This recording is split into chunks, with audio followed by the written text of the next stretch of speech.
Alright, so we are now live.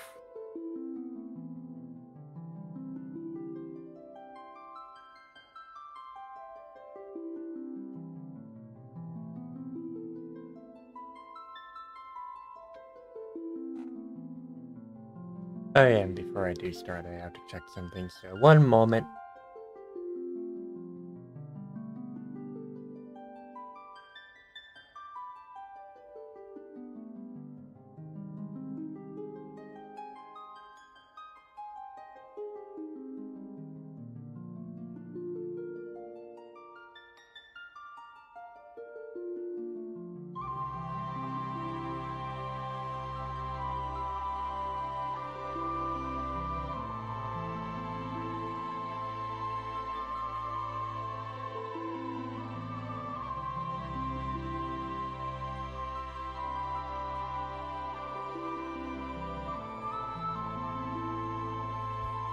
Alright. So we're going to be playing some Final Fantasy VI Pixel Remaster, released on Steam middle of last year, and I decided to finally get it and play one of my favorite games in HD, except it's still sprite-based, but anyways, let's get into this and see how this remaster is. Should be exciting. Should be.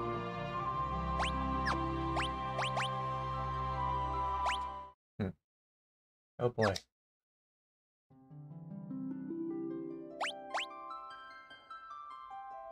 Interesting.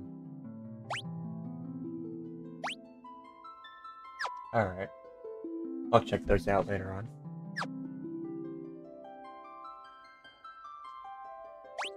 Got a bestiary.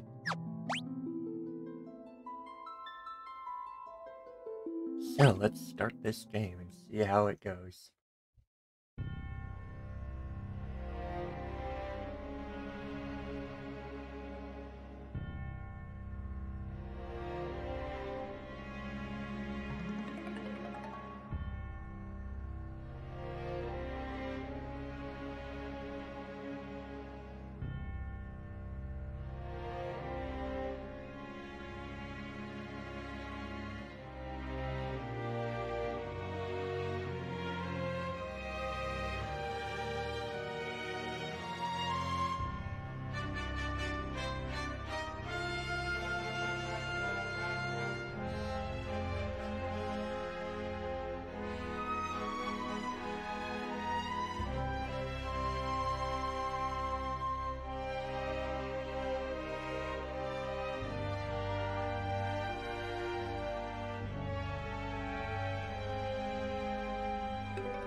One moment to quickly load up something.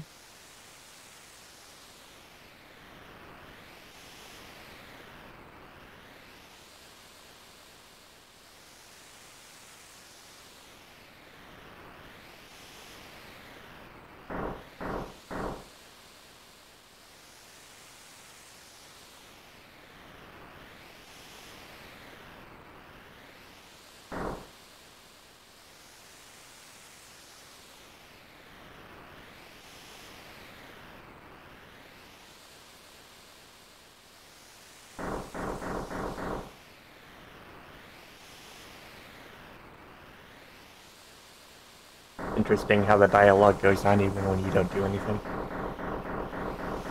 I kinda hope it's not like that for all the dialogue in the game, but we'll see. So now for the lovely opening.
Also, completely forgot to change the title of the stream and everything, so... Stream elements, you were wrong. But whatever. I fixed it.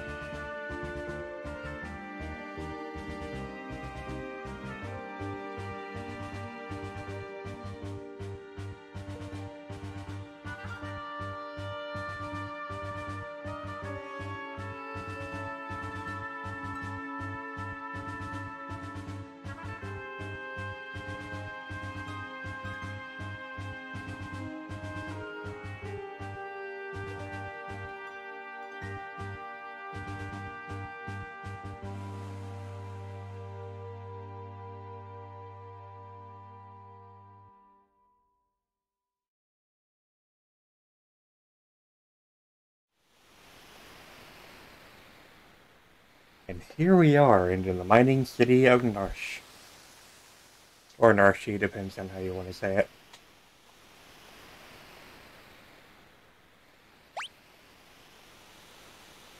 Automatically brings up the controls so you can see what they are.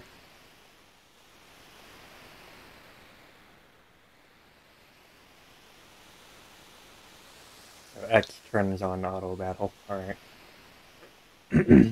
I'm going to assume that auto battle just makes it so that the last commands you did continue on the way they are until either you win or die. Or you turn it off. B is to run, like usual. Mini-map. I assume that's start. Alright. Yeah, start. Alright, cool.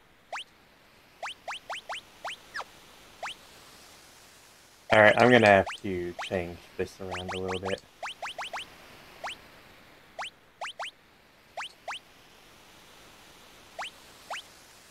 There.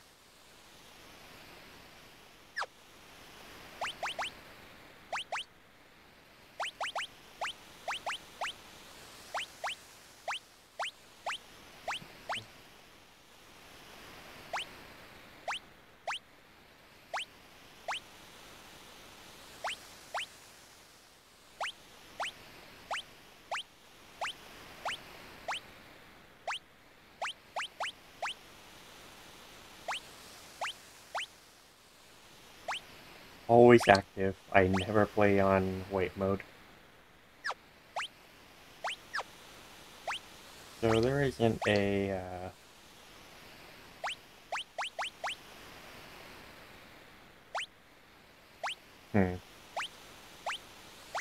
So this game doesn't have a way to adjust the menu colors, does it? That's almost a shame, but understandable.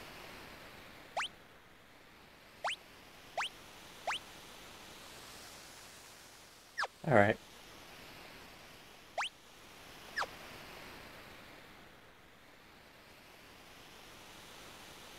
Trigger an extra battle.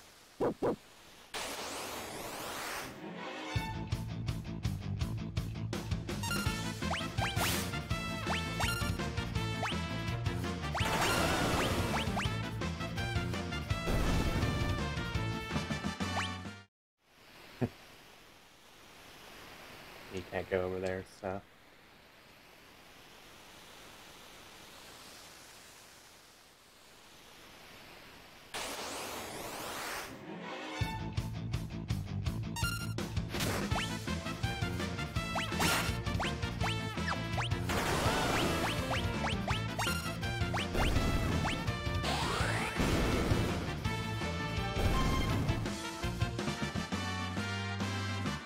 Big Kinwag leveled up.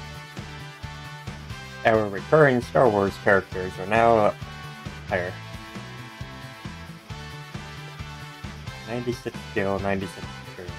I kind of like this level up thing.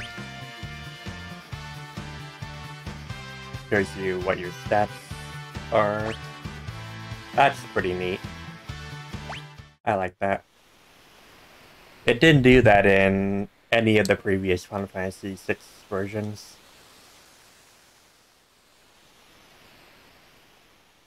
Hi, Ninja Blade. As per usual, you can't really get anywhere while you're in Magitech armor. I'm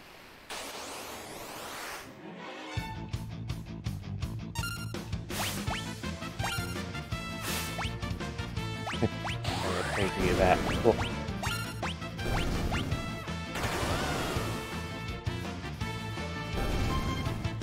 The animations and sound effects are pretty fun.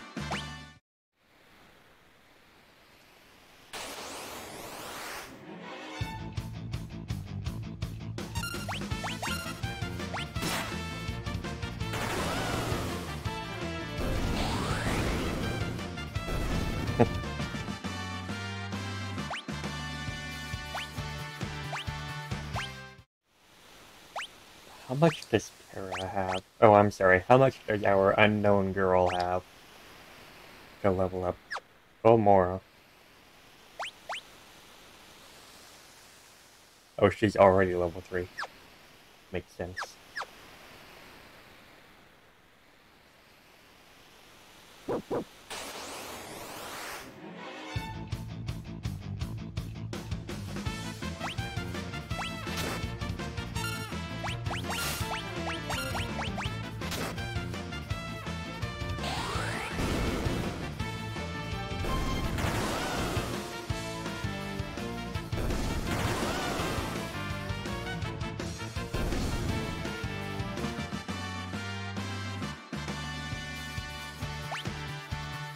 So, I played 6. That was my first one.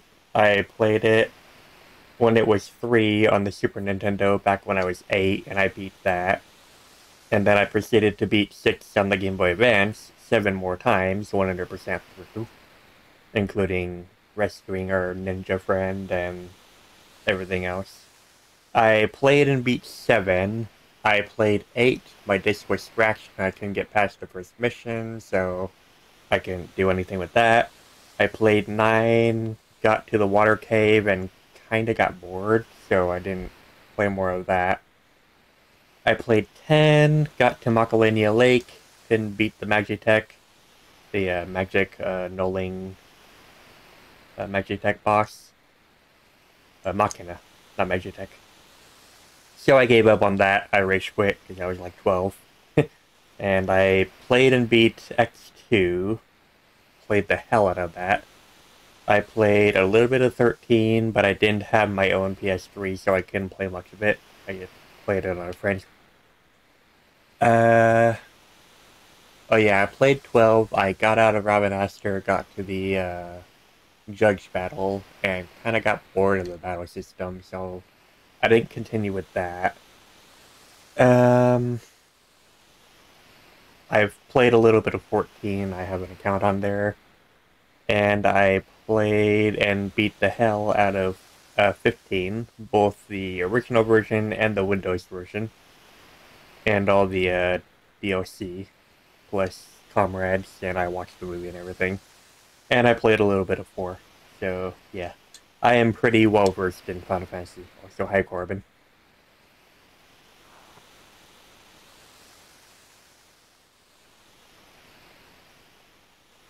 But yeah, Final Fantasy VI is my favorite of the entire series, and I am very intimately versed with this game. I know pretty much everything about it. I'm highly curious how the Pixel Master remaster is going to be.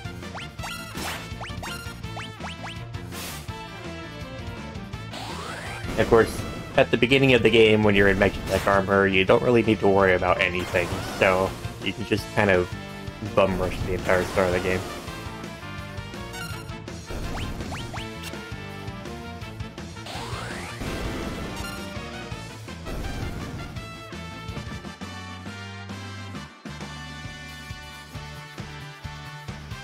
No, I did Final Fantasy VI 8 times. One of them was as 3 on Super Nintendo. But yeah, now this is going to be my 9th.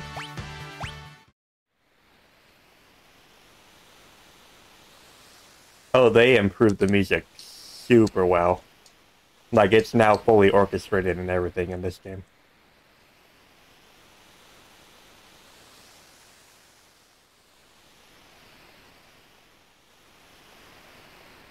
It's so good.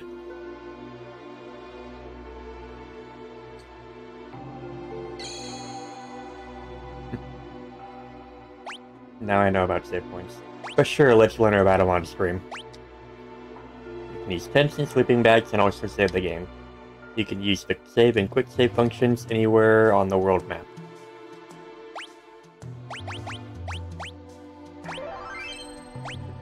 So yeah, when you quick save, you basically just finish playing the game if you don't have a save point, and it'll save where you are and automatically go back to the main menu.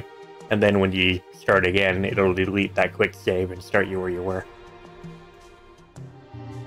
So it's just a way to stop playing the game if you have to, like, just out of nowhere go and do something and you don't have time to find a save point. Which is very nice.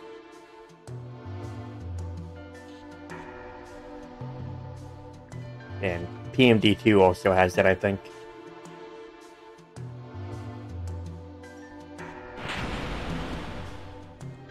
And then we are gonna go fight Emer the Whelp.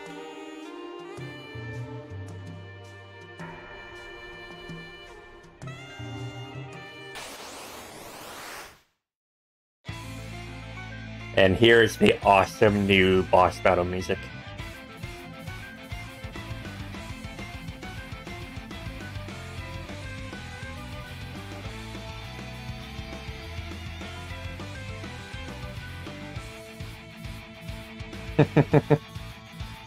Ever heard of a lightning whelk? A monster that absorbs lightning. No shit! And stores its energy in the shell.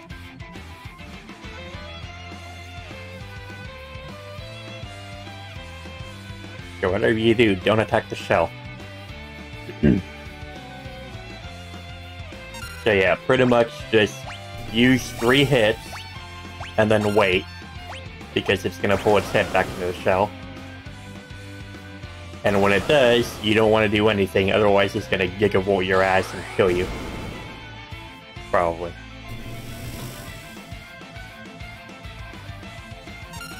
So when it says Brock, that means it's recoiling, and you gotta wait for it to come back out.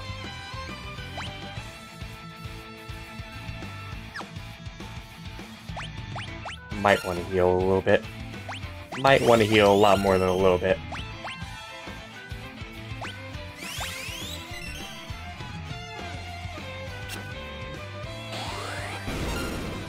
Yeah, I had such a hard time fighting Emer when I was a kid. Well, back when it was 3 on the Super Nintendo, when it was called Whelk. Didn't have a name.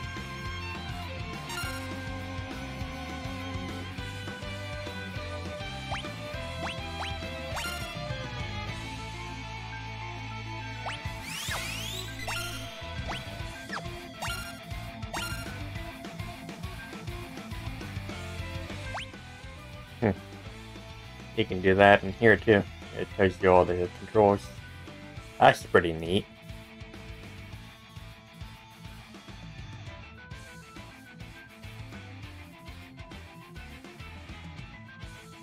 Alright. Cool.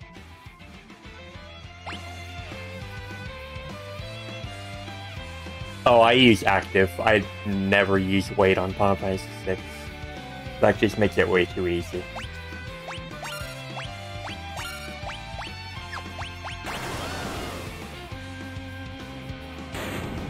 Goodbye, Emer. I'm kind of sad that the screen doesn't flash like it did in the other games. The other versions of 6. That was a dramatic effect I like.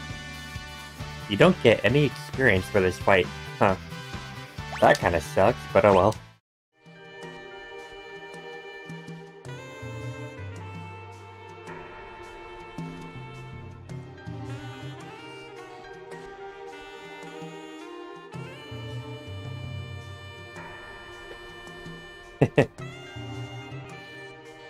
I like wait mode because it feels more like you're actually playing the game. Or did I say I like wait mode? I like active mode because it feels more like you're actually playing the game and everything's moving around you. You gotta make your decisions quickly, otherwise you're gonna get hit, you're gonna lose your turn. It just feels a lot more engaging, and it's more challenging that way. You can't dawdle or anything. Unless you just pause the battle.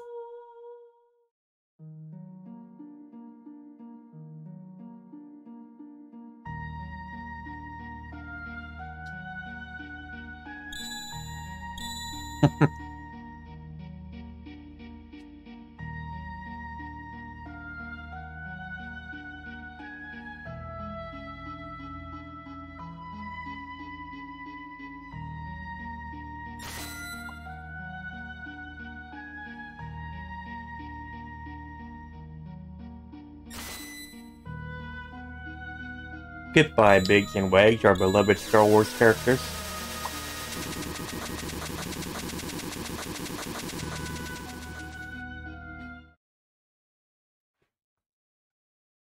Goodbye, me. I am dead now. And that's the end of the game.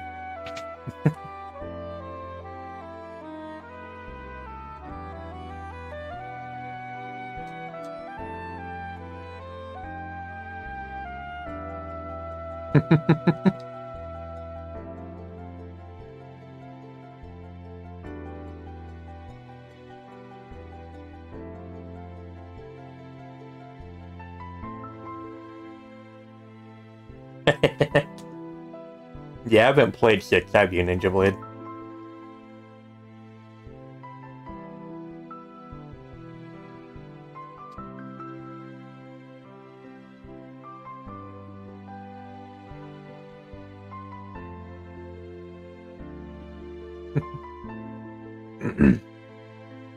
Oh, 6 is an amazing game. It's got so much character development between an entire cast of characters. It's got an amazing soundtrack, the battle system's amazing, and the Esper mechanics are just great. Plus all the different weapons and items and armor and everything that you can get. It's one of the best games in the world. Plus, fun fact, Mass Effect 2 got many of its ideas from Final Fantasy 6.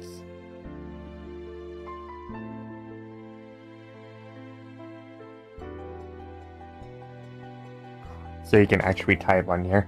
But I won't rename my characters because I like the original names.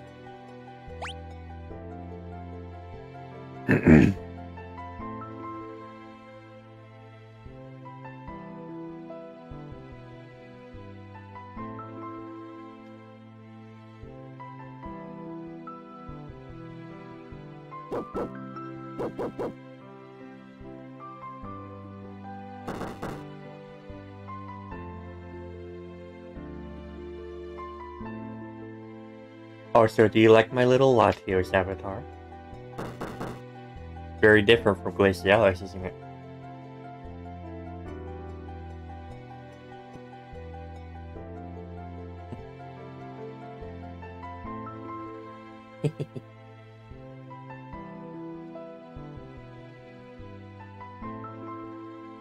Hey, it's a Latios.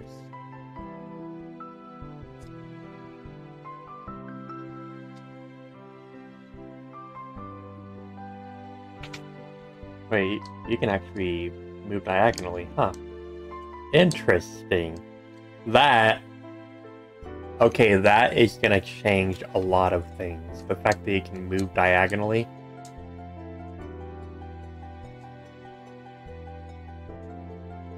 I don't know how to feel about that. I wonder how much that's gonna change, because there's so many things they can use and kind of abuse by moving diagonally. Huh. I guess we'll see how that goes. I mean, obviously there's like a mimicry of diagonal movement when you're going up and down stairs or anything else, but there was never true diagonal movement in Final Fantasy VI. So I'm highly curious how that's going to change things. Because that basically saves a step.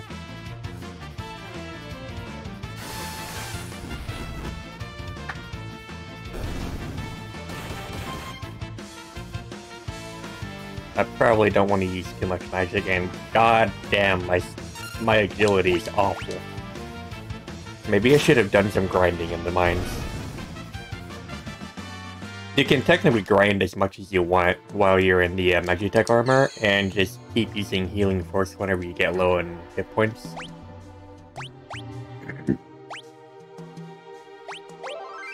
Interesting. This shows you a little, like, preview of where you are.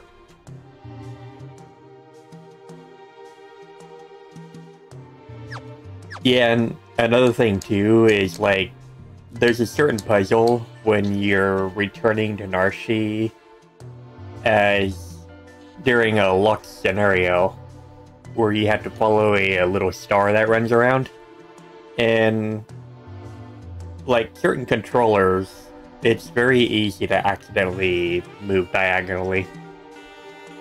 And, like, my controller too, kind of. So I'm wondering if that's going to make it harder for me or not. We'll see. Because I am playing on gamepad.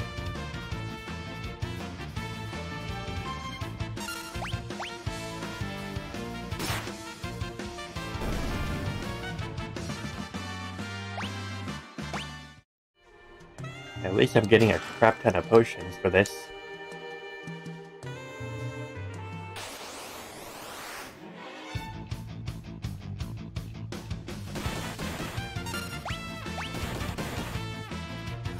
Not really taking much damage either, which is good.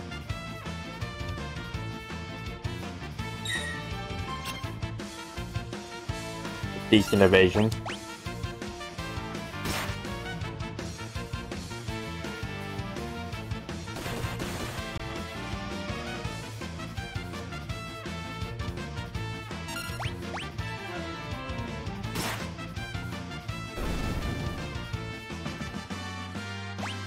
Yay! Hit points up, magic points up. Oh, that's a pretty good hit point increase. I can't tell if they made the stats different in this game or not. That seems like a pretty substantial increase.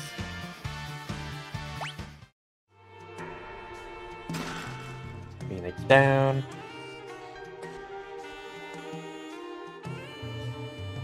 And then that's the secret passage into the Moogle Cavern, which you can only come out of, you can't enter.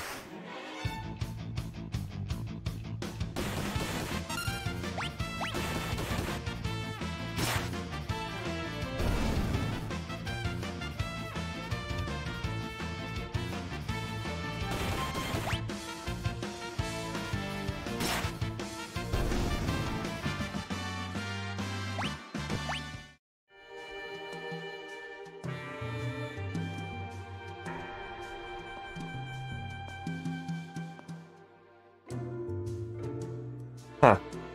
Oh, that is nice. They extended the background music for this place. And there goes Terra.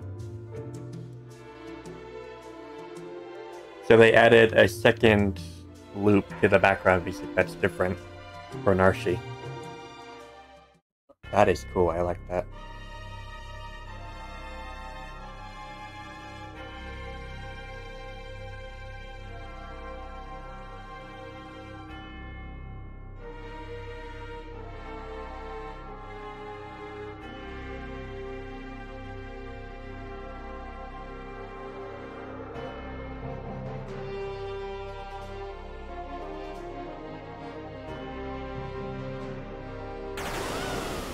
Well, you can change your equipment at any time when you're... Like, you can even change your sword and shield, or whatever your main hand and offhand are, even while you're in battle. But the spells that you have, you can't change. You just know all of your spells and you can use them. In this game, there are no classes, even though it tells you, like, okay, this person's an engineer, this person's a mage, whatever. But those are more, like, sort of just flavor text rather than anything major, other than the fact that certain characters can only equip certain weapons and armor.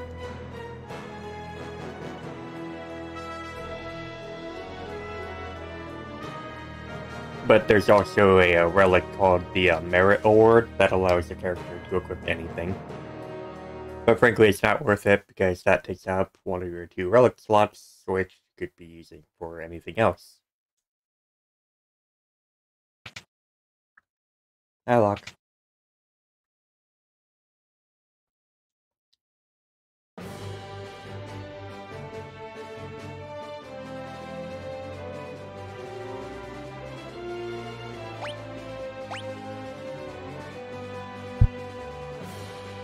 I prefer the term treasure hunting. Semantic nonsense. It's a huge difference.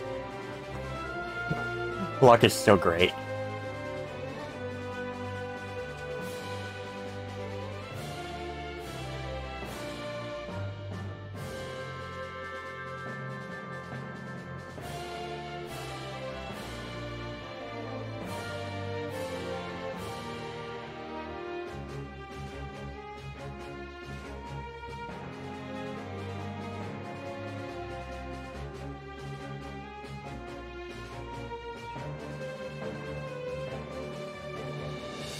So, there is a thing that a lot of people, well, that's actually not right to say, but there's a thing that some people will want to do if they know how to do it during this scene. And it gets them a really good starting weapon for a character that they'll get later on.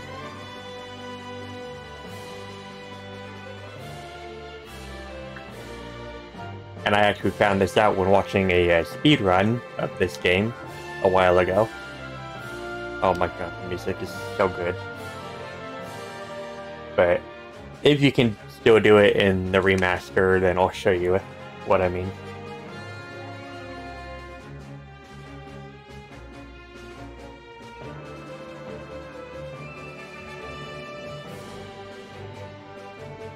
Oh. Sure.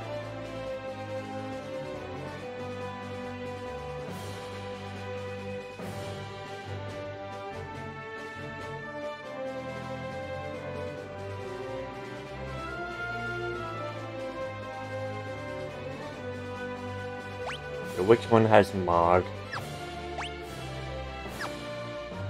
Cosmog. Before Pokemon had Cosmog. Huh.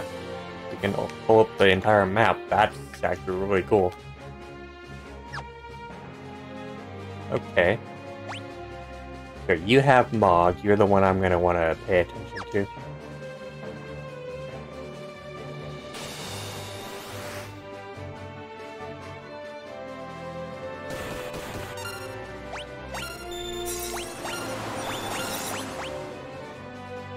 Gonna want to be careful because these are actually pretty dangerous enemies.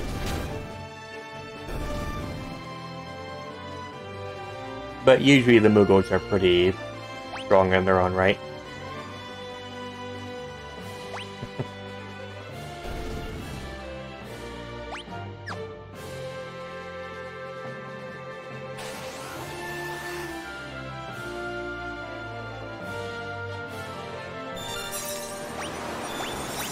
Okay, so you can equip and unequip items in battle here.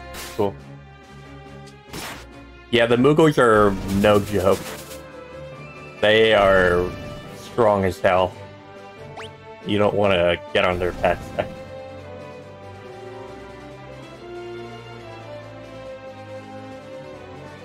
gonna want to be careful here, because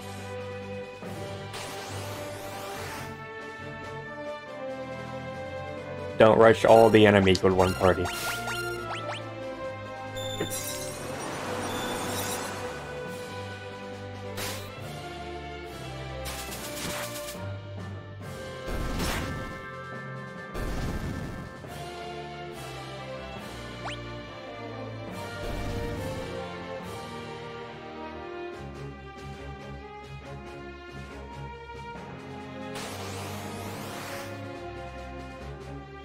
Do a little bit of thievery with Locke.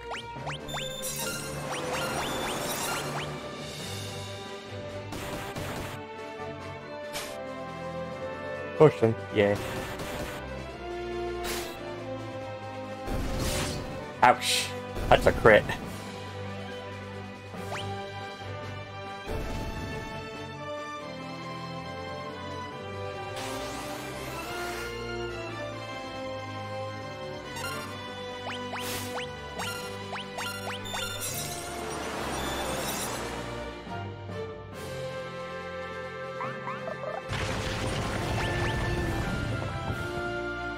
Rip.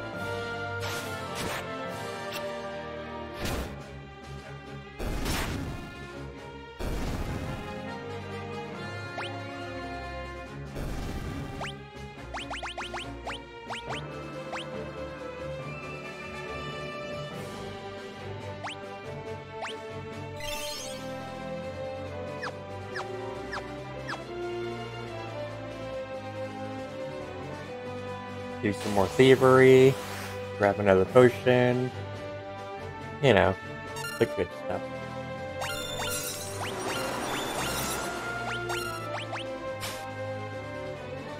Oh, I wanted that potion.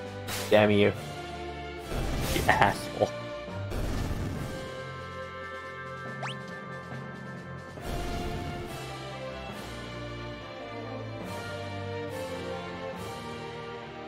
So I'm going to want to fight you with the party that has Mog.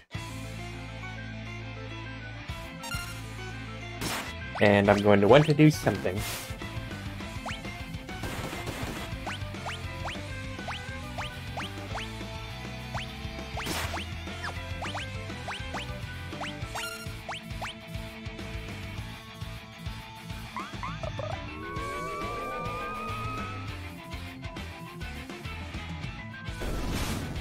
Nice. Yeah, Mog is pretty broken with defenses.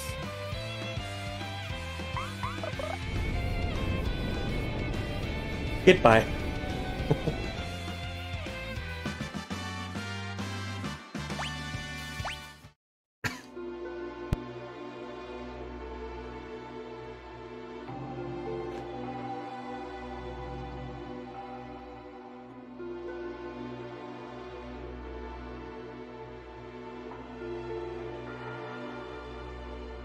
So, as you probably saw, I completely unequipped Mog. Took away the Mithril Spear and Mithril Shield. And I did that for a reason.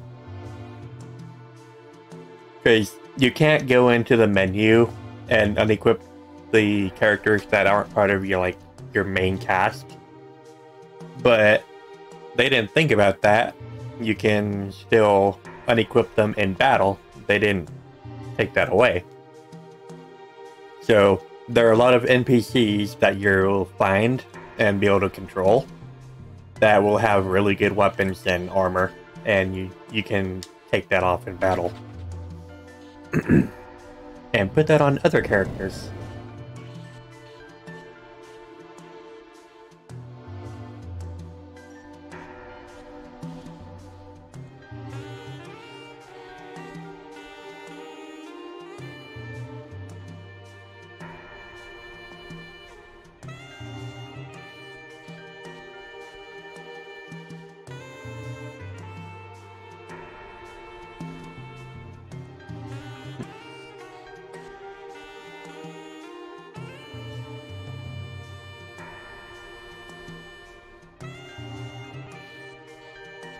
Blink, blink, blink.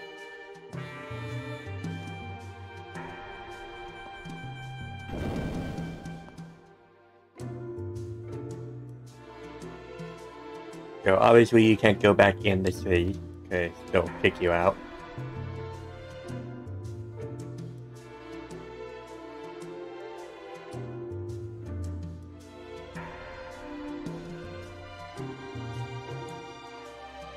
But you can still do other things.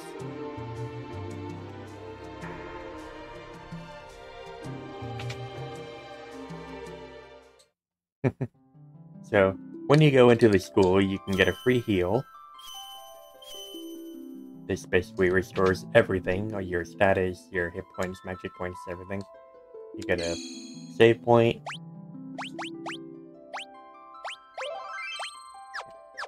The school basically just has a whole crap load of things that you can grab and try out.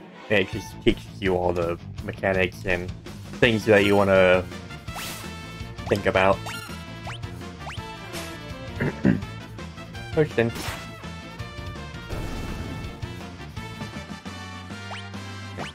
Using steel with lock is a really good way to get a crap ton of items. Especially later on in the game, you can steal some really rare items that you can't get anywhere else.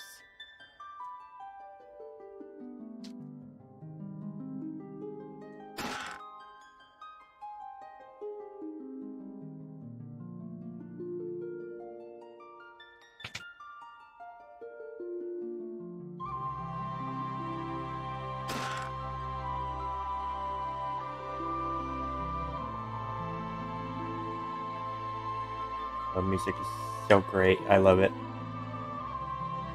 But yeah, I won't bore you with all the like tutorial stuff that this school teaches.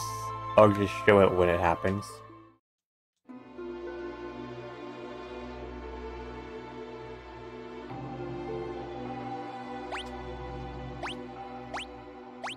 So you can save anywhere on the overworld map.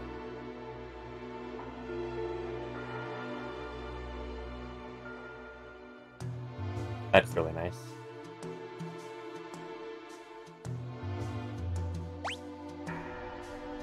Yeah. That's really nice too. Oh, this might actually be pretty useful.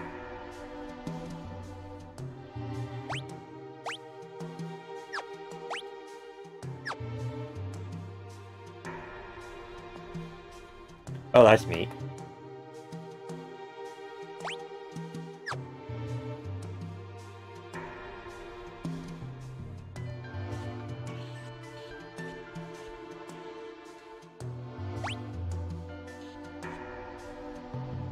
I'm gonna keep this in mind. That's a really neat thing to know, because... like, I know most of this game by heart anyways, but it's good that it, like, kind of tells you the things that you've gotten and missed and everything, so that you can go back and grab stuff in case you want to, like, go all out and 100% the entire game and everything.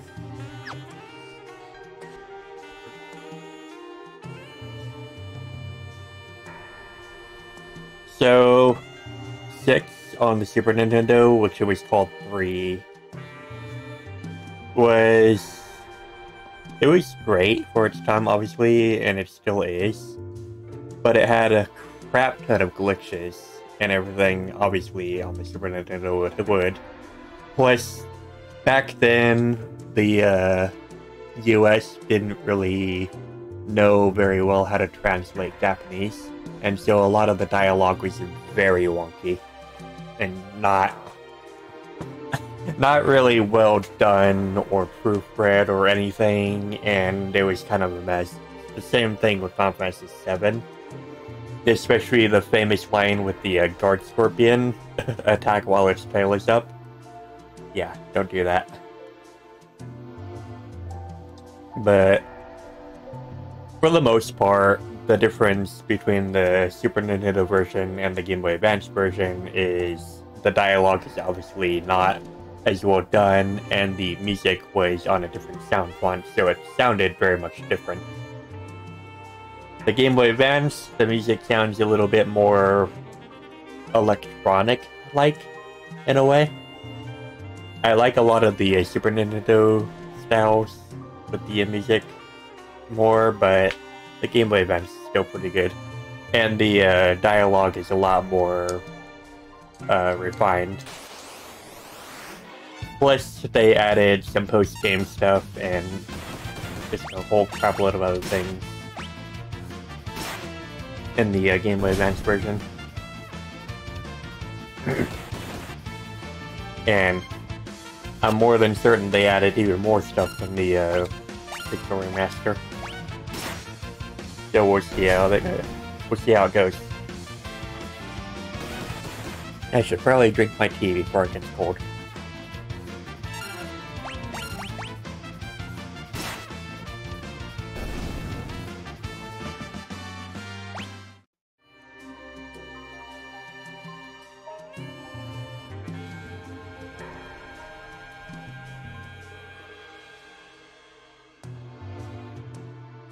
Sorry, I'm just taking a moment to enjoy the music.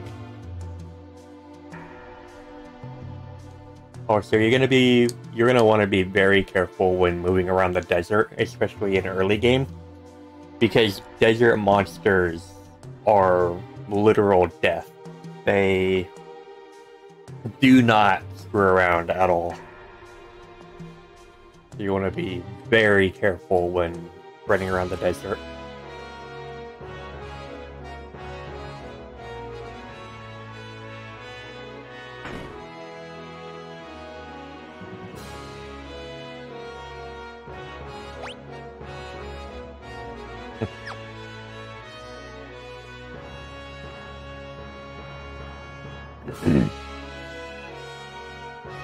And obviously with the Pixel Remaster, as you can clearly hear, the music is now fully orchestrated instead of being MIDIs. So that's one major difference that changes a lot.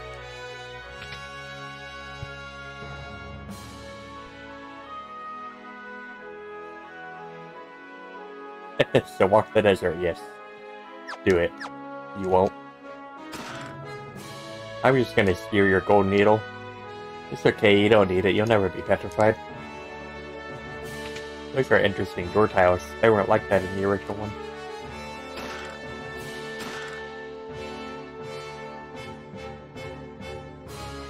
So, one fun little thing, you don't want to buy from these shops when you first get here. Because when you play as Edgar, you'll be able to get discounts. Because obviously he's the king of this place, so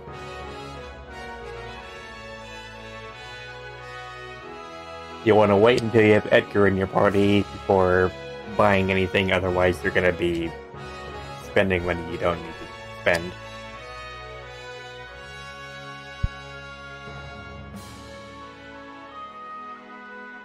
At least that's how I remember it.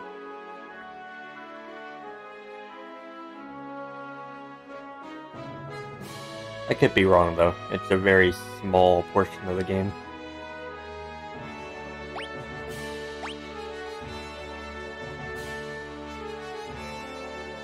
I like how each of the characters have their own little colors around their names. Locke is light blue and Edgar is orange-ish yellow.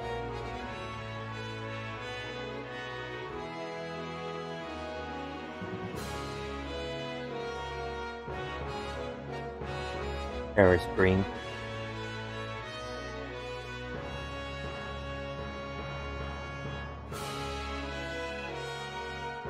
First of all, your beauty has captivated me. Second, I'm dying to know if I'm your type.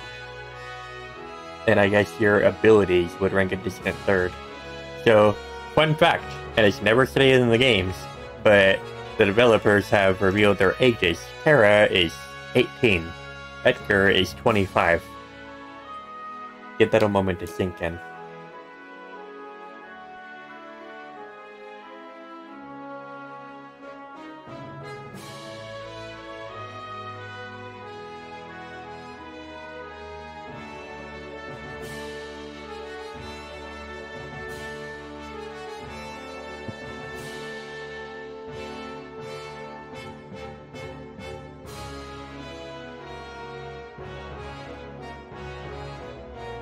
So there's not really a whole lot you can do around here.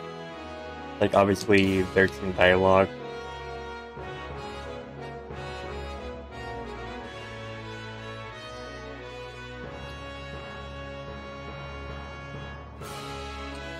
And then there's this chest that you can get. You can get up to the roof and check it out.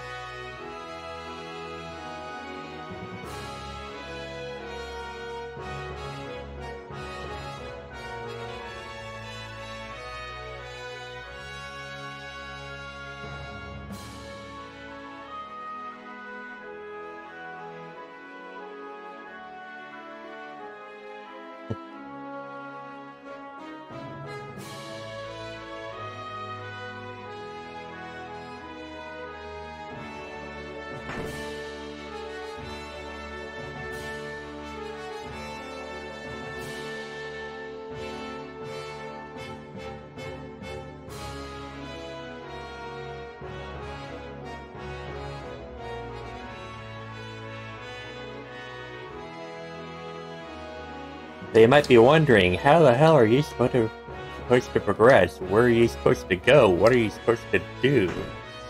That's the thing about old RPGs. They don't tell you.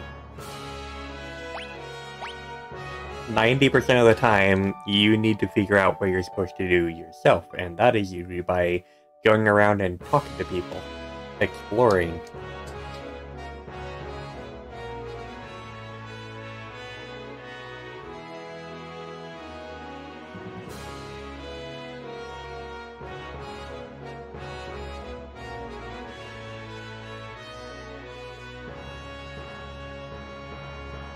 And that's kind of a thing that I miss about old Final Fantasy games and old role-playing games in general, is new games hold your hand way too much.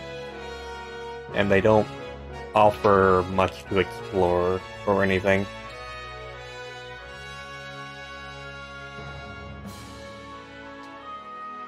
But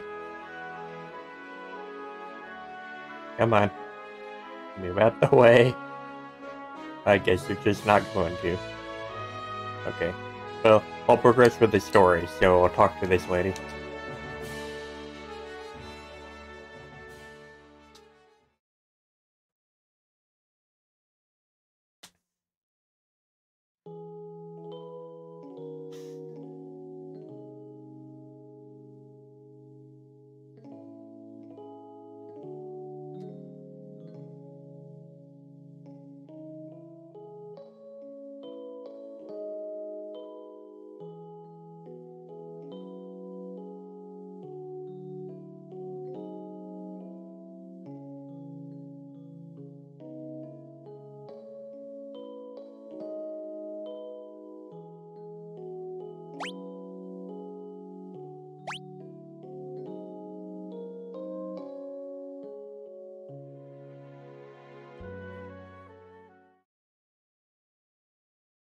Maybe I should have let the music play a little bit longer.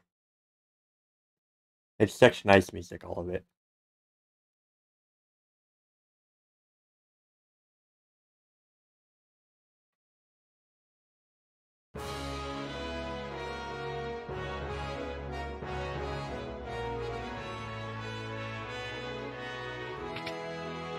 So you can't progress in the game until you talk to that person. And you have no idea you're supposed to talk to that person, so just talk to everyone until you get it.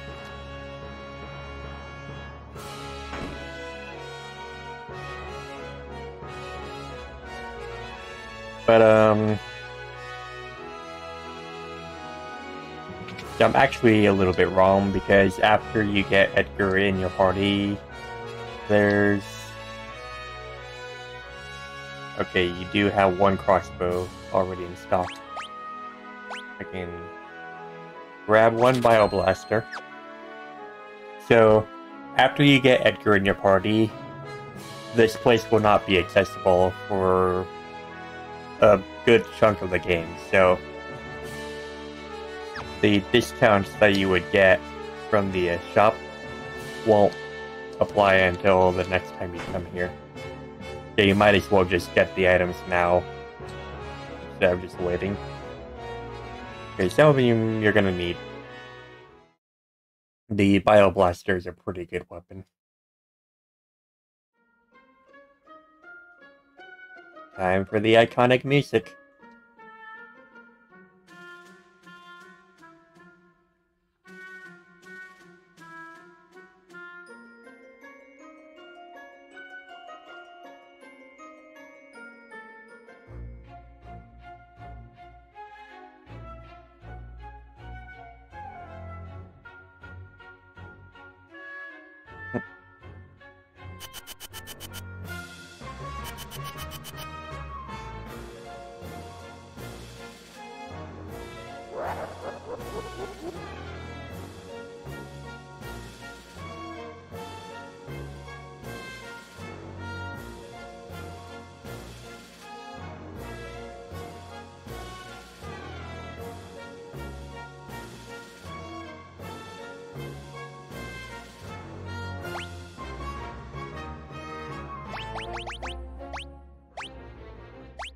So, something you're gonna want to do before you do anything else.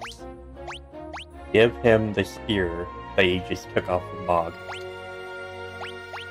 And give him the shield that you took off of Mog. Because they're gonna be useful. You can equip 2 relics, but you don't have any right now, so... you're gonna have to wait on that. But yeah, like I said, the spear is a lot better than the sword that you start with. The shield is a lot better than the buckler that you start with. And it's just good overall. And that's the thing that you can do without... if you know about it.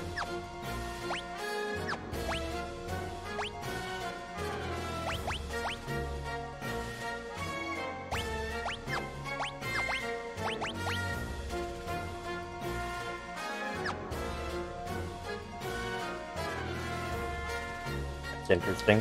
Why is only one of the window flames lit?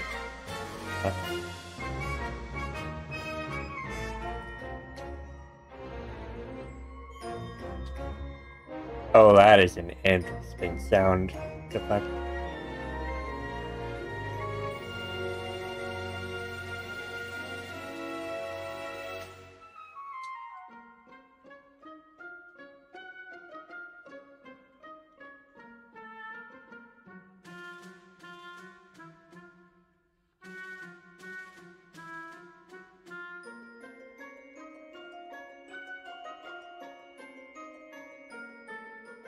Just be one moment.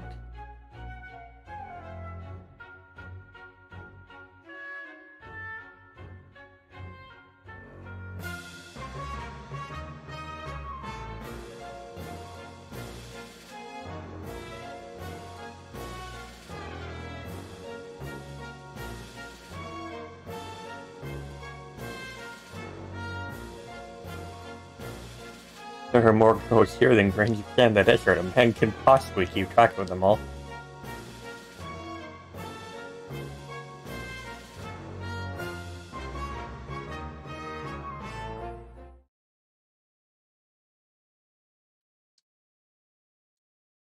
It's so weird. Why is that one window lit, but the others aren't?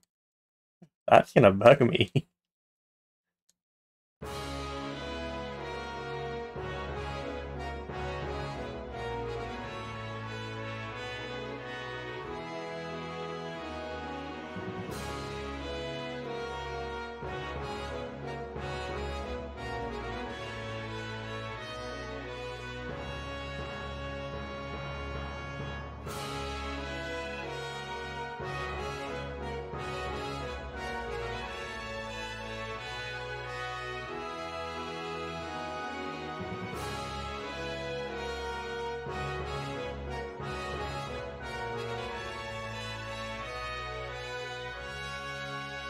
So you basically have free roam, and that area is where Locke shows you where you need to go if you follow him, but you don't have to follow him yet. But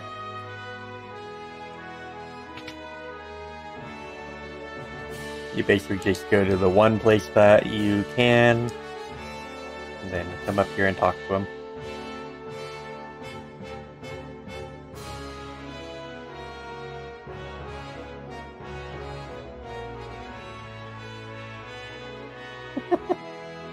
I'm a treasure hunter.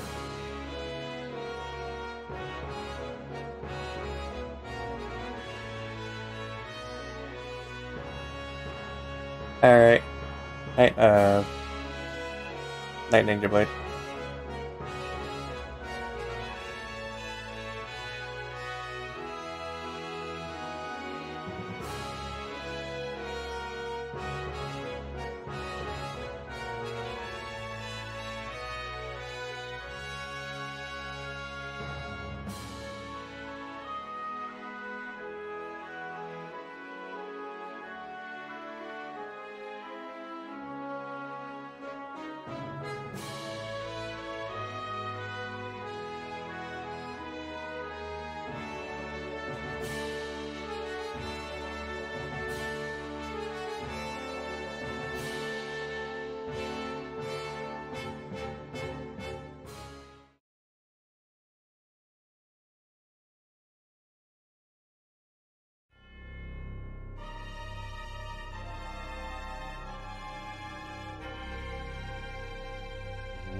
Chocobos.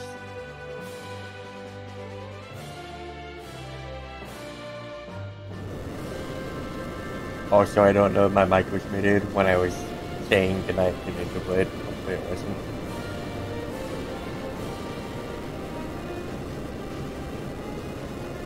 Big road dive mode engaged. Witness the glory of Figaro.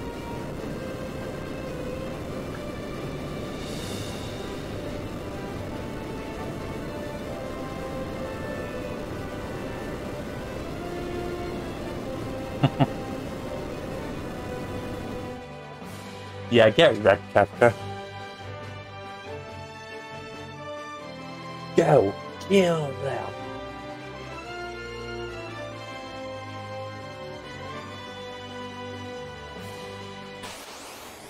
So, there's a fun scene that happens here if you decide to use magic with Terra. Also, that really hurt.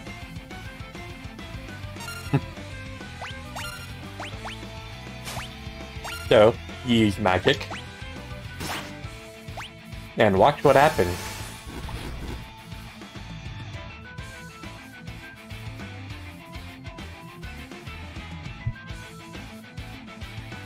What's the matter, Edgar? What made you jump like that all of a sudden? Did you just see what I saw? You did, right? Right? Yeah, this kid's something, huh? Really? Something? That was magic. Magic. Magic?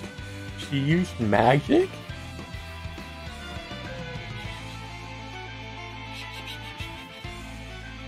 Terra. Your name was Terra, right? But what exactly was that just now? I'm sorry, No, we're the ones who should be apologizing. I didn't mean to make such a big deal out of it. Or did I? It just surprised me. I mean, I've never actually seen magic before. Where did you...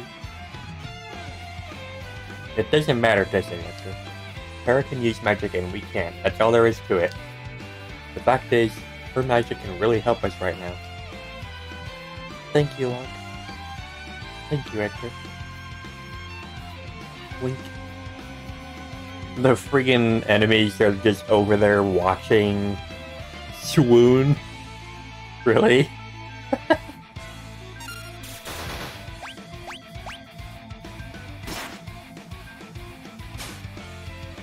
The entire scene's just going on. The enemies are just over there watching, not doing anything about it.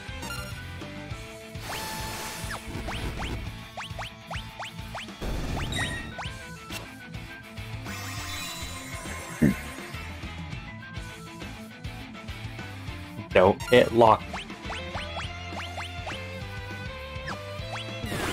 God damn it.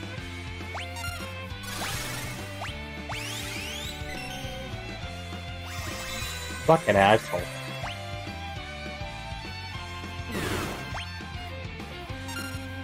I swear to God. Okay, fine. I might actually wind up losing this. How much bullshit. God.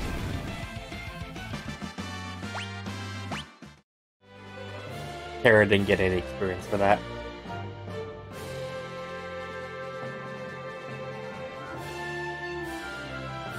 Whatever, though. Son of a sandworm, you'll pay for this.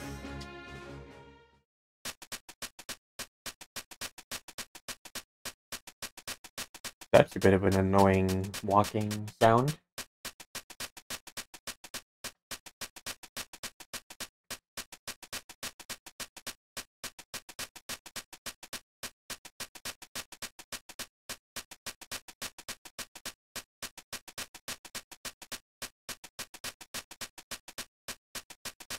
That's a really annoying walking sound.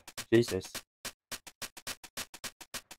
I'm just gonna mute that for you guys so you don't hear it until it's over.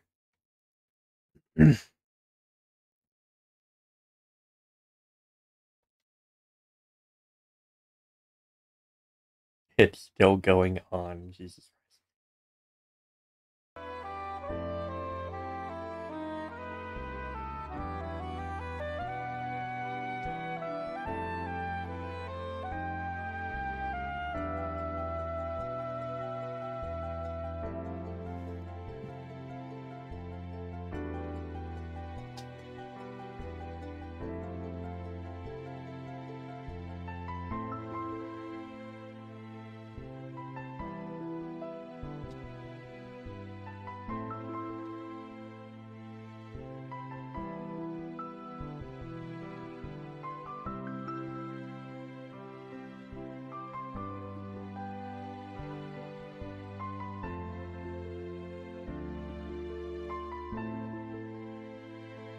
We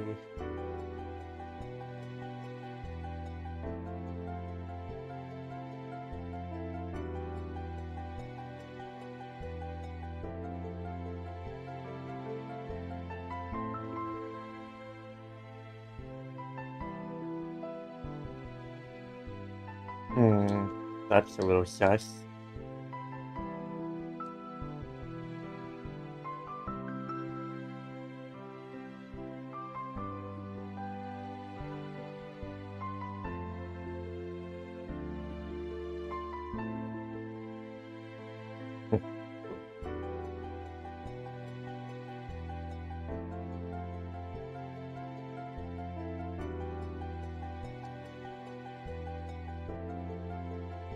Just kind of checking the world map and seeing if there's any differences between this and what it was. I'm not really seeing anything to note right now.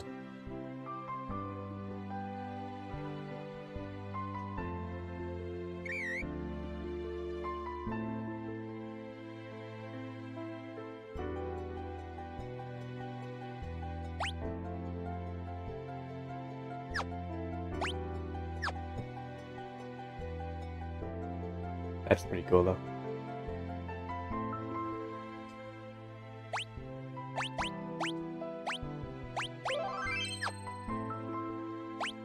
Oh yeah, she's kind of unconscious.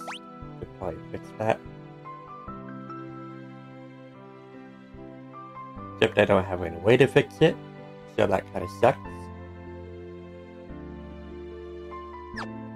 You know, I'm gonna make the trek up to Narsh. I really should have done this when I was on the Chocobo. So I wouldn't have to worry about these enemies, but you know, shit happens. Just gotta get by it. Besides, Narsh isn't really that far anyways.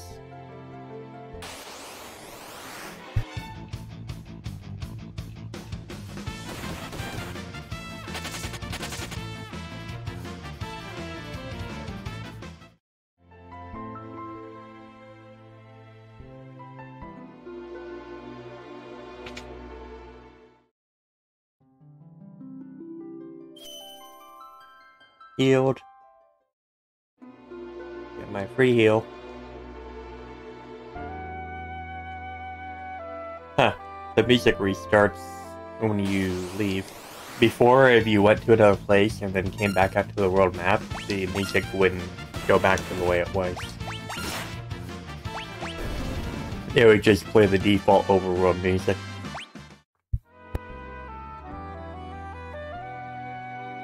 So that's actually a pretty nice little fix they made. Just barely got out of the desert before that encounter. Nice. Potion. Free potions. Gotta love them.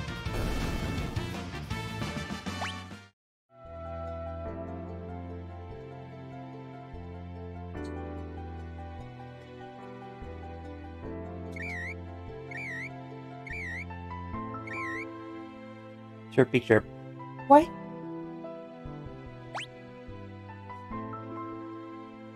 I can't really get over these little mini maps. They're cool.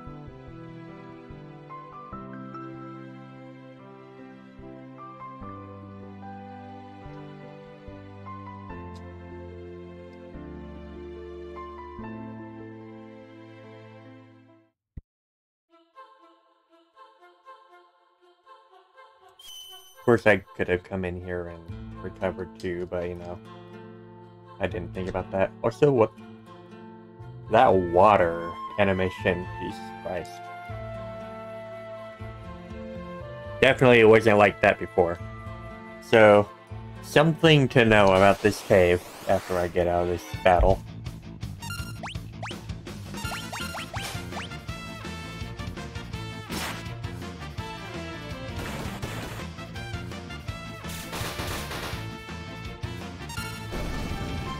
Get that. So, in this little room up here from the stairs, there is a chest across a bridge. You don't want to get that chest yet, because, as it turns out, chests in Final Fantasy VI change as the story progresses. So they'll have one item early in the story, and then later on in the story, they'll have a completely different item. If you get that chest now, you won't be able to easily win against the boss fight they will be doing here later. So you're going to want to save that chest for later. And I'll show you why when it happens. Just kind of remember that chest, because it's going to be a little Chekhov's gun.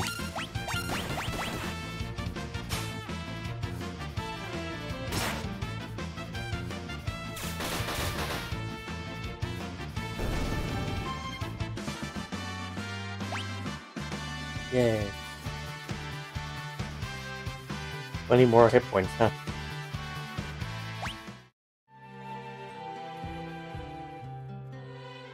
All the other chests you can easily get, they don't matter. But it's just that one chest that you want to save for later.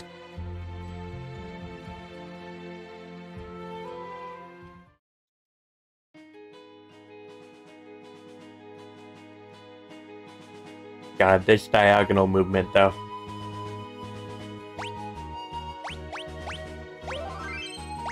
Why did you default this file to? What the hell?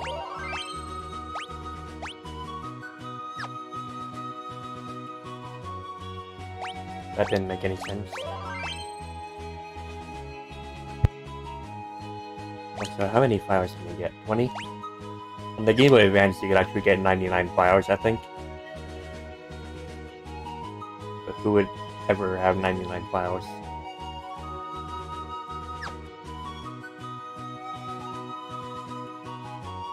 So before I go in here, there's actually a house up here that I want to check out.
Edgar is noticing all sorts of things in this house that belong to someone else.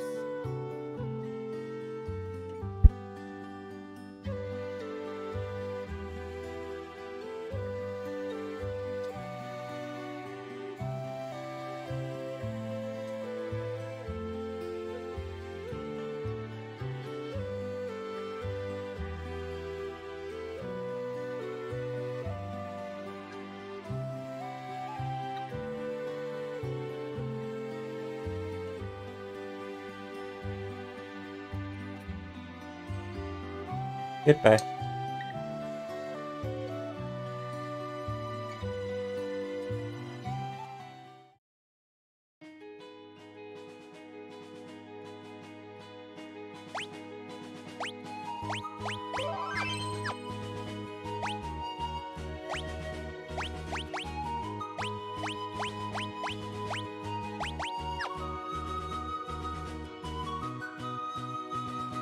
Hmm.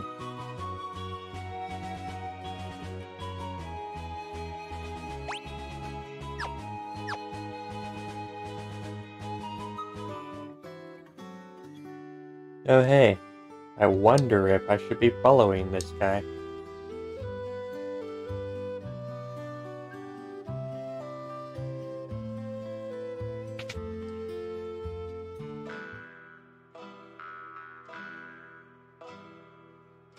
Oh my god, the music.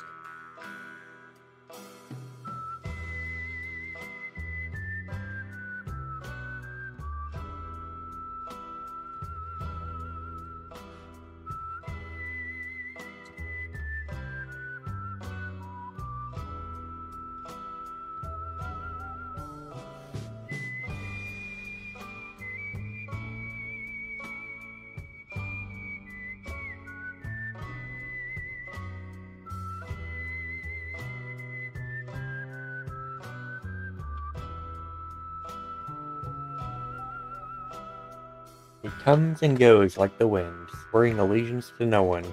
Hidden behind his wintry gaze lies a face known to none who live. I know his real name, but I'm not going to say that right now.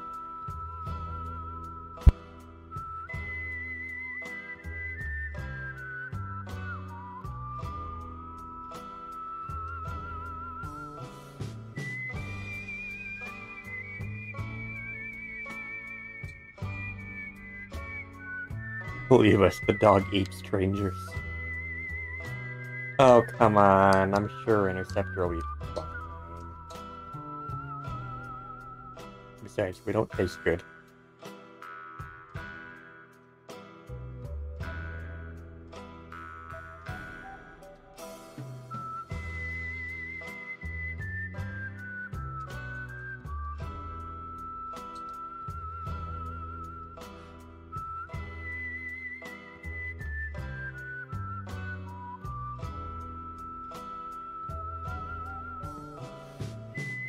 Hey kid, what are you doing?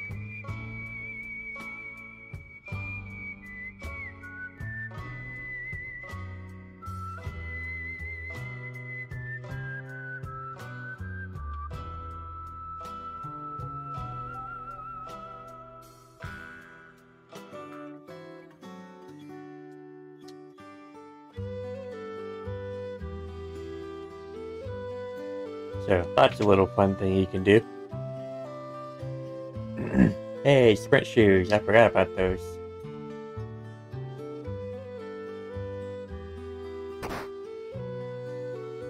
Idiot. Oh.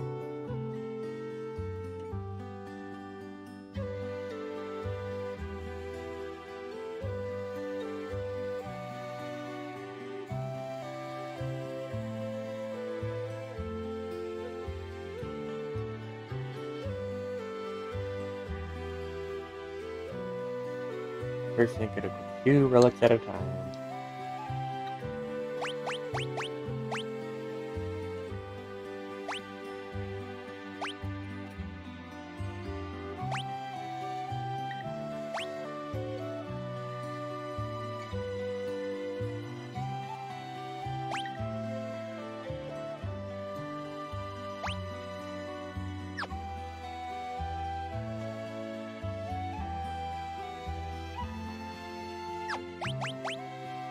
Huh, that's pretty neat.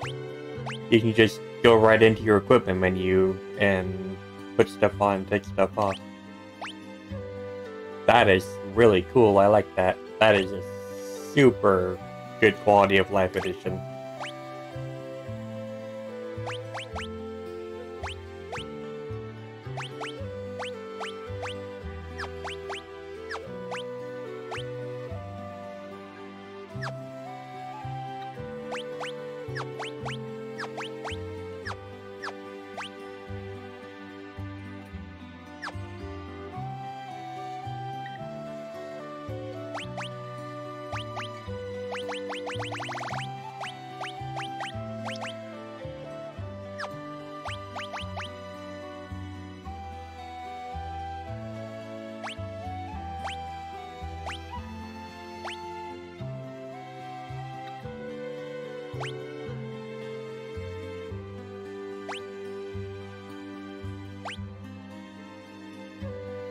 I actually won't buy any of these relics right now.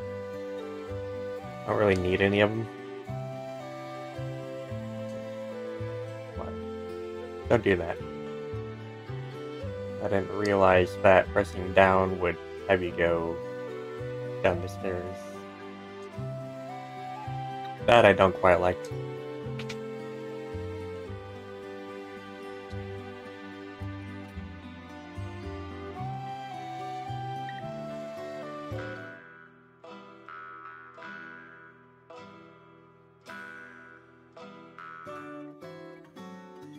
So here's a little known fact that is actually really useful. See this spot right here? It actually goes across the river. It's invisible, you can't tell it.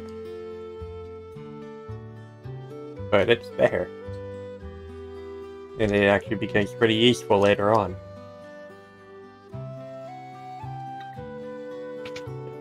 Armor.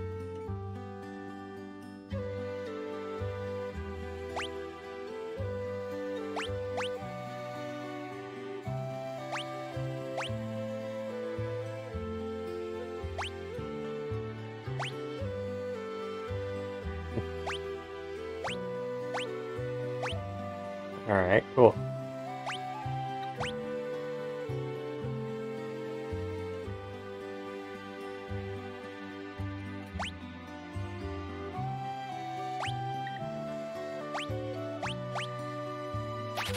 Grab all those, grab all those, grab 3 of those, I think? Yeah.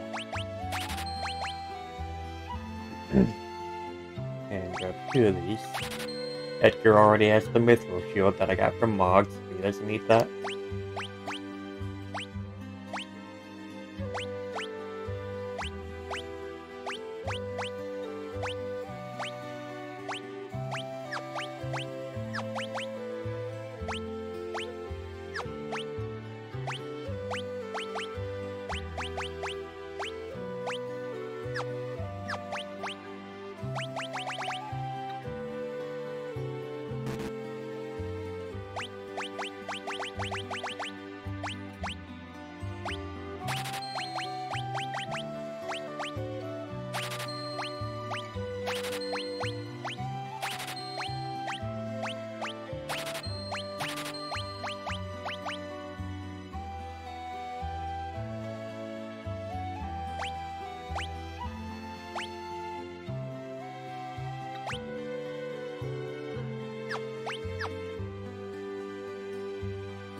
The little thing is, you would think that, you'd want to just get all the strongest items and everything for all your characters and call it a day, but Terra is not a very good physical attacker.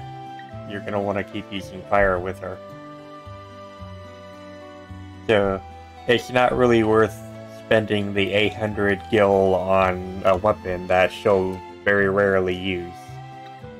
Just save that 800 gil and get something else later.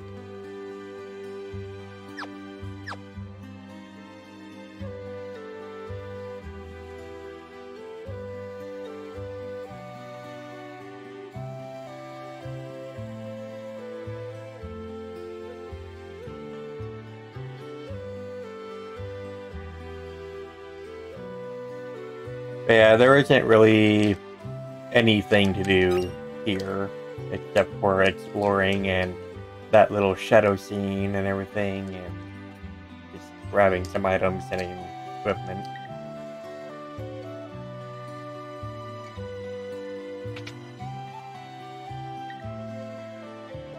But other than that, there's really no reason to even come to this place in terms of like progressing the story, but it's a good place to stock up and get some like background lore and everything, all that good stuff.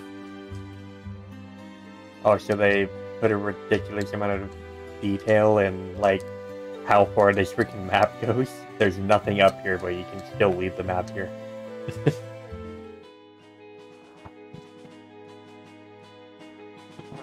So yeah, now we will progress. Check our levels and everything first.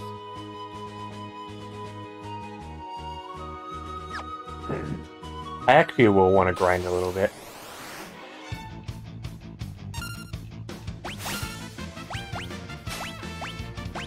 Oh yeah, should learn Poisana from level up. Just turn auto battle on and let it run itself. I do like that little thing that they put in.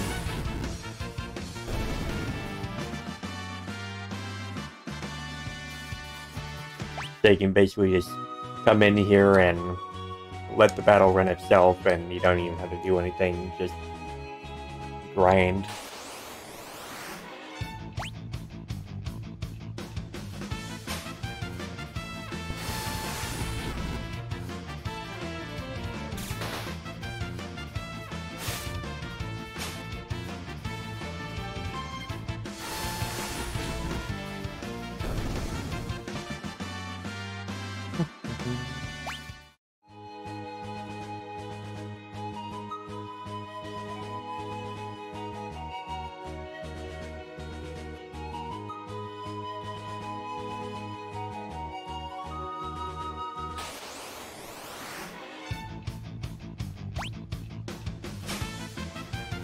Yay, potion.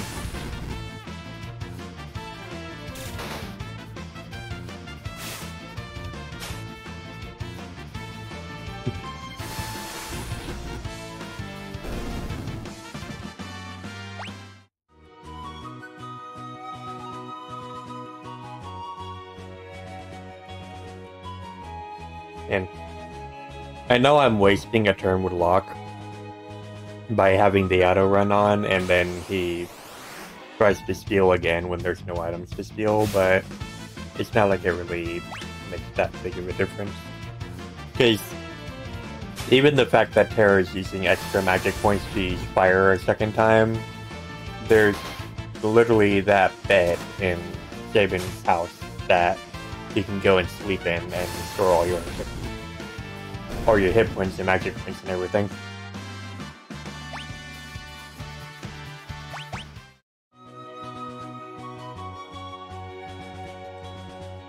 Like, this is actually a really good spot in the story, in the game, for you to do a whole crapload of grinding for basically free. Because you can just go to Sabin's house and heal for nothing. You don't have to spend money on an inn or anything, you can just go sleep and then you get everything back.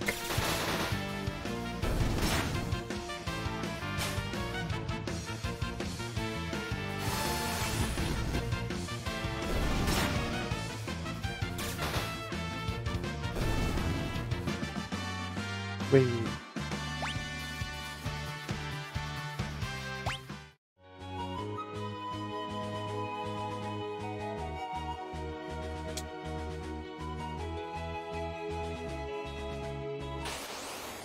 Yeah, it may not seem like a whole bunch, but the extra hit points you're getting from leveling up will be super useful.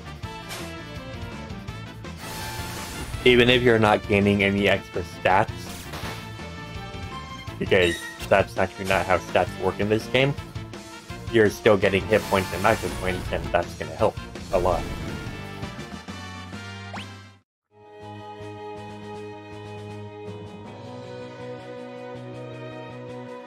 But the thing is, you don't want to grind too much. Because sure, while you get more hit points and more magic points by leveling up, you're also giving yourself less levels that you can be using to get your actual stats up later on in the game when you start getting Estus.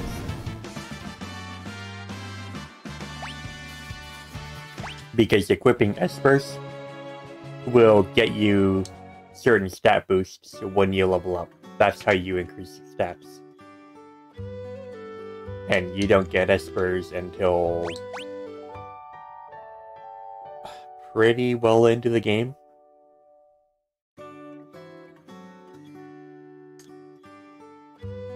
Like, I'd say if you, like, bum rush the game and didn't do any grinding at all or anything, you'd probably be playing for about another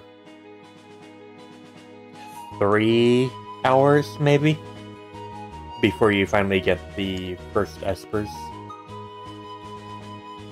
So, grind a little bit, get some extra hit points and whatnot, but don't grind too much because you can only go up to level 99. Once you hit 99, there's no more you can do about your stats.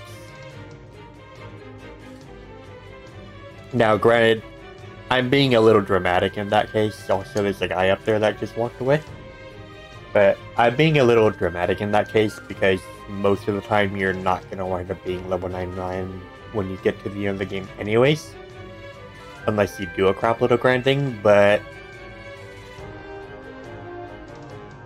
it's a useful thing to know if you, like, want to go through and do the super bosses in the game and those stats are actually going to matter.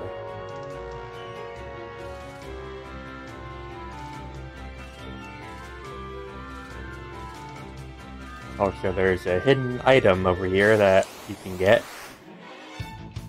that, once again, a lot of people aren't going to know about.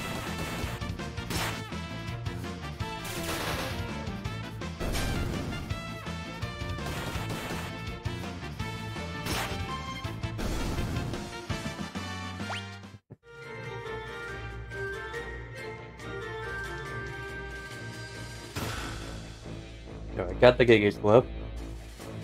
I actually don't remember what that does.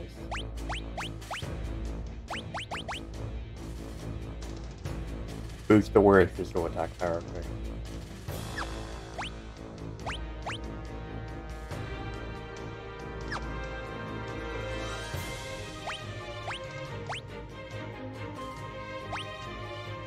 Okay. By the way, as a note, I'm pretty sure Edgar's tool commands use his magic power, not his strength or anything. So boosting his physical attack power isn't going to do anything good.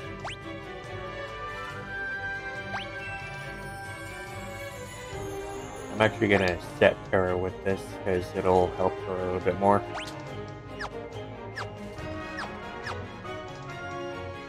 During the points in the game when you want to save on your magic points, and so you don't want to spam fire, that's when your physical attack will help. But it's still not worth the 800 gil just to get her a better weapon, when you also have Edgar and Locke doing things.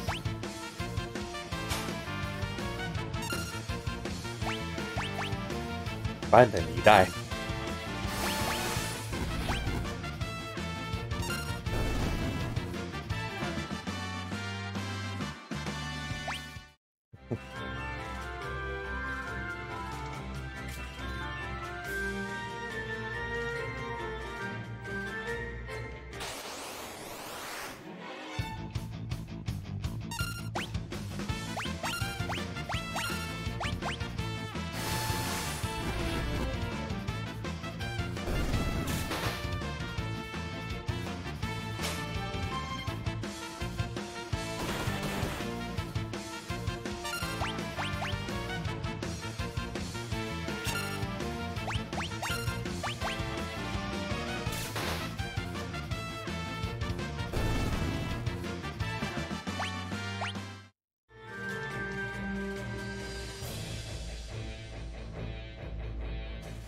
I've actually been making sort of a mistake.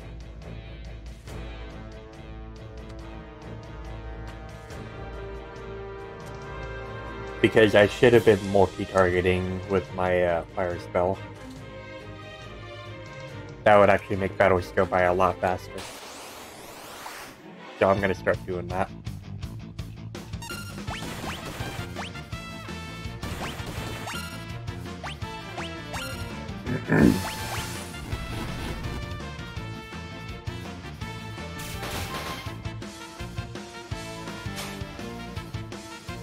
Hi, Robert.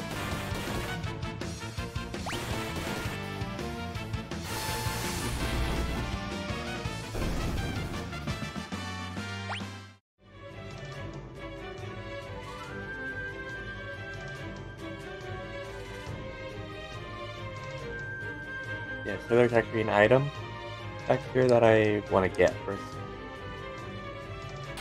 before I go on.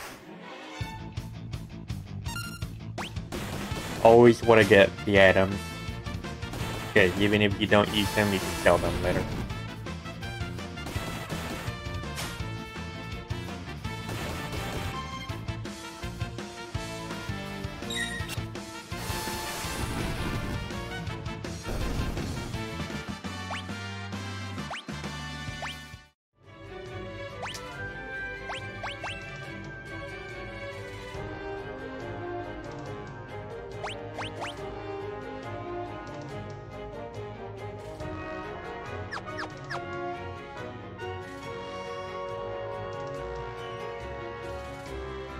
I might have made another mistake not keeping an eye on Edgar's hit points, because he died now.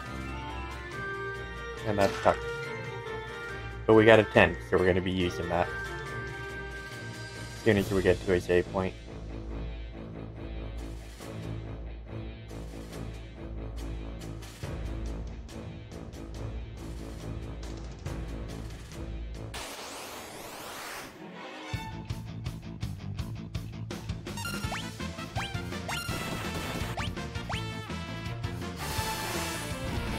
I'm so used to pressing R1 or right button to multi-hit spells. And that's not how you do it in this game. You have to use left trigger. And that's really annoying, to be frank. And Tara's dead. Well, this is bad.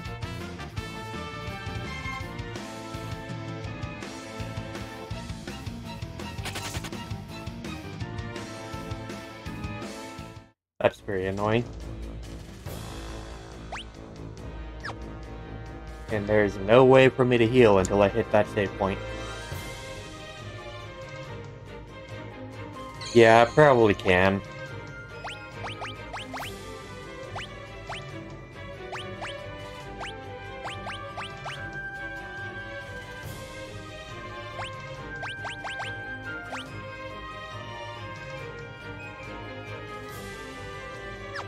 Then again, I guess not. Yeah, that's really annoying.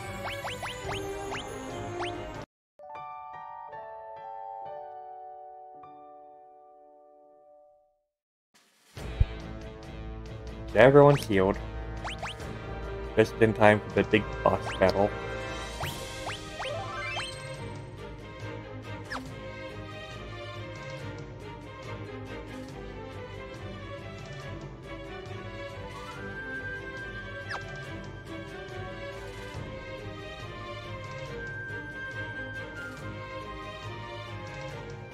And this is gonna be a fun boss fight, cause I'm not that high in levels. I don't have a whole lot of hit points.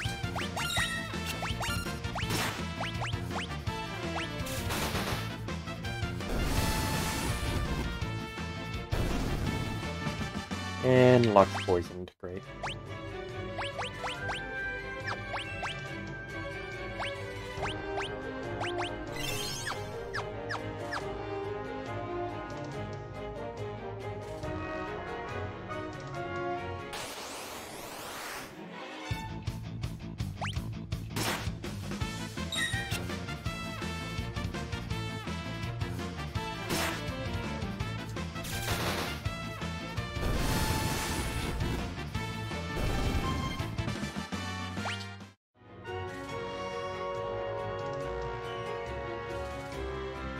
Hi, Vargas.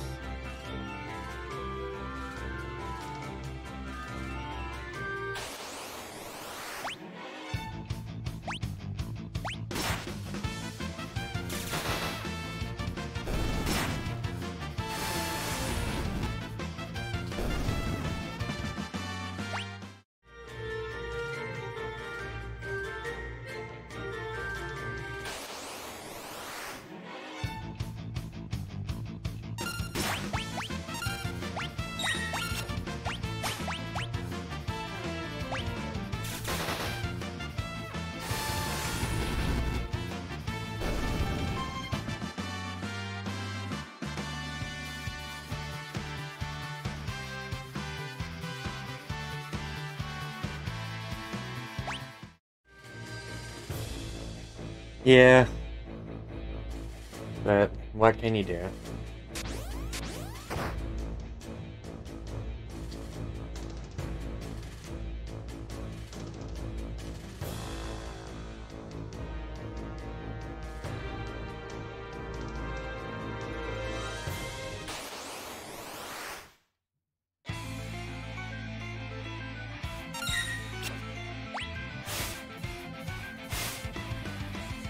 It's not showing who's in the call.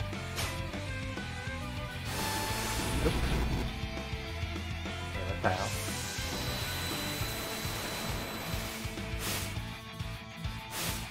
Hello. Hi.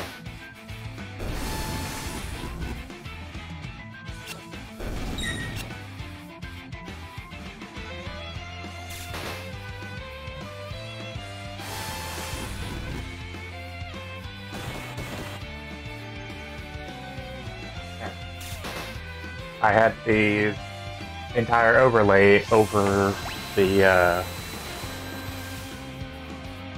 people in the call. So hi Bryce, how you doing? Say hi to the screen. Hello, everybody.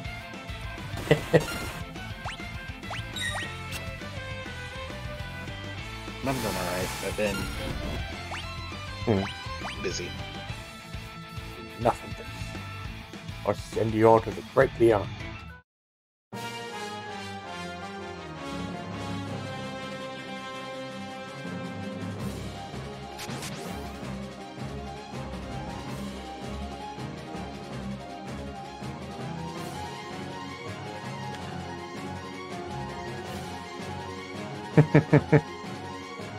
It's such a good track, huh?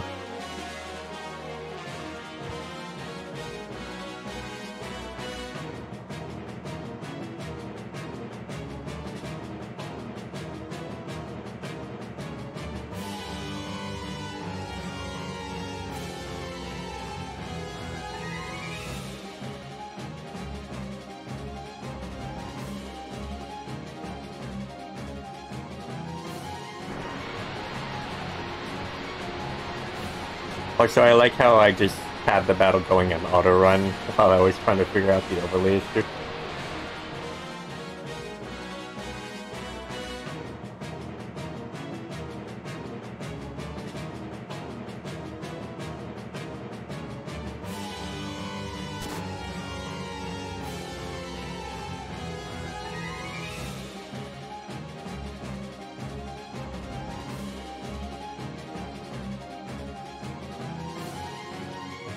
Yeah, it really does.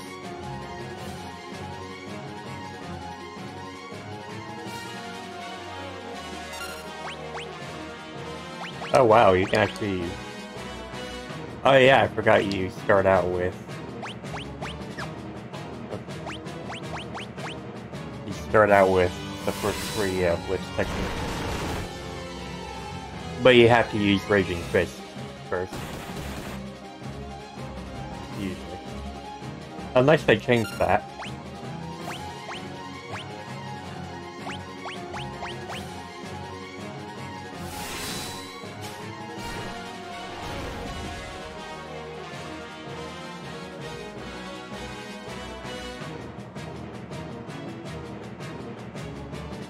Okay, so you have to let the battle progress first before it does that?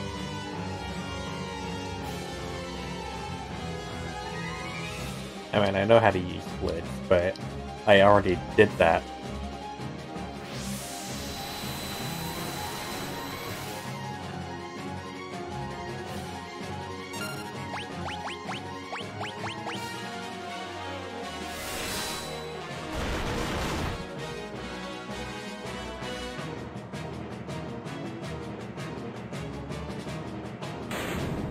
Get back.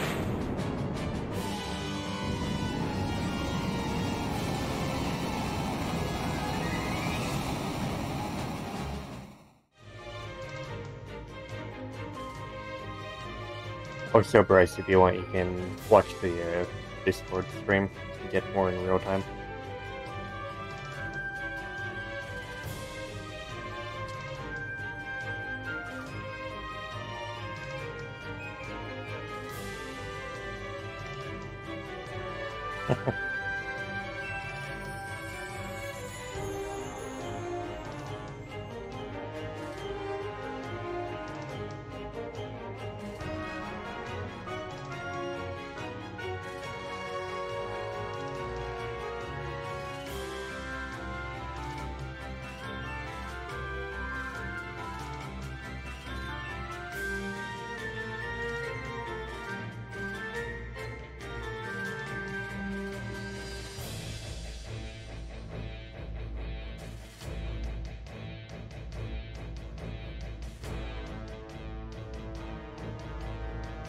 Yeah.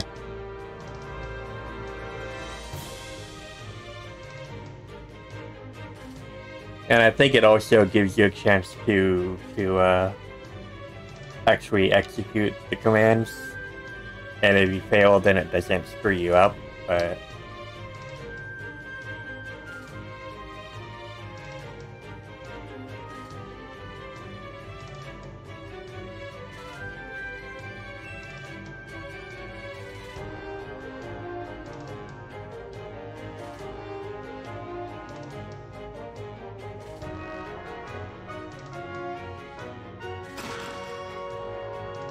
the diagonal movement is still so weird. I'm never going to be able to get used to that.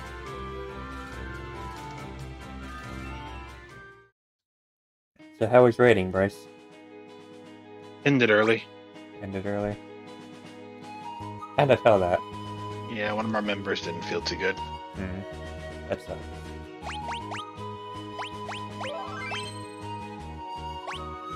Oh yeah, Flux kind of dead.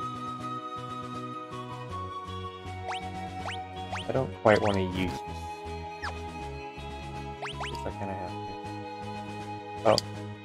Oh, tents are fairly inexpensive, and you don't always need them, so we'll be fine. Also, Bryce, check out the big ass world map that we have. That we can actually see in detail in this game. It's amazing.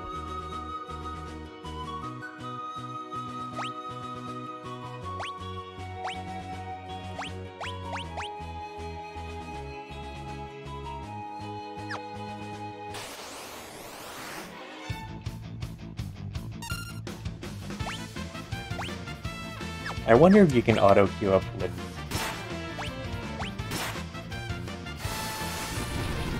I mean, it's not gonna matter if Terra shows everything. You can.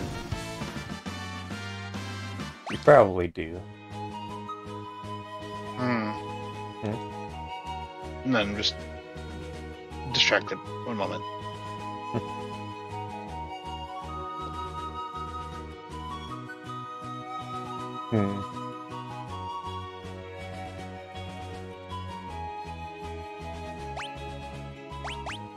Yeah, I just really don't like the way the mobile port looks.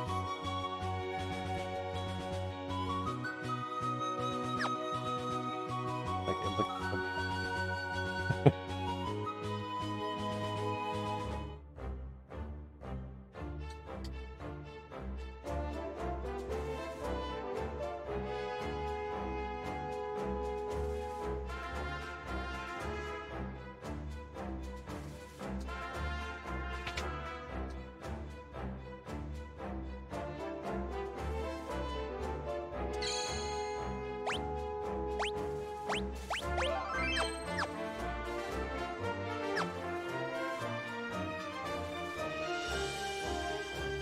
Hi, Bandon.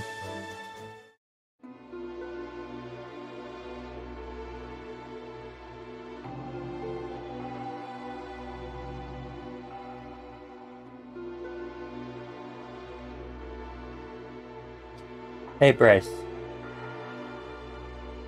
Yeah. You know about Pandora's box? What about Pandora's box? They make a reference to that here.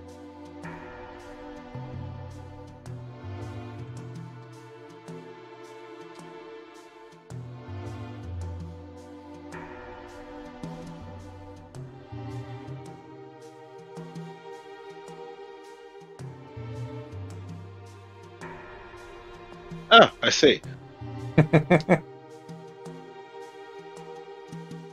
Envy, greed, wrath, gluttony.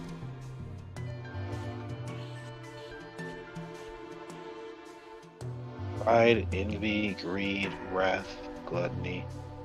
What about lust and sloth? You forgot two of them. One of the most important ones too.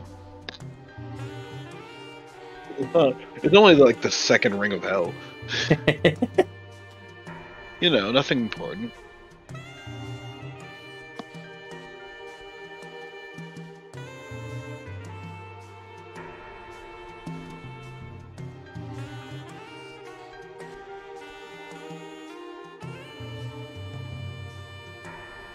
Yeah, although technically owning ROMs isn't illegal if you own the original version, so despite the fact that I had an emulator and a ROM for this game, I still own the original game, so it's fine.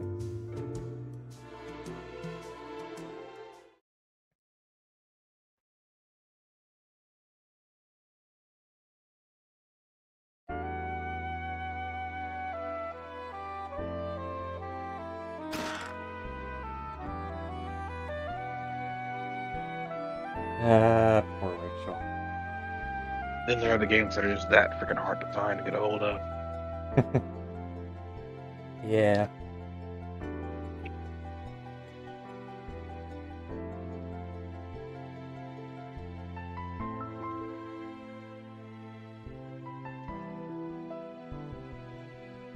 So there's a hidden item in this place that, once again, a lot of people don't know about. I recognize this track. You should, because yours in 14. Yep. Da-da-dum. Da-da-dum. Hey, Lena.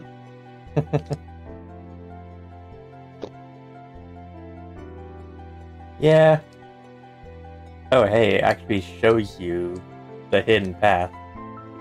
I'm not sure I agree entirely with that. I mean, it still doesn't tell you that the hidden path is there, so you still have to find it. That might be okay. If you find it.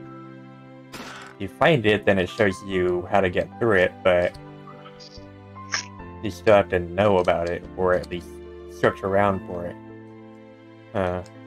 Yep. And of course, I knew about it, because I know everything about this game.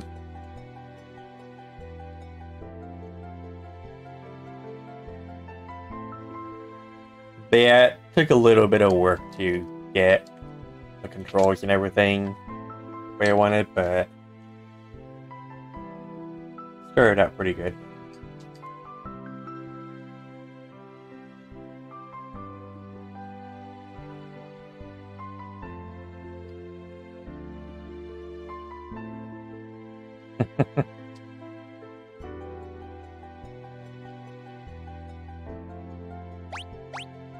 Let's buy one inexpensive tent.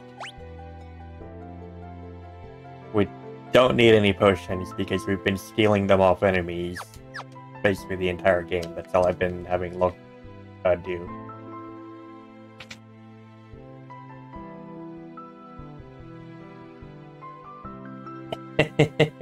Is that what he had to do? Did you attack the shell? Did he gigaball you?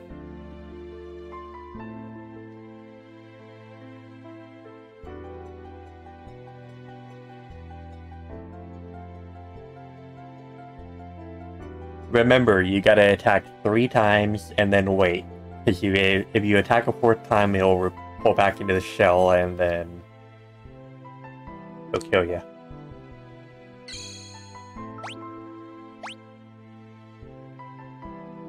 Yeah. Especially if you're playing active mode and not wait mode, it can get a little bit hard.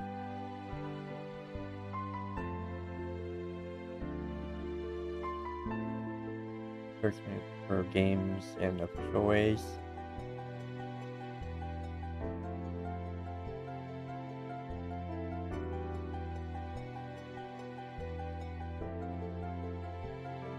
Yeah. So another thing about this little bit, you can also get another item here that some people might not know about. If you tell Benin no, you'll walk back inside. You go back out again. And you tell him no a second time. You go back inside. You walk back out again. And then you tell him no a third time.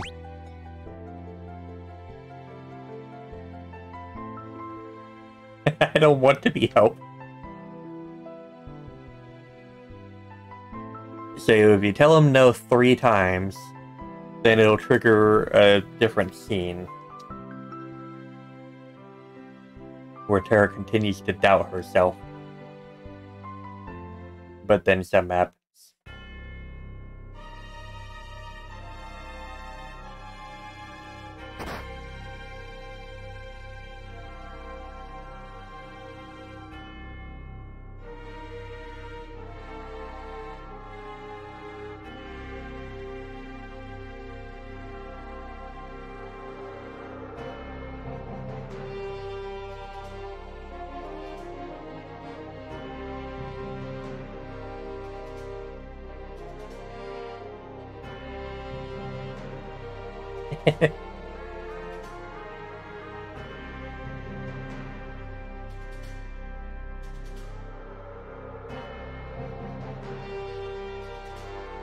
Oh, Savage Die Hard, huh?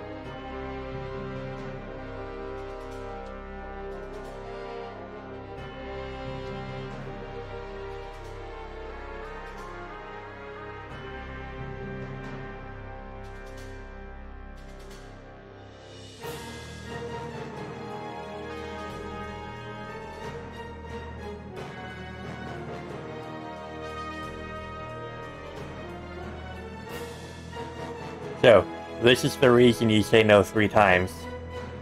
Because then you get this item.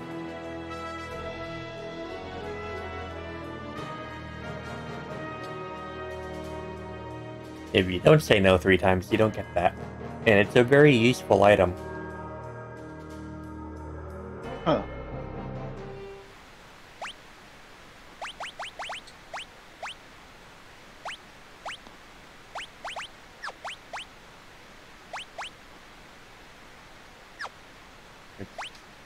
Hit the wrong button again. An armored glove from a foreign land allows the wearer to equip a weapon in each hand. So you forego your shield to have 2 weapons. That could be very, very useful. Especially if your defense is already really high from your helmet and armor.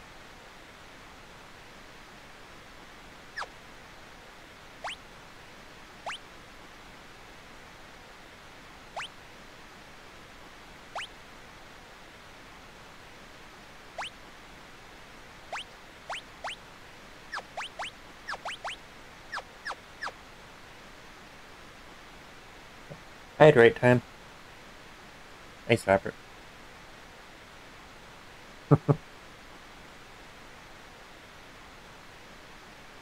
Although, problem is, I don't have 2 weapons to give him. But we will later, and that's when the Genji glove will become more useful.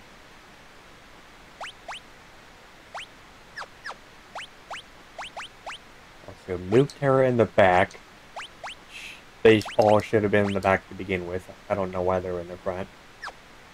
But, so, the formations, the back row and front row. Basically, in the front row, your attacks do more damage, but you take more damage. In the back row, it's the opposite. But, the thing is, magic and abilities are not affected by your row. So you can be in the back row using magic or using your ranged abilities and whatnot, and you'll still do the maximum amount of damage while also taking less damage from enemies. So it's a pretty nice thing to have. There are also certain weapons that will that are long range, and so you can be in the back row and use them.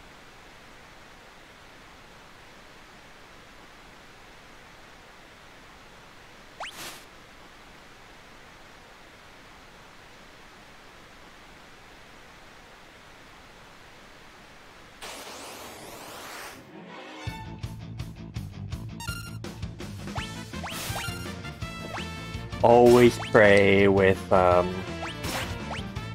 Bannon.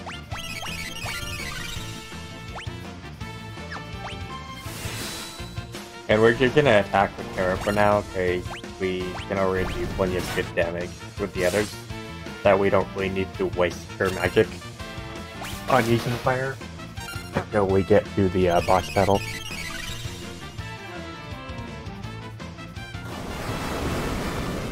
Yeah, I don't really agree with that. That kind of sucked. Okay, Bannon got killed. Oh, how the fuck did he die? How the hell did he die? What the hell?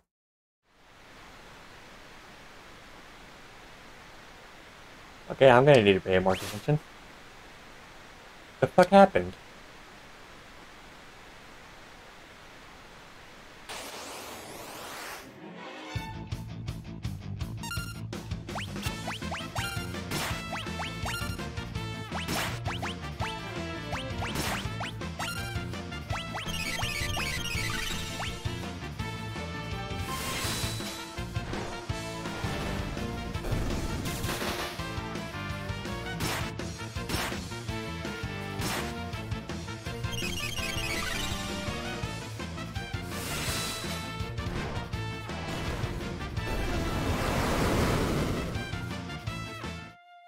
Why? This is not how it was in the original game. What the hell? Why do they have that one move that can just one-shot Bannon? They didn't do that before. I don't agree with that. Because that literally just boils down to, oh, you got unlucky, so you automatically die.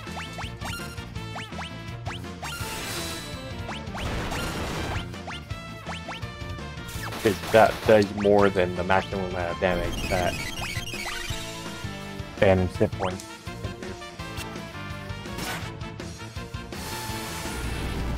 do. Yeah, it's still a pretty annoying oversight, though. Yeah, Bannon's gonna need another level if he's gonna get one shot by that move. That's not really cool.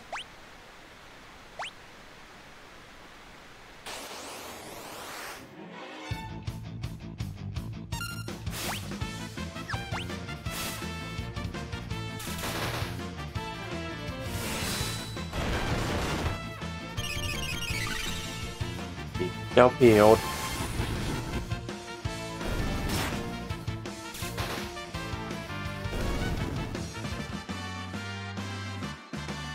Okay, now Bannon might have some extra hit points. Okay, now he's at 142. He might survive one of those. And then pray and heal.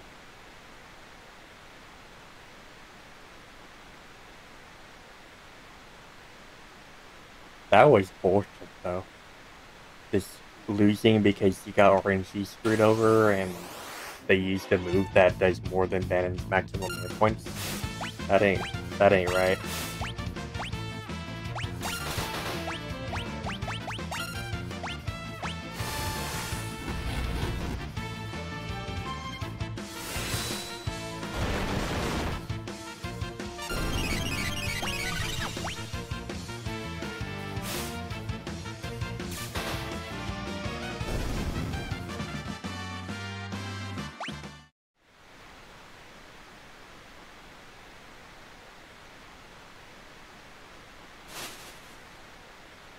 Quick save time.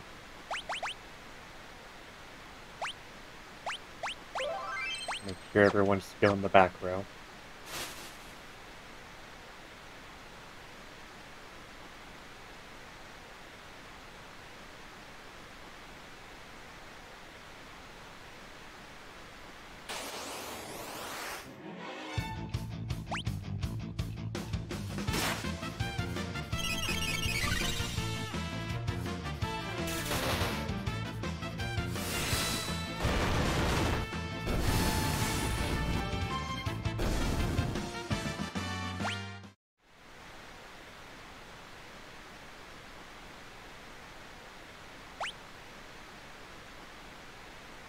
Yep.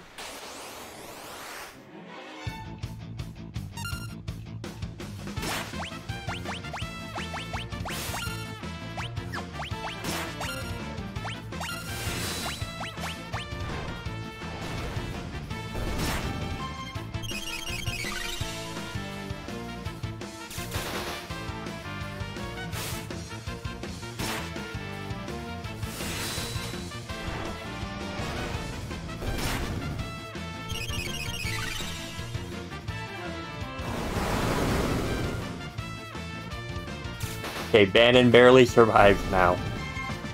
Jesus Christ. Now he's got 166 hit points.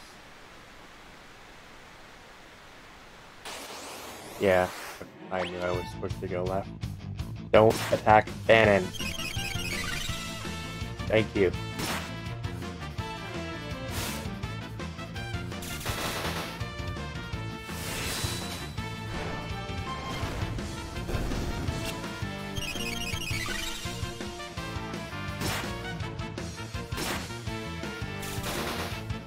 I remembered, but I forgot. So, yeah, you're supposed to go left twice.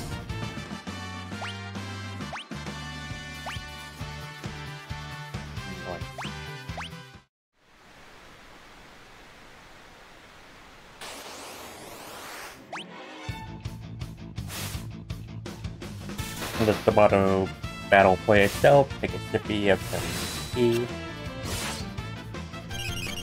Critical hit, nice.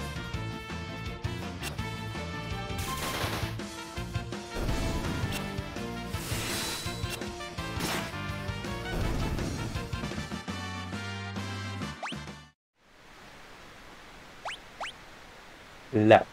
Thank you.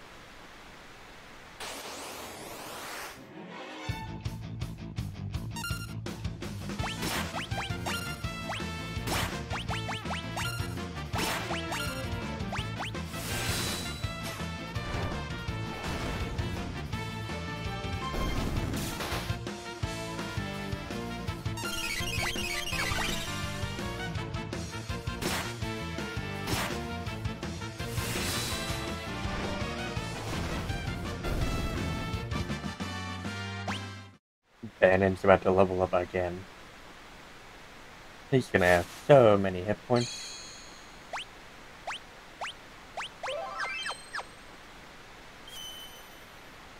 Oh hey, heal. Nice. That wasn't a thing before. They didn't have that little healing bucket. Interesting.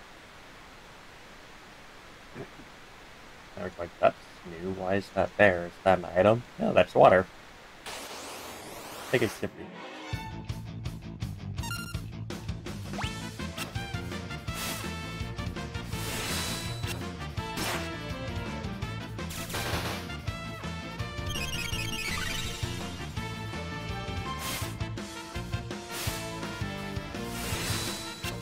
I get the feeling you can't auto queue up Jabin's blitzes.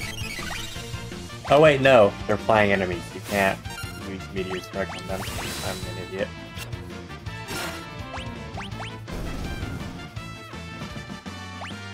Got it, noted.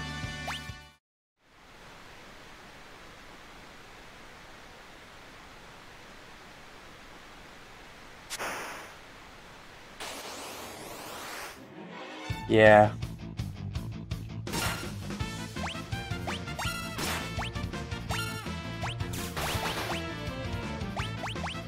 I just have to remember, though, that I can't use Meteor Strike / Suplex on flying enemies like that.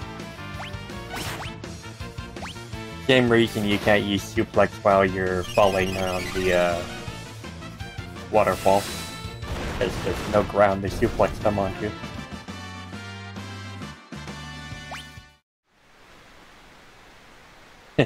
Pretty much. I'm not a huge fan of how handholdy it is, but it's not really a big deal. You still enter the command, and it doesn't really waste any time.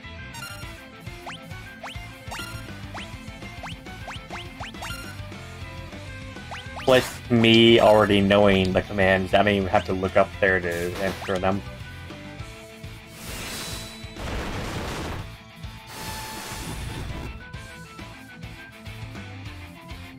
Seafood soup is not on the menu. Ink. Huh. That's different. He always inks Terra when she uses fire on him.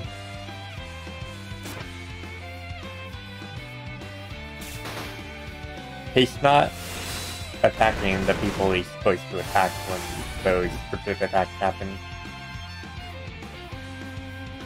I wonder if that's a glitch.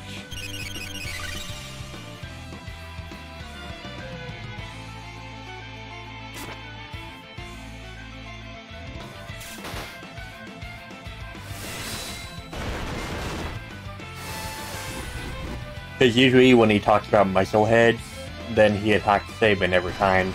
And then when you use fire on him with Terra, he'll ink Terra. But it doesn't do that in this, it's just random.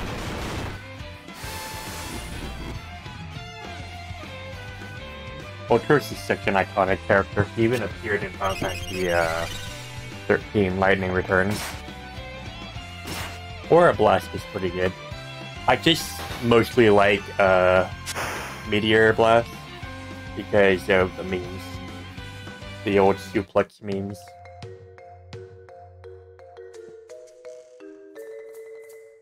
Especially on the train.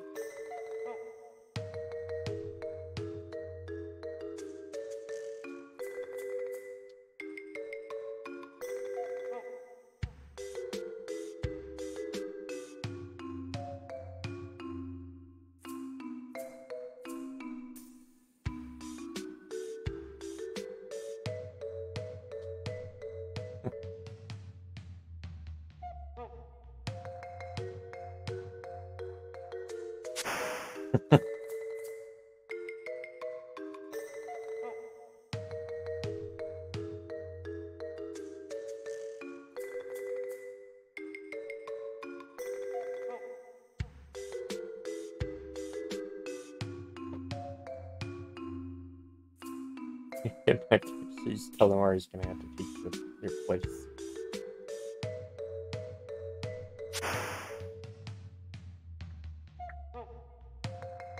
I think he missed the onto the raft part.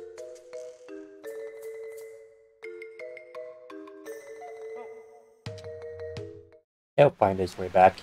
It'll just be the longest episode in the entire game.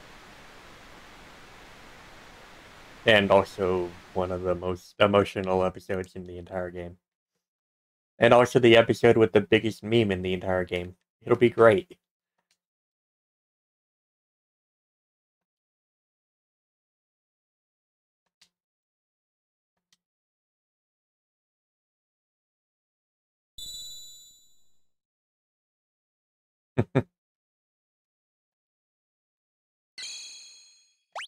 Pick your scenario. Kupo!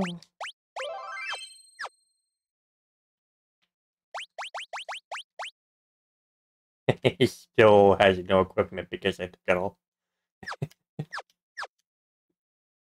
So, we'll do the quickest scenario first.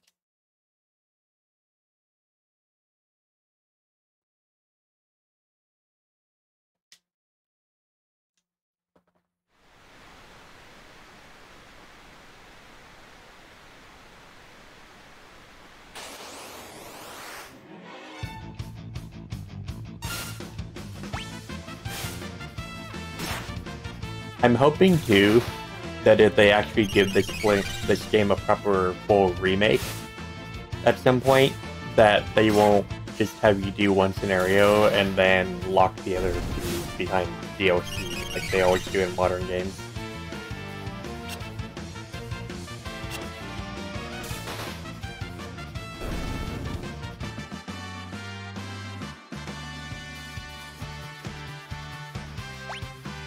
Yeah, so my answer to that is this is the internet. Unfortunate, but it's not gonna exactly ruin it for me.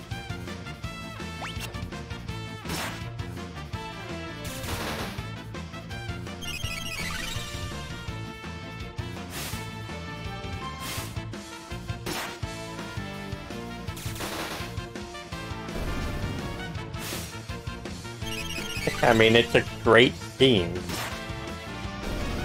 The freaking Dream Oath is such a good song.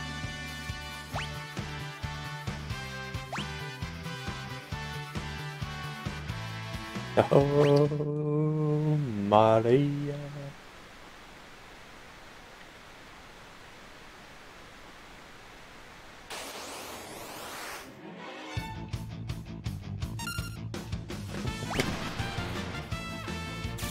How dare you ink the one that never does physical attack?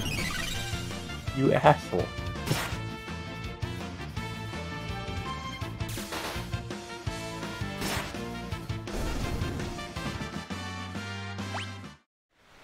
So much experience. So good. And back on land.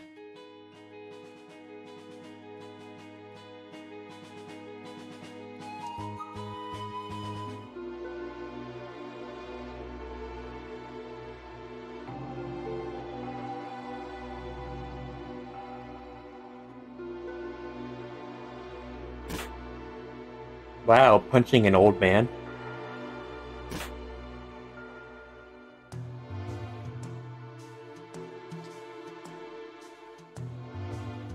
My friends, why I can't stand men. It's like they don't even have ears, says the man.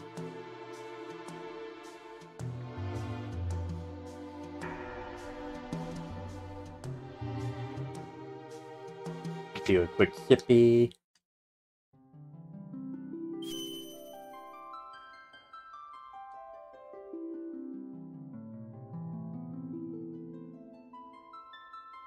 Yeah, when I first played this game on the Super Nintendo and I was 8, I didn't know that you had to actually go around with Draco and do the dance. I just thought the scene continued to play by itself, and then I ran out of time, and yeah. I had no idea that you had to actually go around with them until I freaking looked online and figured it out. It was so lame. I was a dumb kid.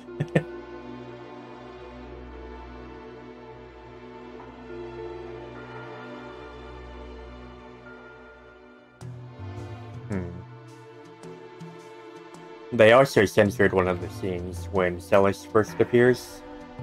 In the Super Nintendo, it was a lot more violent.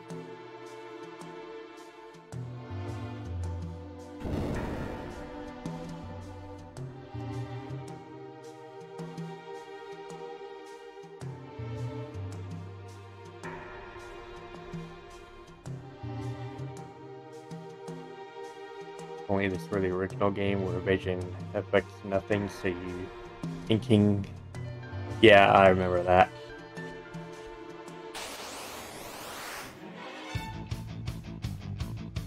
Wasn't it physical evasion did nothing, and it was special evasion that affected both? Or magic evasion?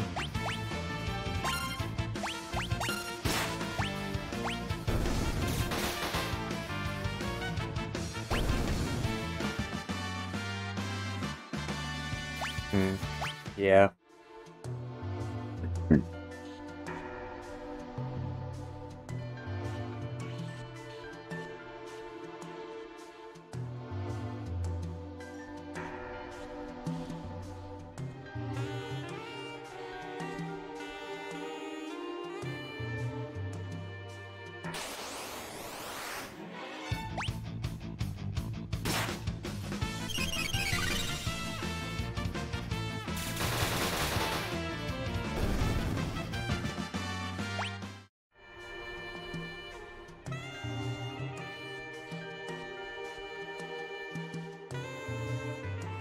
So, this is the scene that I'm wondering if the diagonal movement is gonna fuck me up on.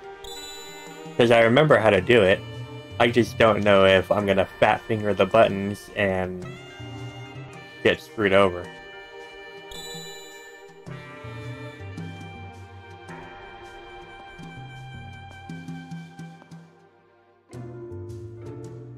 So I'm gonna have to be careful because my D-pad is a ring. And it's very easy to accidentally hit the diagonal buttons.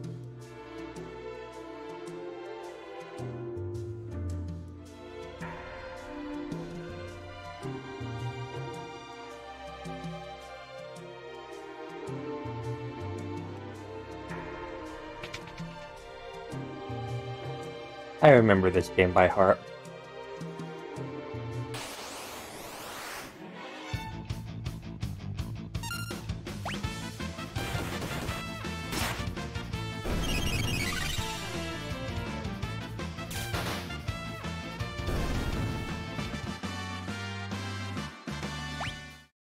No, see, that's the thing, is the way my D-pad is on my controller, it's kind of not really flimsy, but it's easy to accidentally press like a diagonal when you're trying to press up or down or left or right.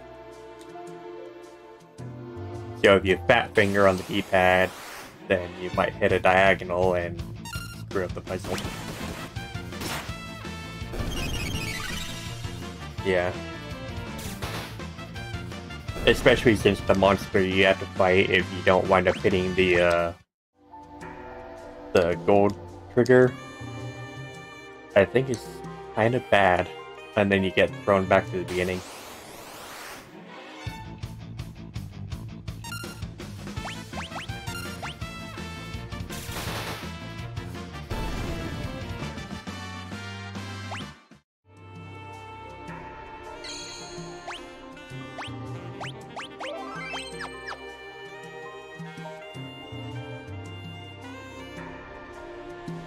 Other than that, the diagonal movement is kind of useful, to be honest.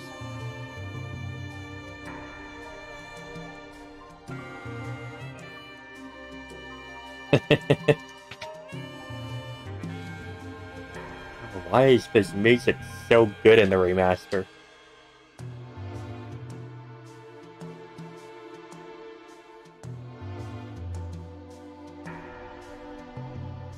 Hey, Bryce.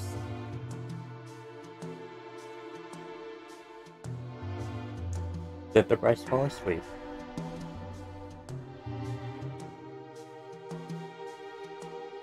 I think Bryce might have fallen asleep.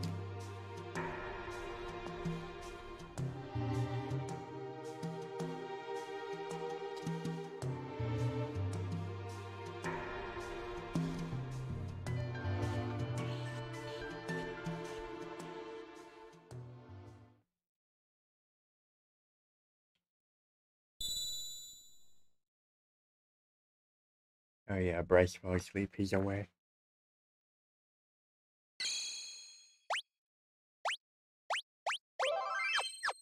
And then we'll do the second longest scenario, which is still fairly short when you know how to do it.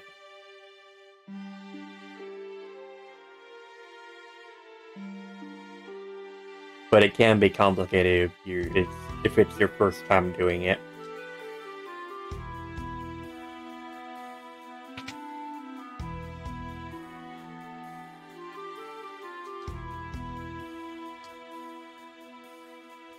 Yeah, so the very first person you talk to gives you a huge hint on how to get through the scenario. And there aren't just secret passages with the rich people houses. So first, I have to go to the shop, talk to this thug here.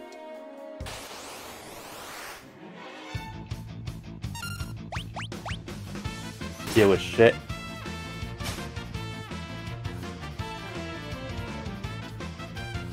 And now he's got his birthday suit on.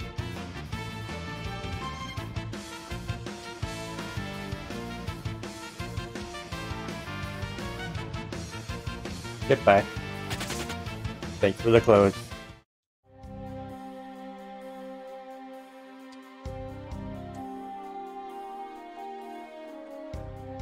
I have so many potions, it's ridiculous.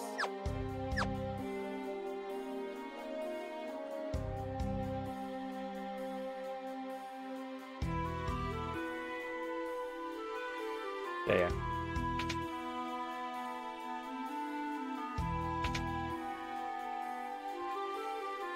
Now you go down here.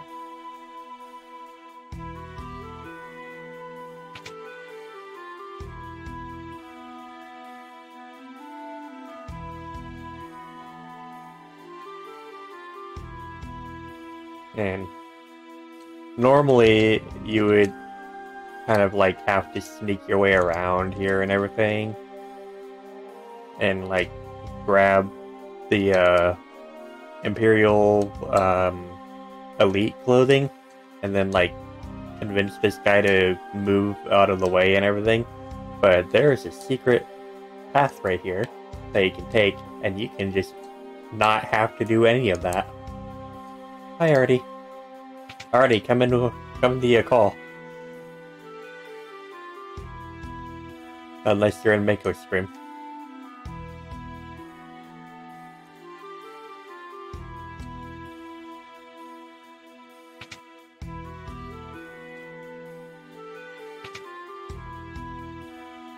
So now,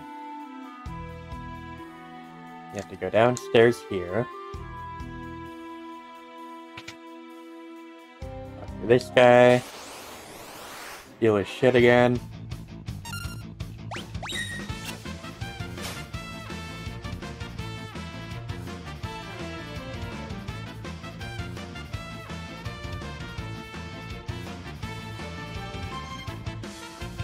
Yeah, they really put so much effort. They didn't even have to do it. And it's only like $18, but it's such a good remaster.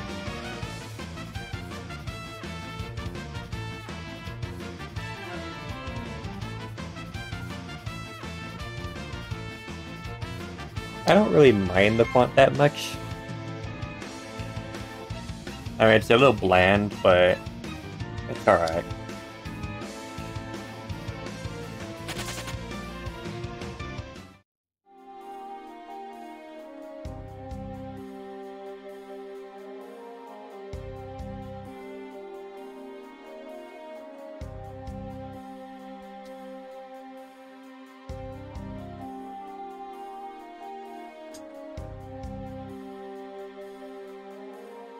Granted, it doesn't really matter that much to me. I have 2010 vision, so I can easily read it anyways, but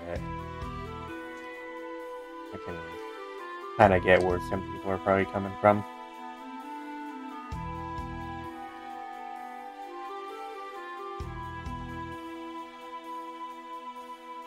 I don't quite remember the password, and the game doesn't tell you the password, but I will remember it when I see it.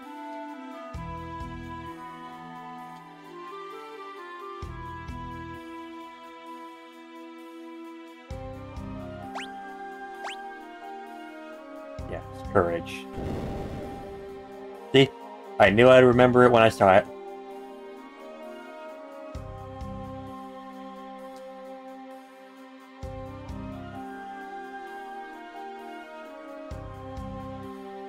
The secret passage movement's a lot faster in this than it is in the original.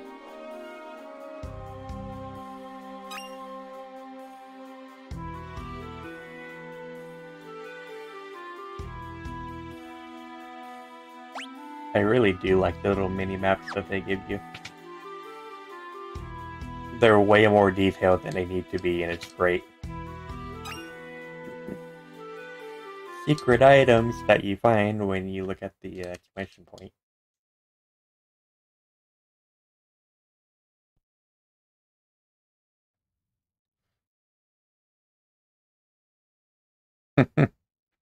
Yeah, but when you're me and you've played the game 8 times, you remember shit. So I remember the password.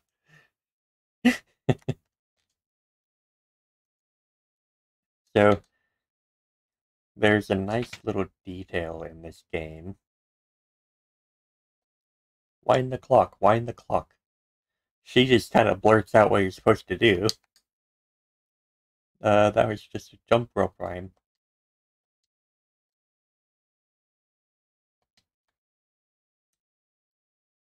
So, yeah, there's a neat little detail in this game that you're going to want to have the volume on for when you're playing it.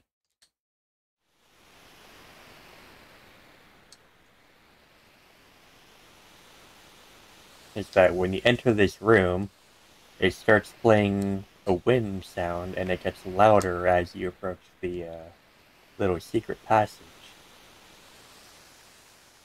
and that tells you where the passage is. It's such a good detail without actually, like, physically telling you what it is. You just listen to the audio and then you find it. Why are old games so good? There's also a little funny scene if you don't take off the disguise, and I'm gonna actually keep it on because of that.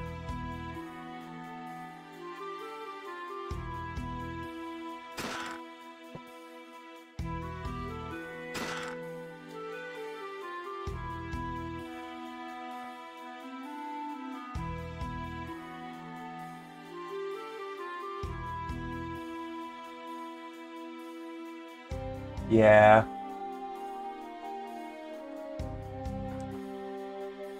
It is what it is, and it's not like game breaking, so it's still fine.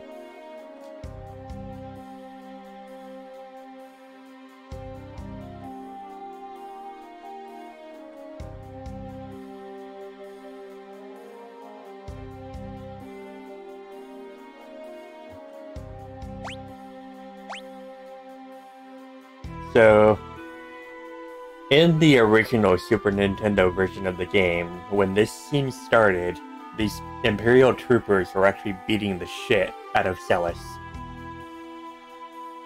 And they removed that in the later versions.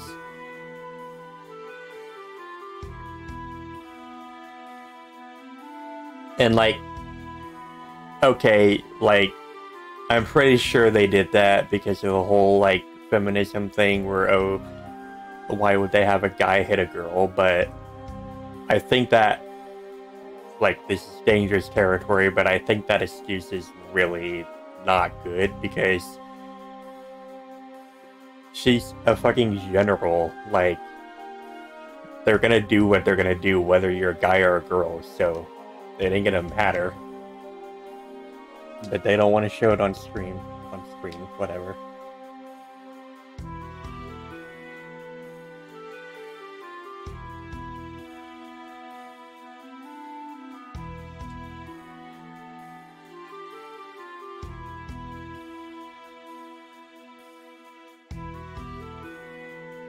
And yeah, you're kind of supposed to play these scenarios from shortest to longest between Bannon, Locke, and then Sabin, because they allude to what happens in Sabin's scenario here when she says that they're planning on poisoning Doma. You see that later on.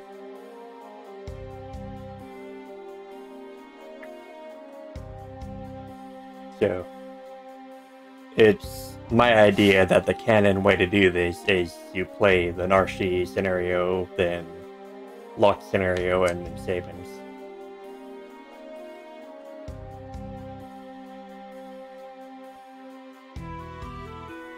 Yeah. But, like I said, it is what it is.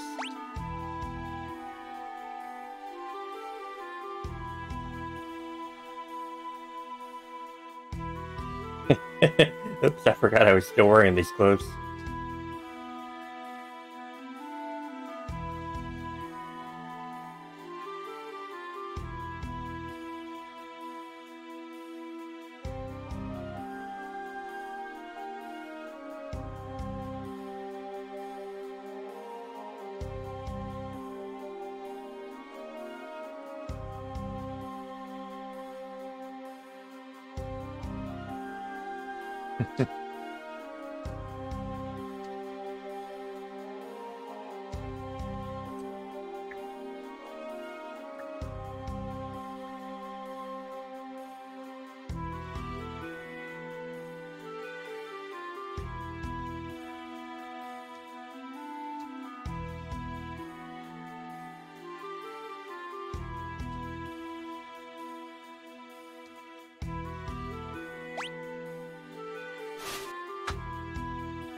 Yeah.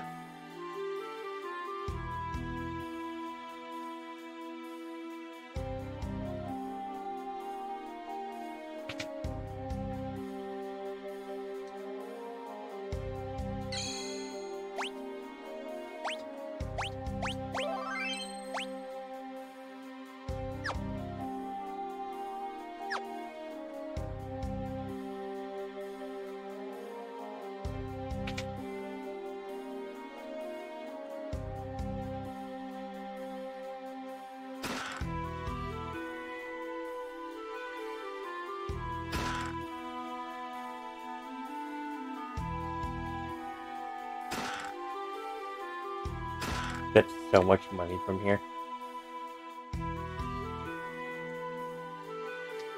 So remember what the kid said, wind the clock, wind the clock. Alright. Got it. Thanks, kid. You got us out of here, we couldn't have done it without you. Alright, time for enemy encounters.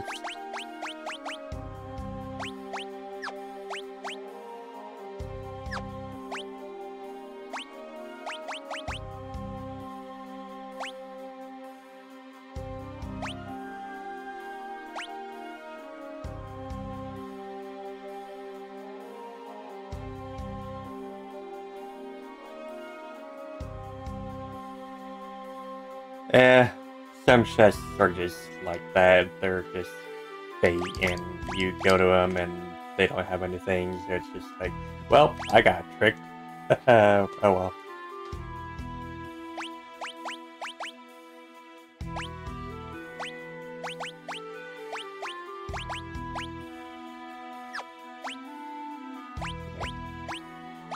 You're not who I wanted to put that on. You are. Put the knight's coat on the person that says he'll protect the other one, so. Little fitting kind of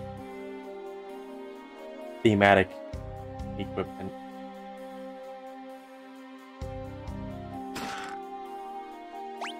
Immediately put that on Celis. So that she can actually, like, survive things a little bit.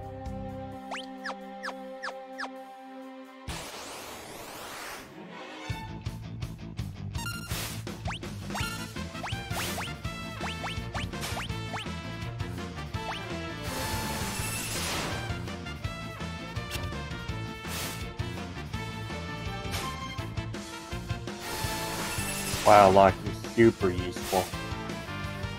Also, everyone's still in the prayer, aren't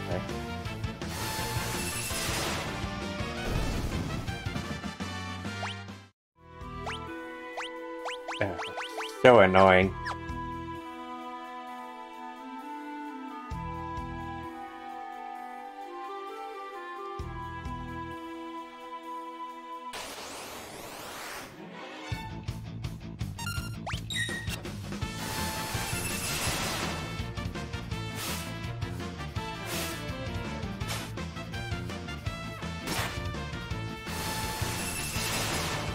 I mean, it's not like he's gonna do all that much damage from attacking.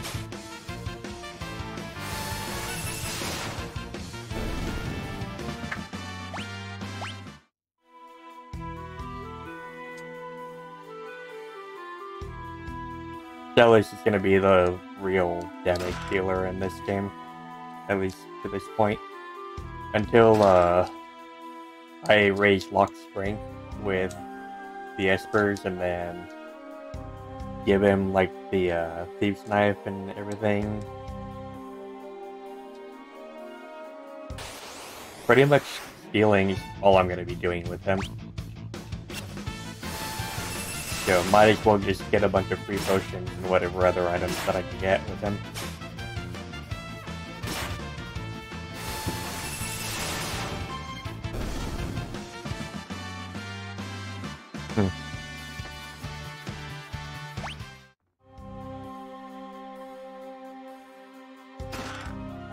Yeah, the way that I built Locke in the last playthrough that I did of this game was I just rose his attack or his strength up to 255 or whatever it was.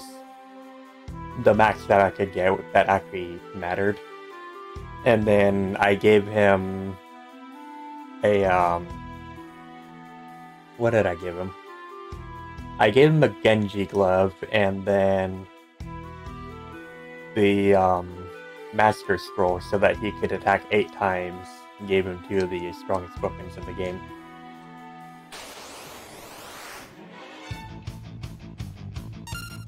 And so, from that point, he was basically just my heavy hitter, and he would kill everything in like 1 turn. But until then, I pretty much just had him stealing the entire time.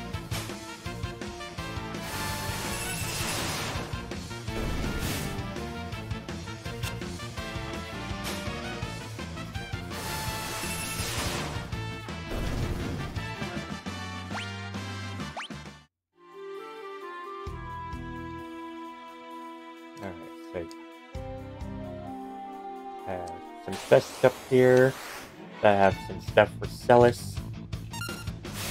Oh yeah.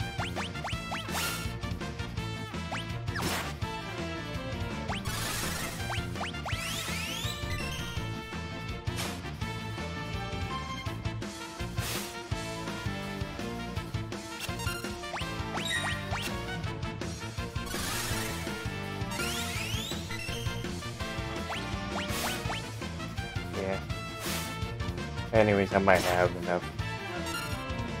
Yeah, night code really helped because I still don't have any. What was it? What?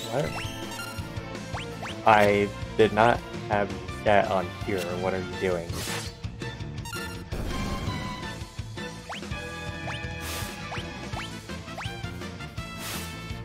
Alright, see you later.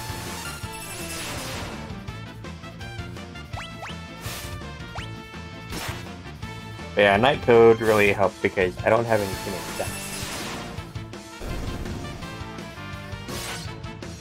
Critical.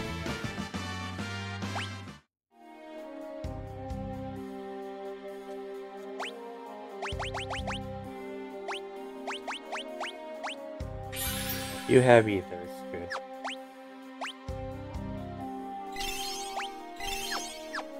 That got messy when I wasn't paying attention to what I was doing when I put auto run on.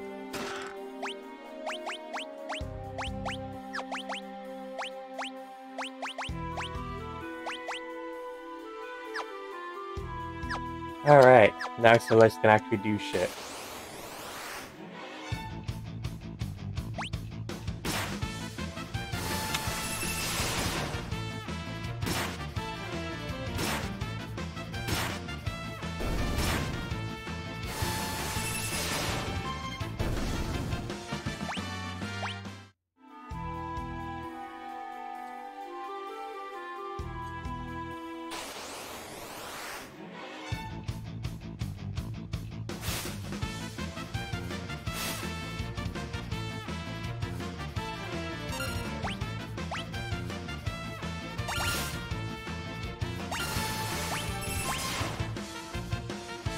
I hit left trigger too late.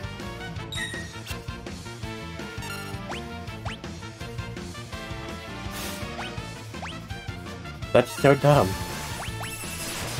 So if you're on the left side of the screen, it's right trigger. If you're on the right side of the screen, it's left trigger. That annoys me.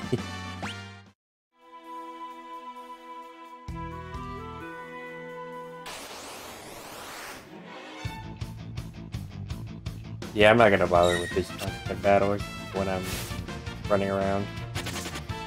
Get out.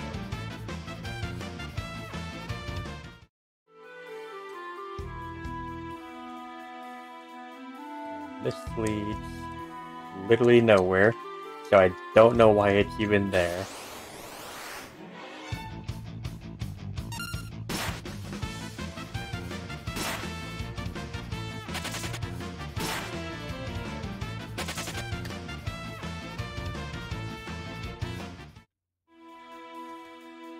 Alright, now we go. Yay.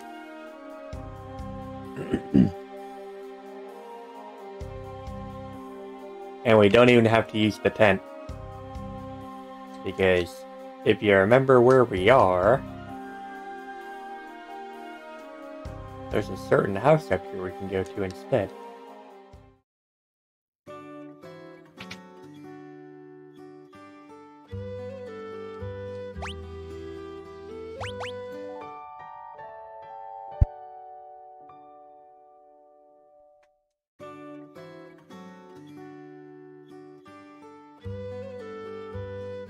Yeah,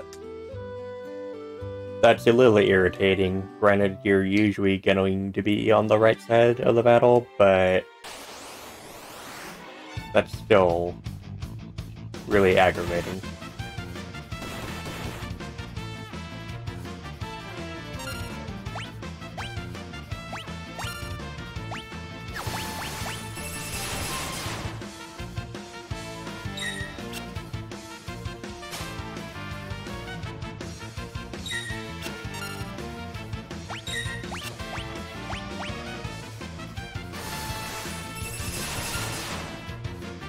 Yeah, so one thing about that, I had a friend who was playing Pokemon Sword, and it shares the same target selection as this, where it remembers who you picked last.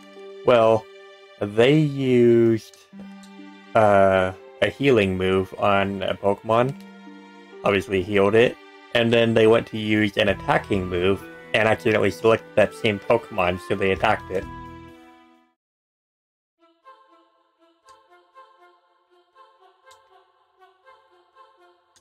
So yeah, cursor memory can be annoying.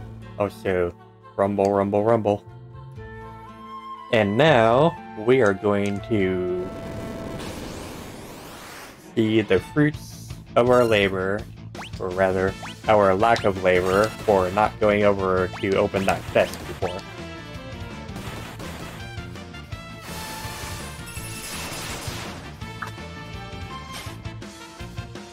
Antidote.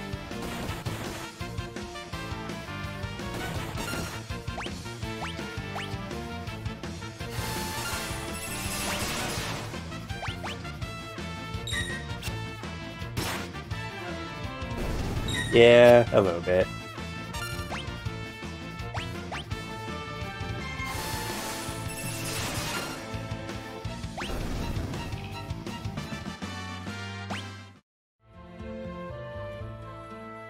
So, we are about to see what's in this chest that we didn't open before last time we were here. And then we are going to use it. Because it is one of the most broken items you can get in the early game.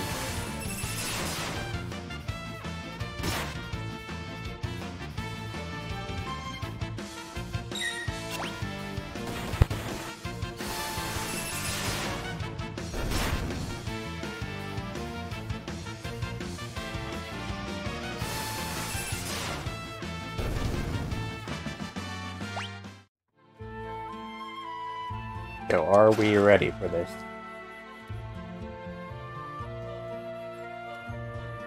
It's gonna be fucking amazing.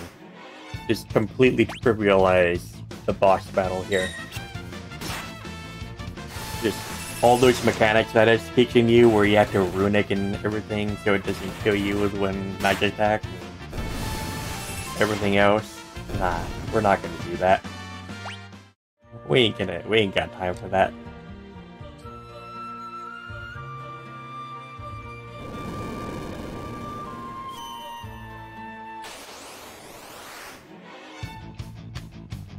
And we're not gonna bother with this battle either. We're right at the boss, so I'm not gonna worry about it.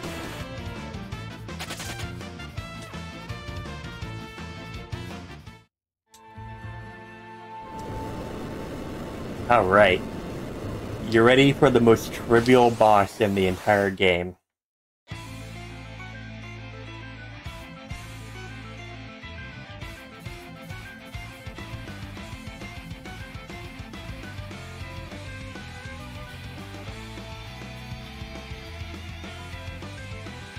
No, you won't.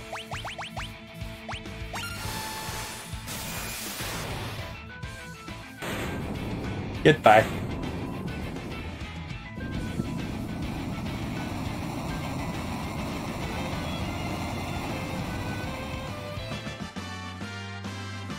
Oh, not only does the game reward you for going around and picking up all the items you find, the game rewards you for not picking up items immediately. Because if we got that chest the first time we came here, we wouldn't have gotten that Thunder Rod. And then that boss battle would have been so much harder.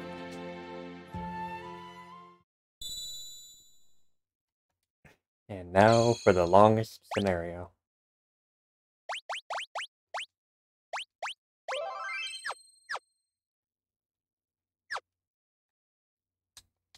Here we go.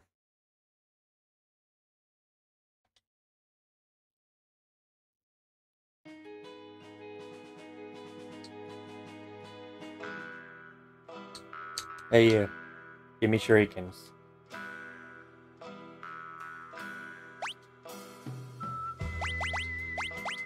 we're gonna just buy a whole crap load of them. It doesn't loop around and you can't buy 10 at a time. That kinda sucks.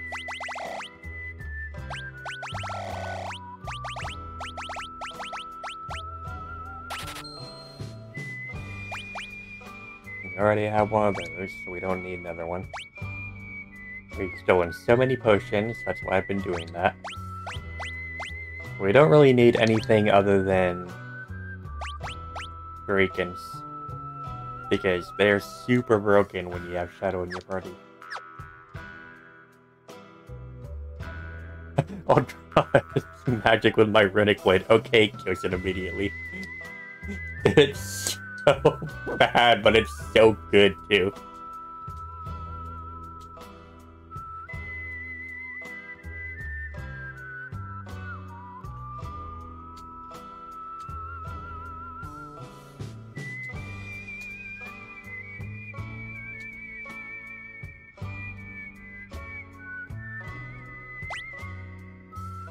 Death is only ever a step behind me.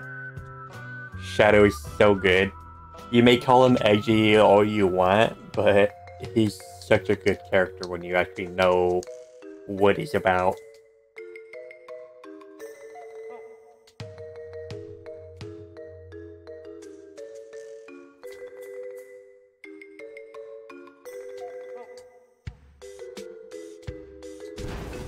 Boom.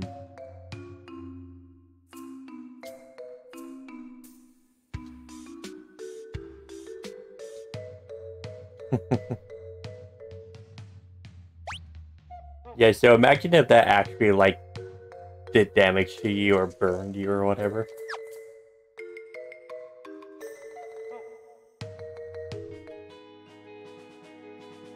But anyways, we now have Shadow.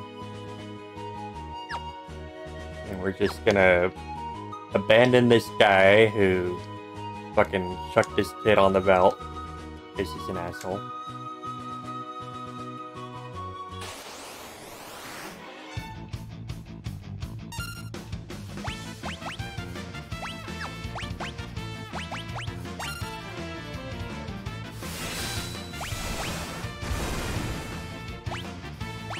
Oh yeah, I should probably do something about that knife.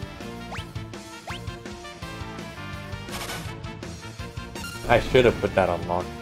Wait, no, you got that when you did the magic attack. I'm gonna have to be careful not to throw the knife, because it's actually a really good weapon for lock.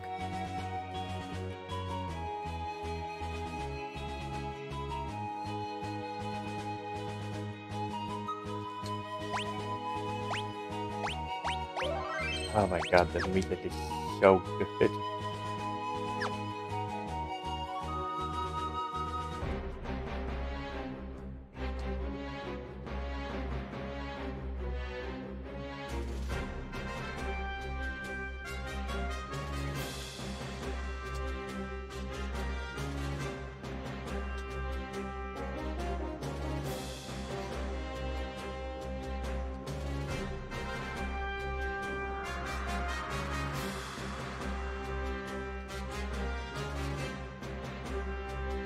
Hello, Kepka Palazzo. Aren't you like 20-something?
Hey Bryce, are you awake? This is the theme from Stormblood. Yep. Specifically, the Kaiken stronghold. Doma Castle. And what is this place called?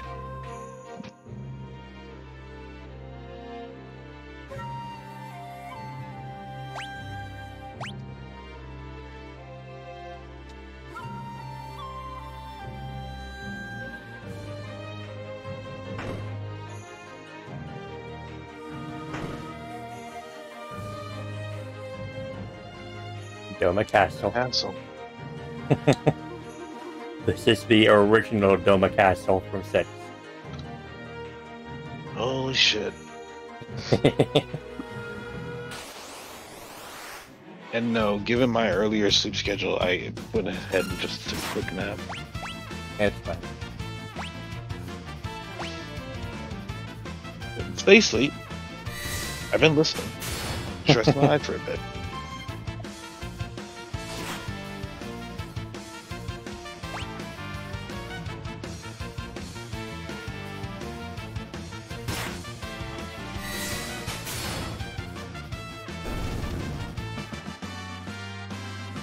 I like how it puts a kanji on each of his abilities.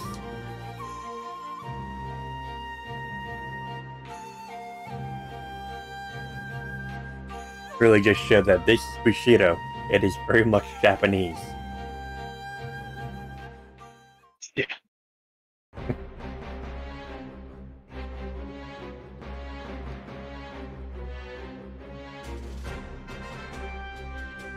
That's so weird.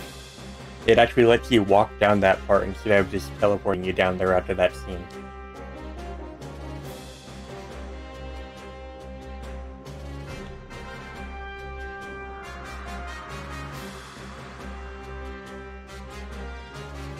You're from Miranda, right? Thanks for the follow, Robert. So, you're from Miranda, are you not? Remember this. Because this becomes important later on in another side quest, actually. It's ridiculous how, like, the smallest piece of dialogue have so much weight later on.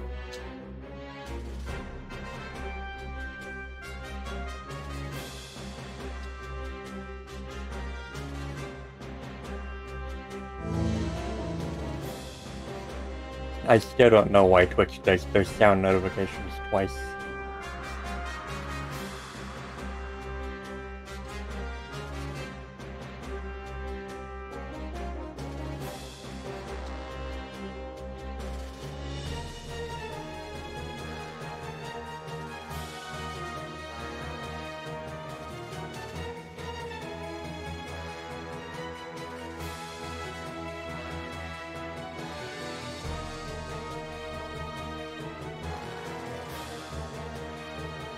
So that's General Leo. He may be an enemy, but he seems like a decent man. Holy shit, game's actually alluding to you that enemies might actually be good people.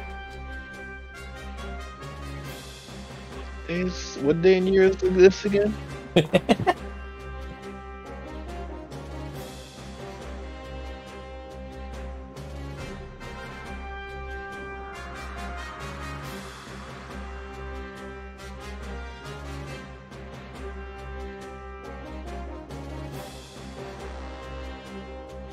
Nothing dirty, Kepka. They may be our enemies, but they're still human beings. But not forget that.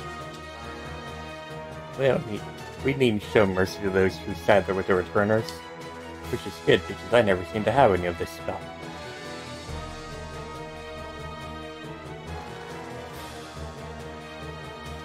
You have to wonder if he actually saw Sabin over there when he passed by and he just didn't do anything about it.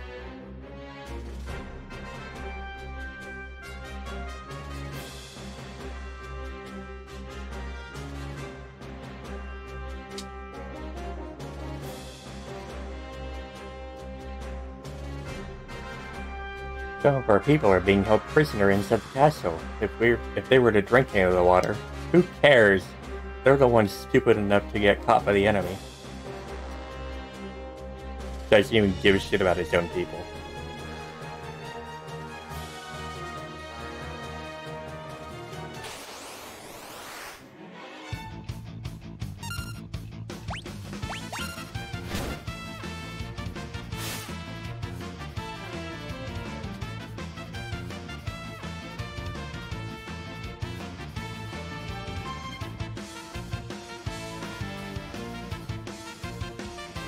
Wait, he says. Do I look like a waiter?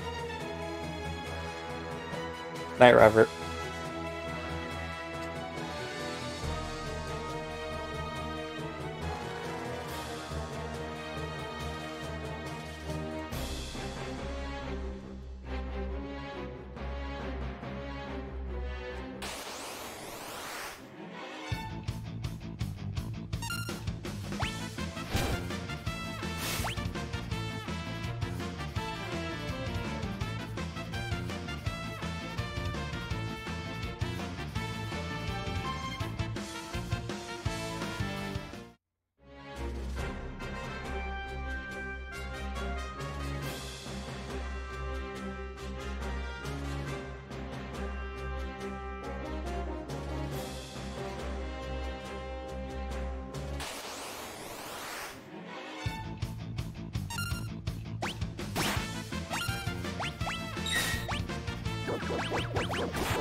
Go, Interceptor, such a good boy.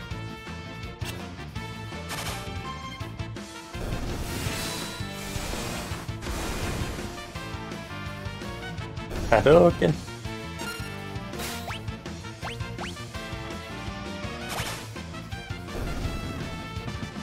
Easy.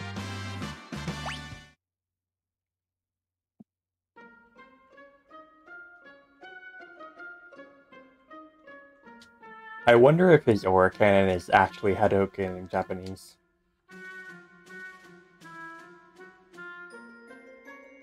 That water's looking a little purple now. That water doesn't look very good.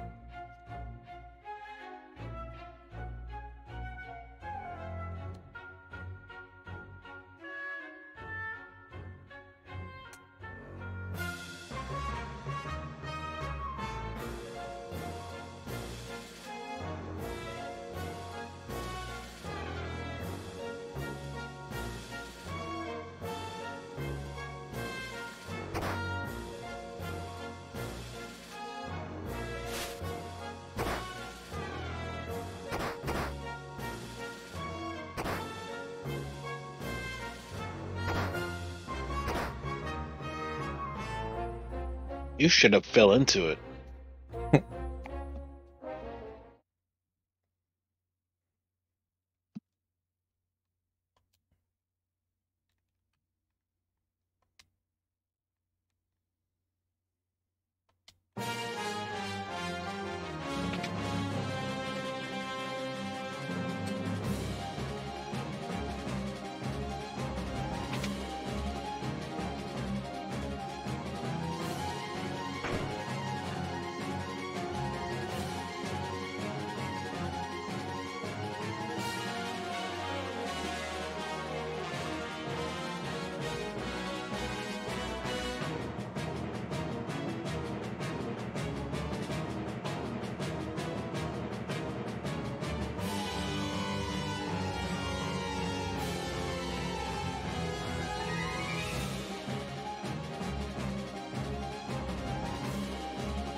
I don't think I want to trust that remedy. Huh? I pulled a remedy out. I'm like, I don't know if I want to trust that remedy.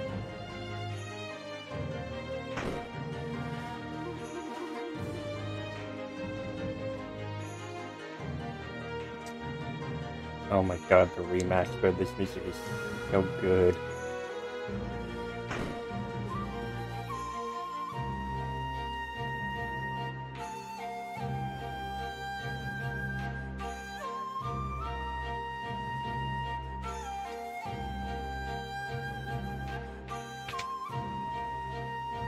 I dare say they pulled it straight from 14.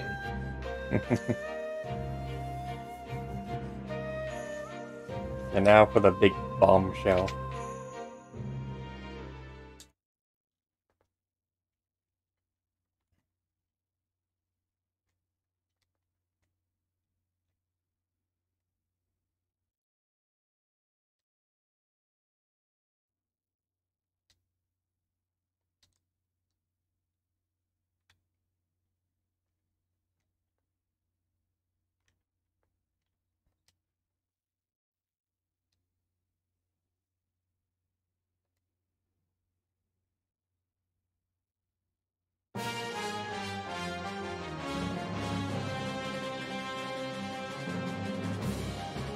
His wife and son.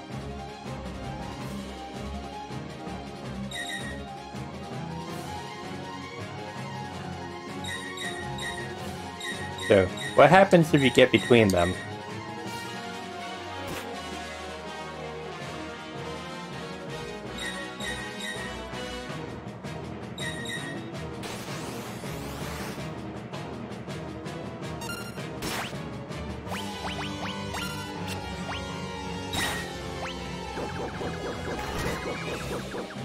The Interceptor's such a good boy.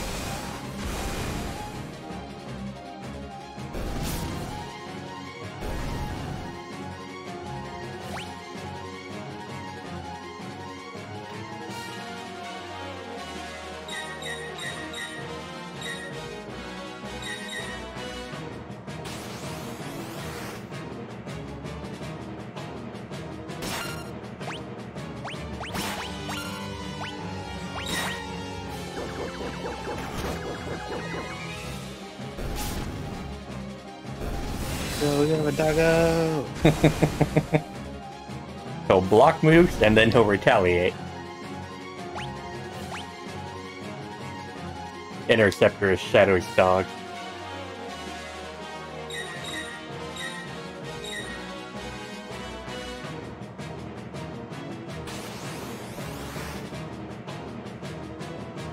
Diane's too mad to be Remaster right now. Yeah.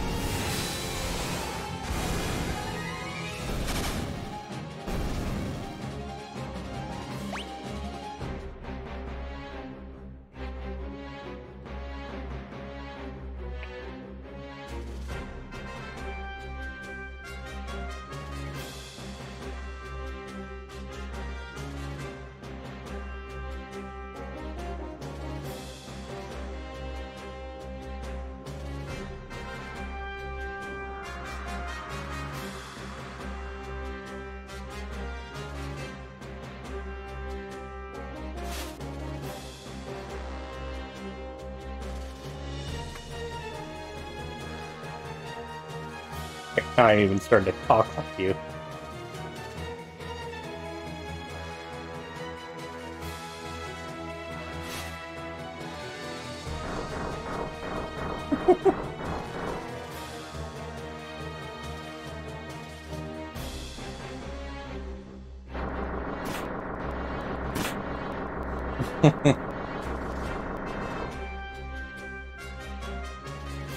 You know what? That worked quite well.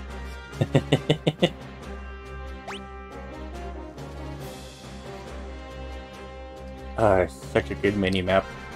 All these mini-maps are great. Really good.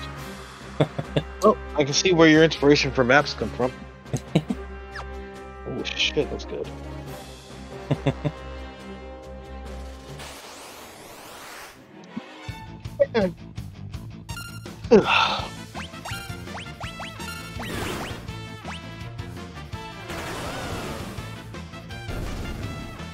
goodbye.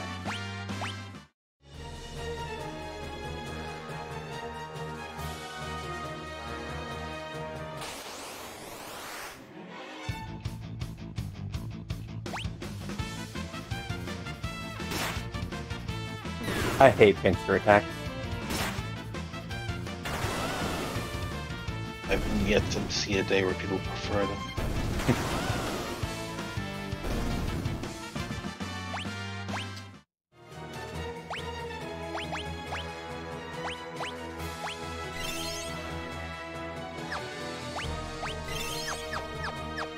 And then the armor just sits there, so you have to go around it.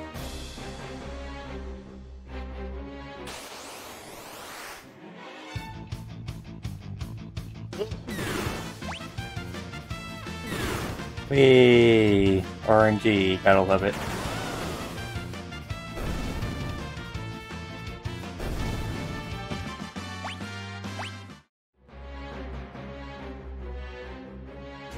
We have something to get him up, right? Yeah. If the scene doesn't do it automatically.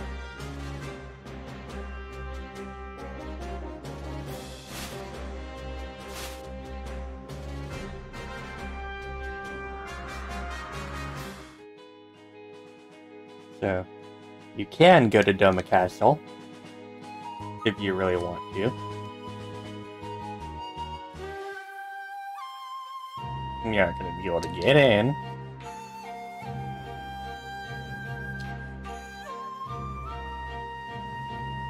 Wait, did they take over Doma Castle? Mm-hmm.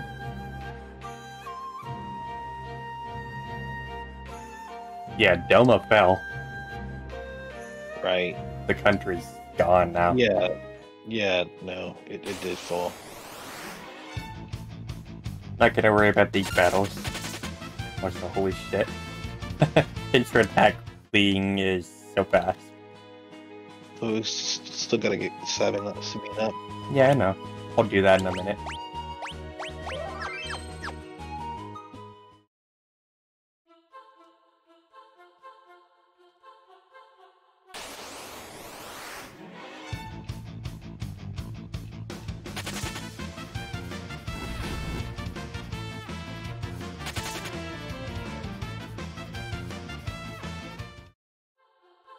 Okay.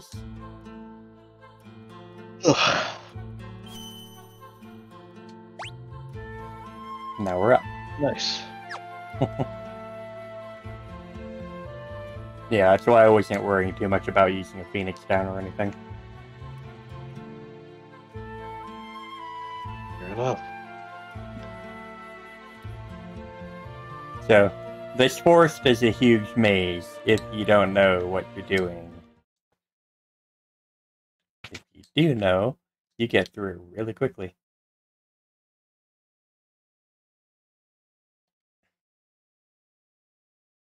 Oh yeah, there could be survivors. Let's take a look inside. Certainly nothing bad will happen.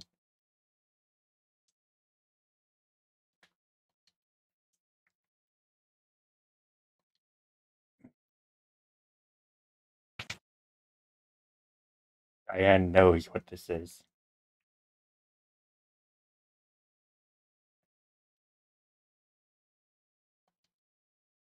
So you ready for one of the best music tracks in the game?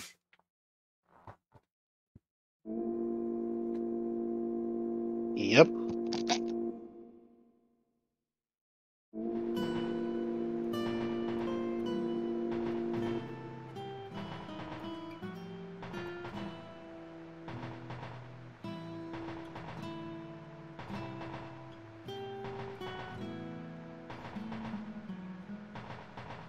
The Phantom Train. I'm sure you remember what that is. Yep. Can't believe they made this a raid in 14.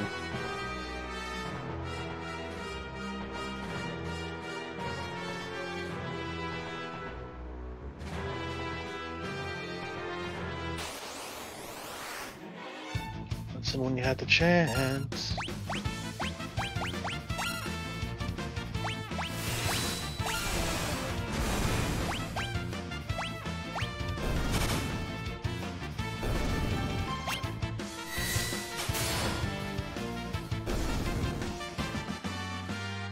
Corbin knows the meme.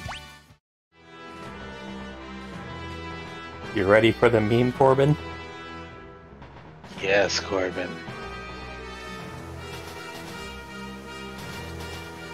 So, these ghosts can do one of three things. They can either fight you, or they can ask to join your party, in which case you'll have one party member that's a ghost, or they'll sell you items. You have no idea which one's going to do what. Fun! And that wasn't one of the ghosts, by the way. That was just a random encounter. That happened to happen right when I talked to the ghost. What's with this guy? Seems to want to accompany us. Sure. Got the music. Look out, battle.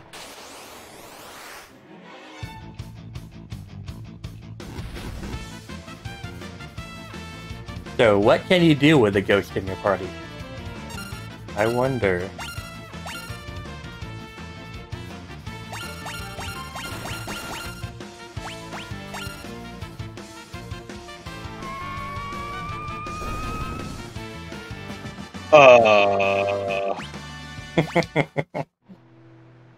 And then the ghost is gone. That's... Howdy, folks. I've got top quality items at rock bottom prices. No risk to be overcharging, and all you can take it with you. Thanks? It's so good.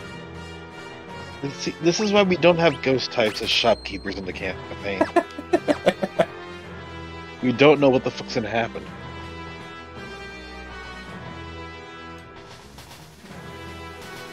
Thanks, shop ghost. I mean, we're outside. We can jump for it. Bomb. Bomb. Kill the bomb before it blows up. Yep. Pretty sure this is a save room. Nope. Oh yeah, I remember. Go fight you. I remember this part.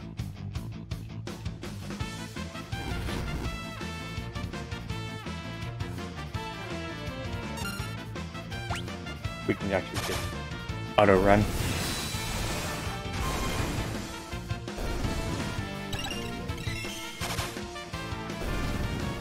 Well, Diane got stopped. Fucking time shenanigans.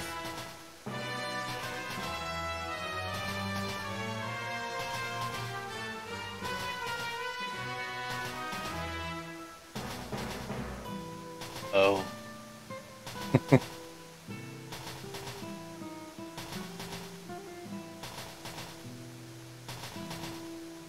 Nowhere to run, nowhere to hide. No escape for you.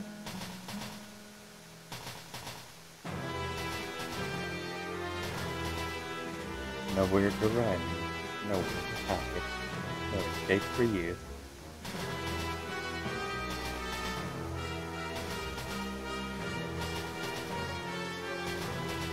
Sounds almost cultish.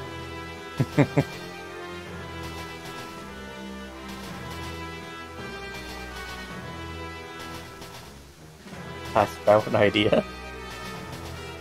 Time for me to come to put my training to use. Come, Cyan.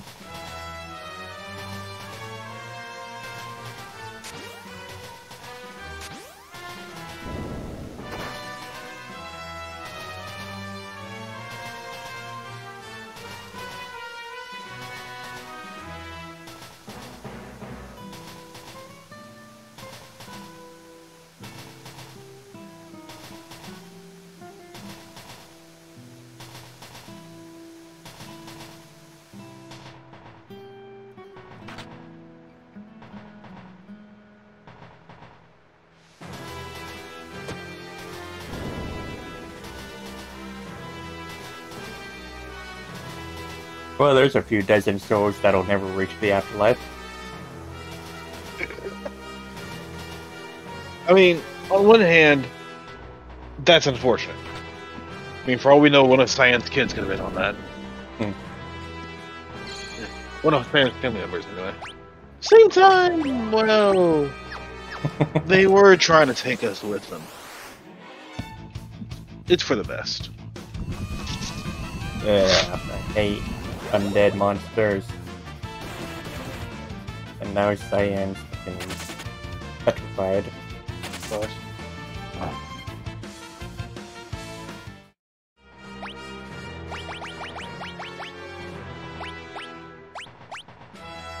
It's a good thing I stole this from that shopkeeper's chest. Way back a long time ago.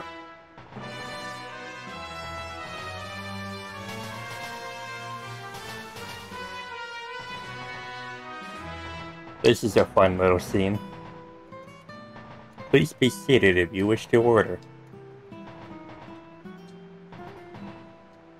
Food, bring me everything you got.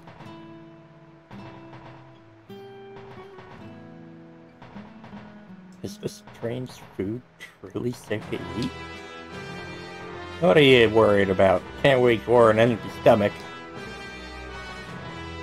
Do what thou wilt, sir. I'm sure there's no stopping thee.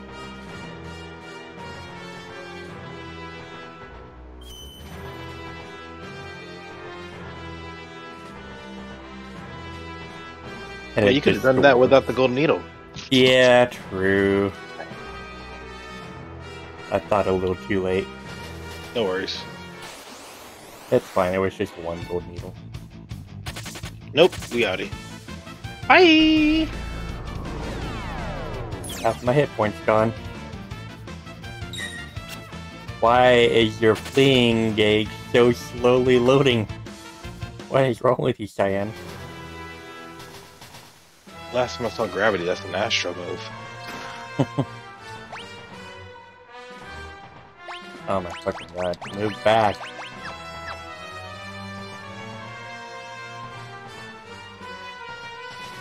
Yeah, what time makes gravity?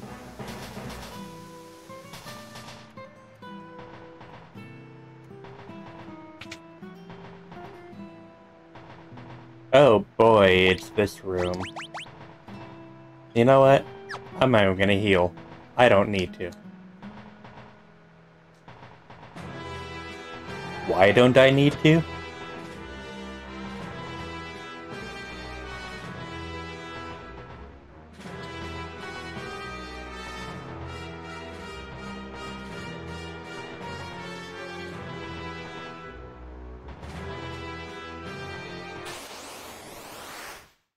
Bean, your words. Stop using them.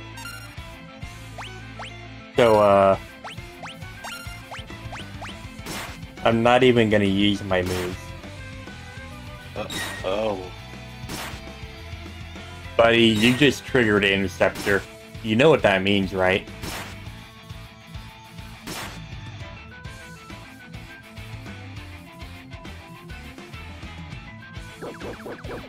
Go get him, boy.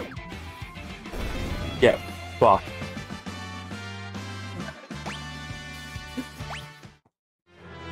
It's kind of pathetic of you. I'll bark, no bite, but guess what? You just got bit.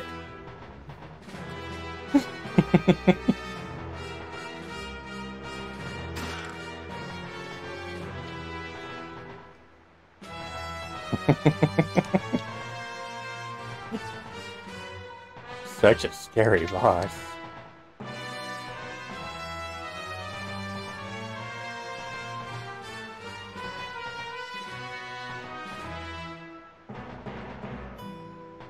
There is a thing here in the original...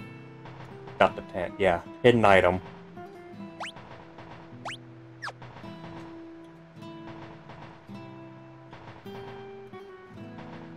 Baking to be a save point. Nice.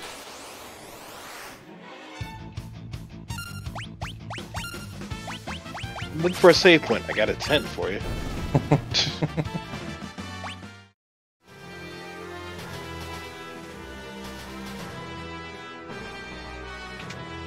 Now, can I get an actual save point, please?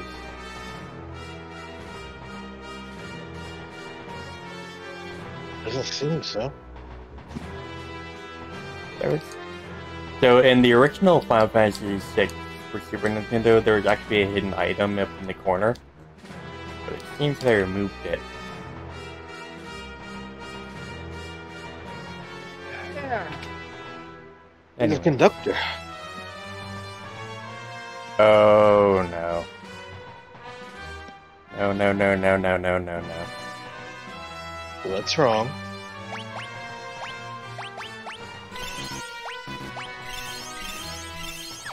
Oh dear.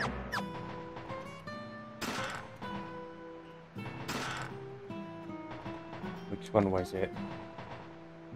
Which one was it? Okay.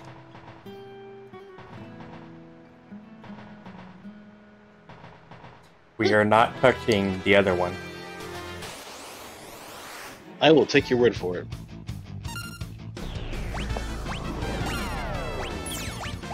You're acting like it's a Tonberry in a box or something. Oh, it's worse than a Thunberry. Oh god.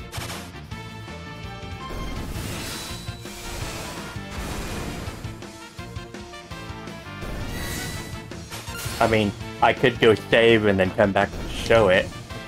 Nah, I'm good. I can live without, I assure you. Thank you. There's a bloody safe. What?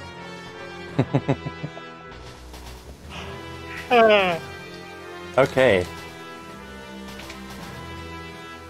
So, pretty sure it's the first and third one. But we're gonna read the rule book just in case. Yep, first and third ones.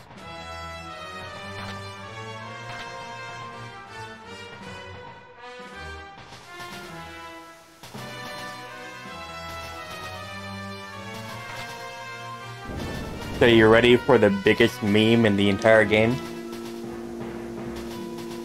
That has survived for, what was it, 28 years now? Yep. Go straight! Here we go. Fucking go do it, Saban. Duplex that damn train. Now, Duplex the train! and now, we're gonna Phoenix down. What? Wait, that does damage? The train's an undead creature. Oh. Healing magic will hurt it. Phoenix down will kill it.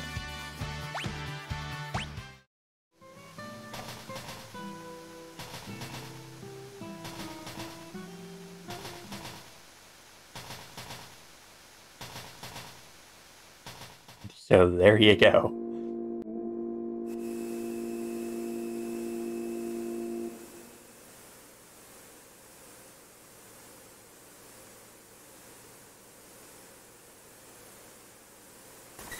Phoenix down is great on very certain bosses. Yes, it is.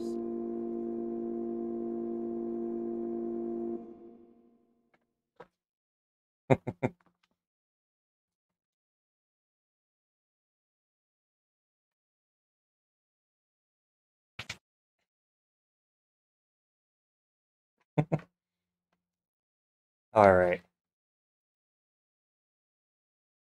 Ready for the feels?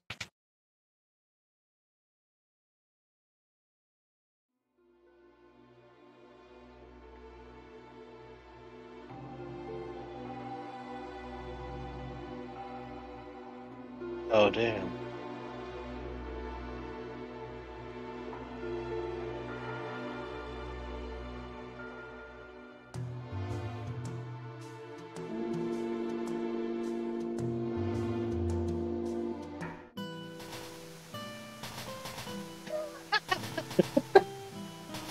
The animations are so great.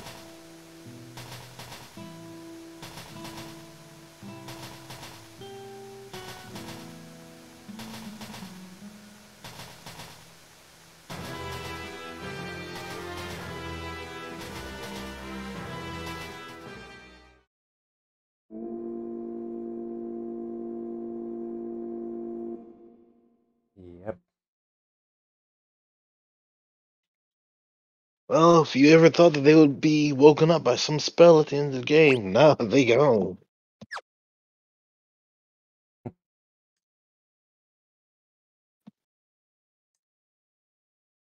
So, this is actually a timed scene. So basically, you just have to wait a little bit.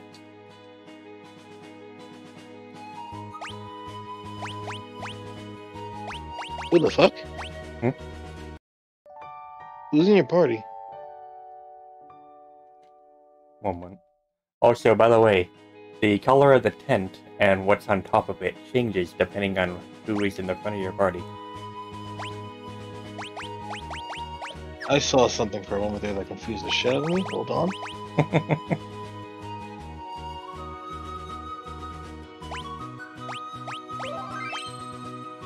Also, I like how it has a little preview of where you are on the save file. So good. Okay, I will send you a picture of what I saw. Cause no, I wouldn't. I see it now, and I'm not hallucinating. I honestly thought I was for like a split second there.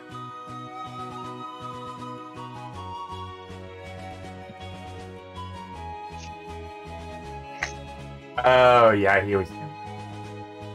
Huh? He was him. Oh. Okay. I was Yep. so fucking confused. Yeah, he got turned into an imp. Which means he can't use any of his abilities or magic or anything, just regular attacks.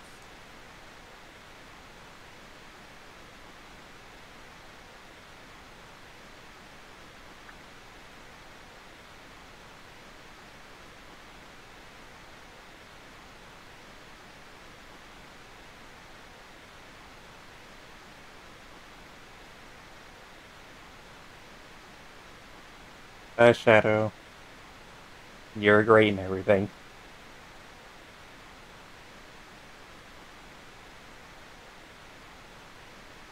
Is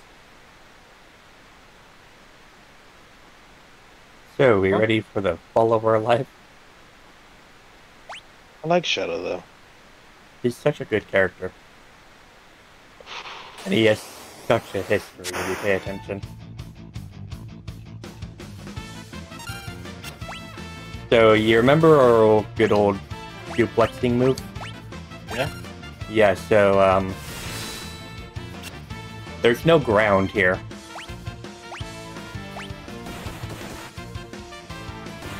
Which means there's nothing to suplex onto.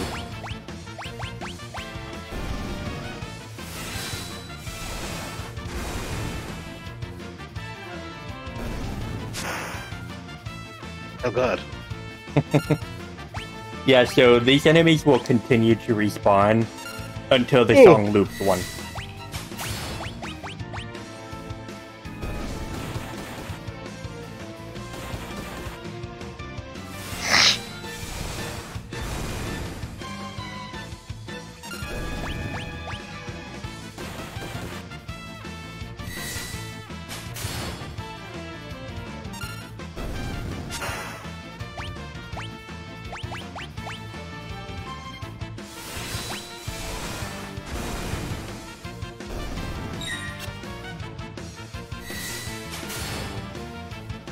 And then the pink one. So once you get the music to loop once, then after you beat the current lineup of enemies, the pink one will spawn. And then once you beat that, you're done. Also, this is a very beautiful background, and it shouldn't be this beautiful.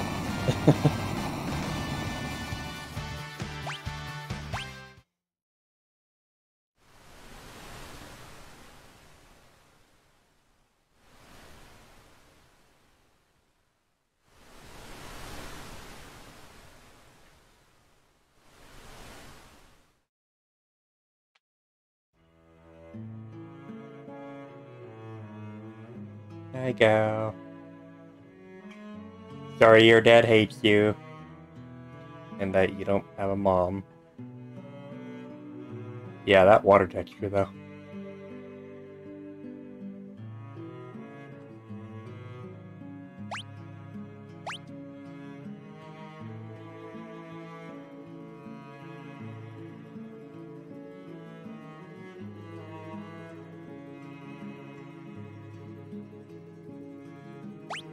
Where does that go?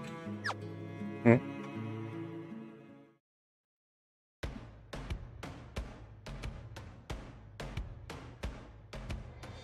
One of the best musical themes in the entire game.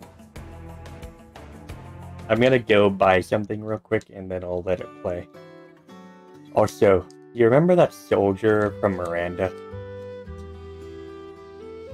Mm-hmm.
Yeah, 500 gil. Fine. I'll do it for love. So, get these boxes here. Yeah. Eventually they will be moved. But not for a very, very, very long time, like the second half of the game.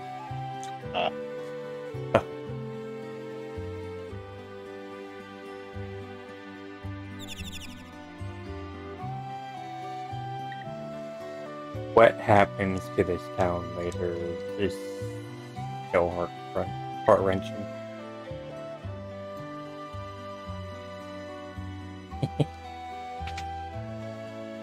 So, yeah, that bit of dialogue tells you exactly what you need to do. I drew through some red meat, and some kids scrambled to the herd and ran off with it. So, what are we gonna get? Red meat.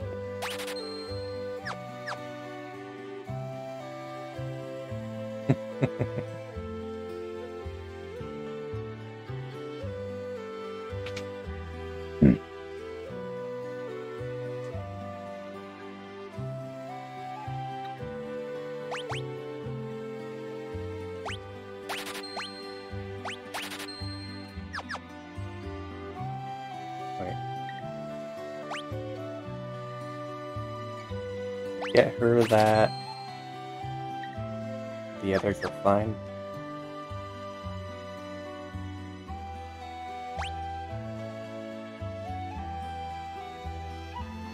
Get that to Cyan. Get that for the girls.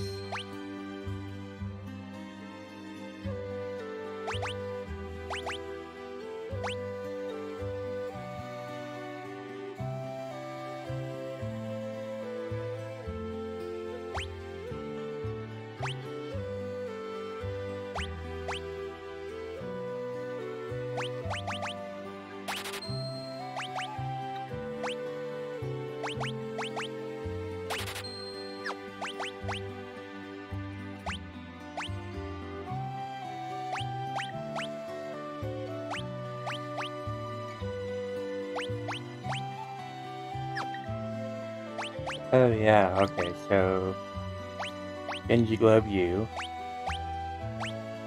Now you have 2 of the weapons.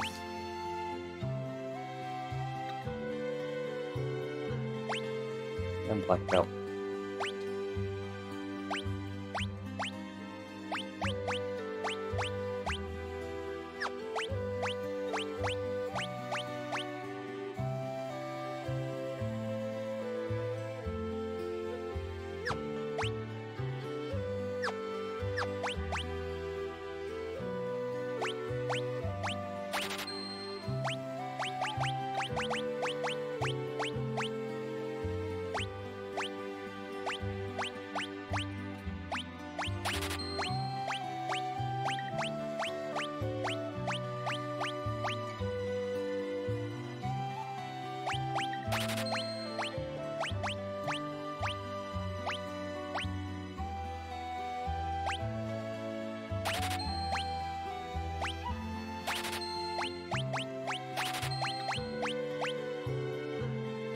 But yeah, green cherries are what heal the imp status if you don't use a tent or sleeping bag or remedy.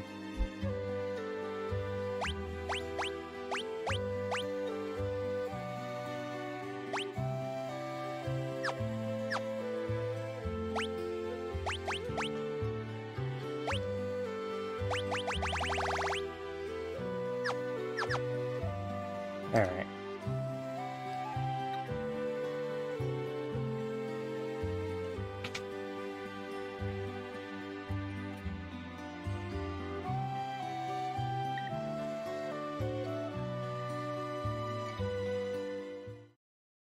So, back to where we were.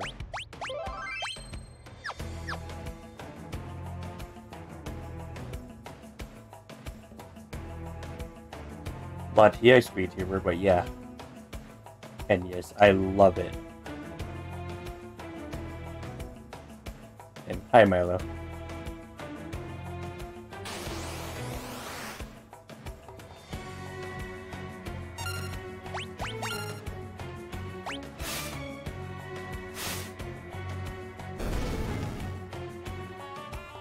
Hey, gal.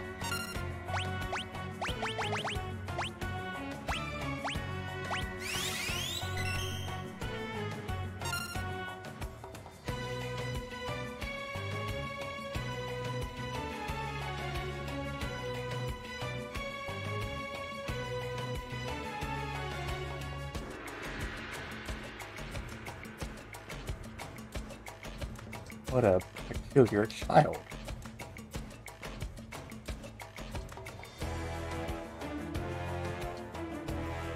Hey, you want more food? Sorry, all fun. You go, get more for me. You're a regular little munchkin, huh? And you afraid of me? You want some of this? May not want to hurt you. Stop looking at me like that.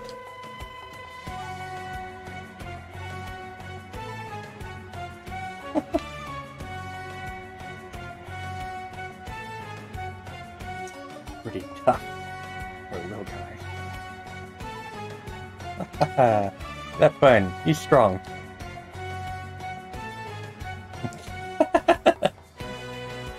You fall for it. Fall for trick. Shut up.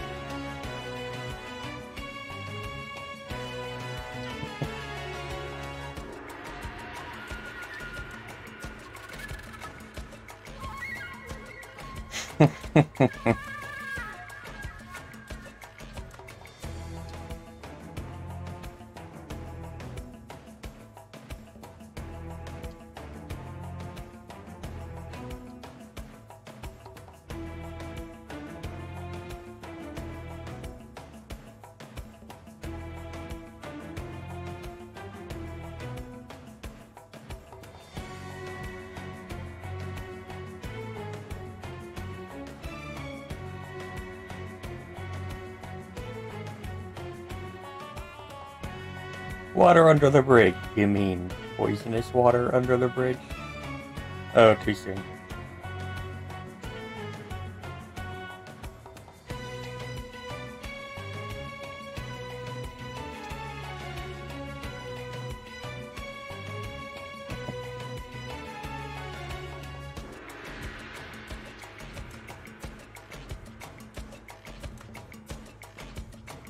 Araya is my main OC. And the first one I ever made.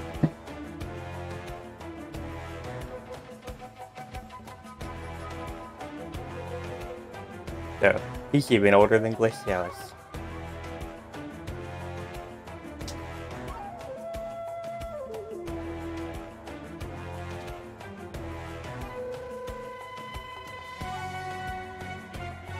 Mr. The hell like shiny thing? Mr. There's that one over there. If anything, Fox always hears about this.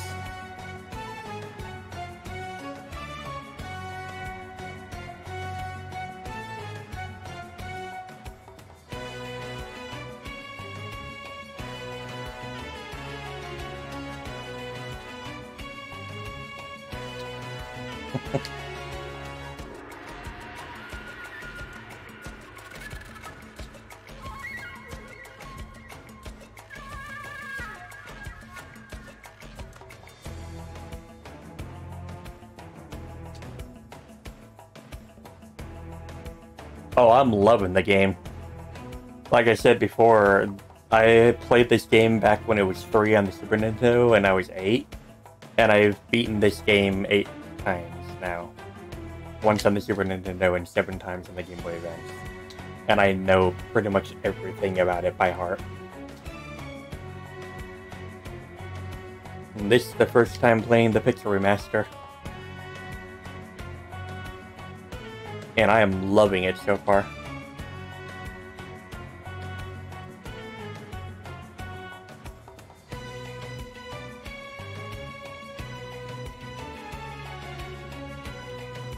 Mr. Dow, hurry up. We'll leave you behind.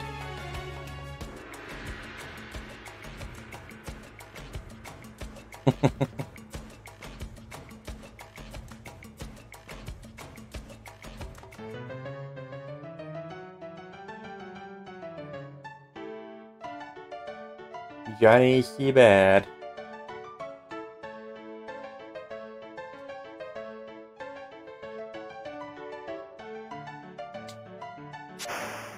Oh, I even know all the side content.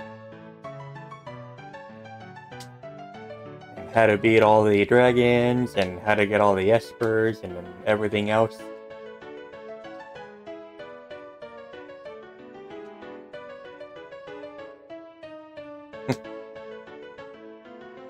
Flop.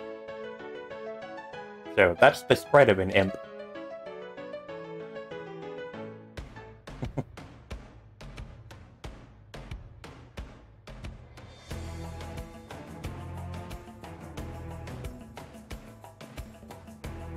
Yeah, 6, I will continue to argue, is the best Final Fantasy game in the series.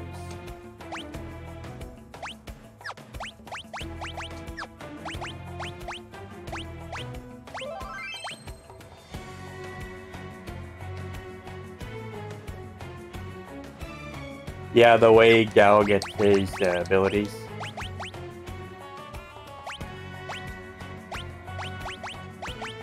He's already got the Magitech armor, so we don't need to worry about that. That's the main one we're going to be using, is Magitech armor. Because it has so many awesome moves. I like how his class is just stated as Feral Youth.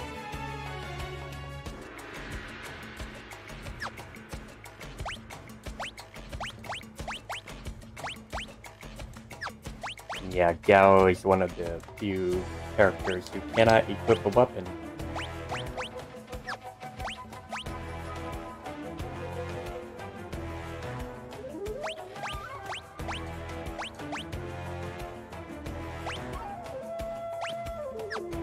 Oh my god, the music is so...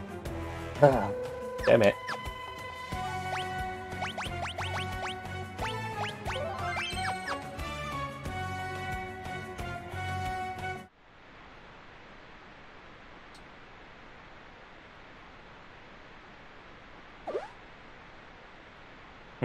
Okay.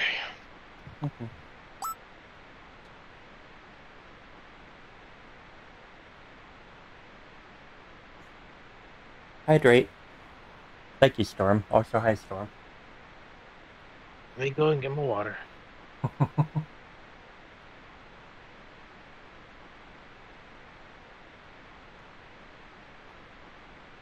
Slurp. Also, slurp some tea, because I have that too. Tea. I made some lychee chai tea latte. Nice. And yes, the spicy sweet berry that Glacie is addicted to, lychee berries, is based on the actual lychee fruit, which is a Chinese fruit.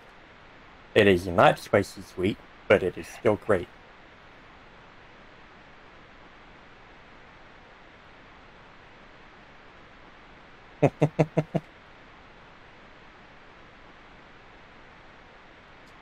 And also, like Glacialis, I don't like bitter food.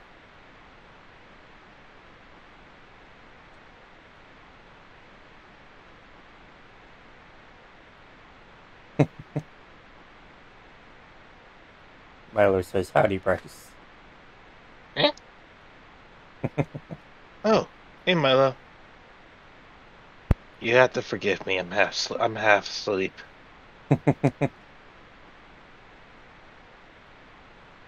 So, let's take a note of how much money we have. We have 84.23 right now.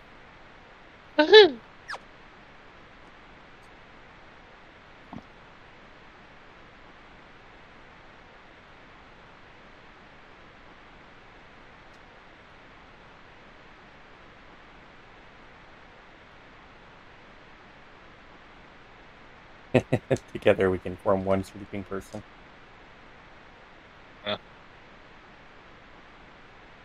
So 84.23.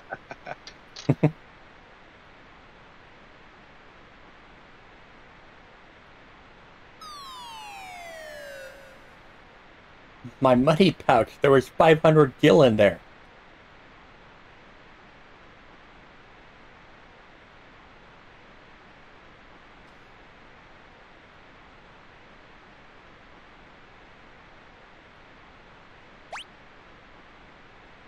So we had 84.23. We just lost 500 gil to a scene. Rude.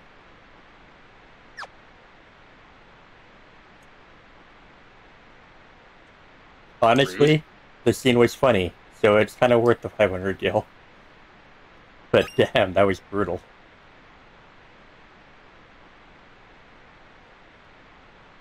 Yeah, why does it look like the head on the robot from Chrono Trigger? Hmm.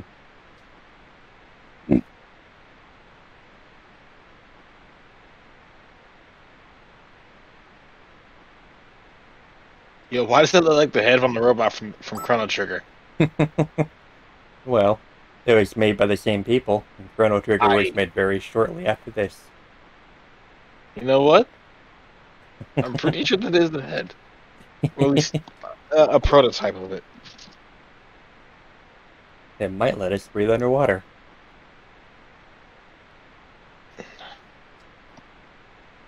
It doesn't ever explain in this game where that thing even came from. It's just, oh, we found a helmet. We can use it to breathe underwater.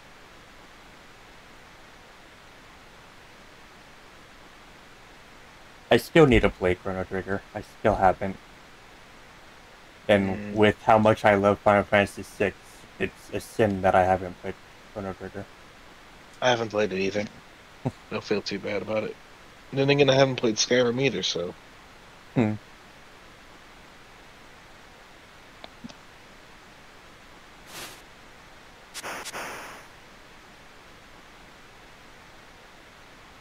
Well, I have no interest in playing Skyrim, so...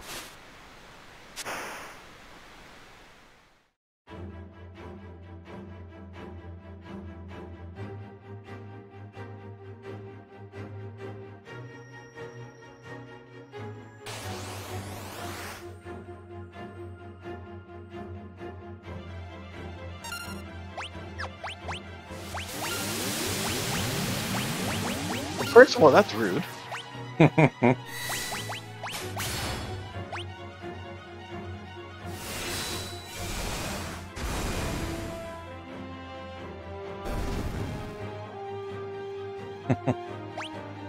I've been seen better days. Yeah, a bit. Hoping I get into a cave soon.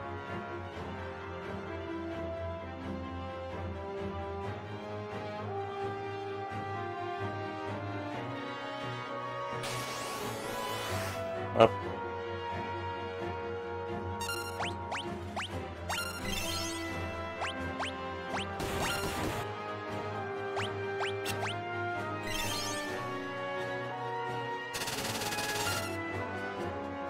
Well, he got stopped. Rip.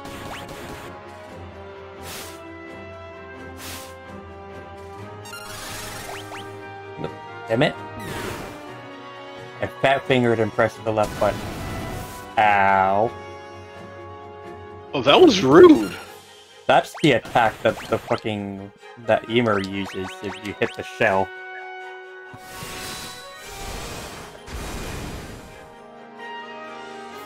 You are a bitch. Go die.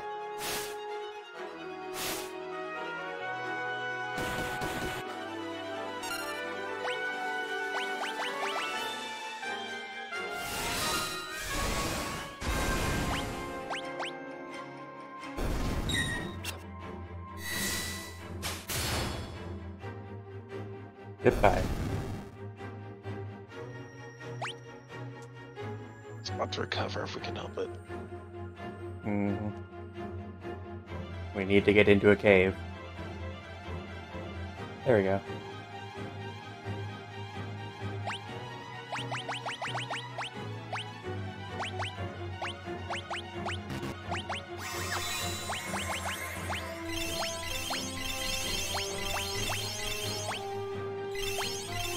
And this is why I've been stealing all those potions. We're good now.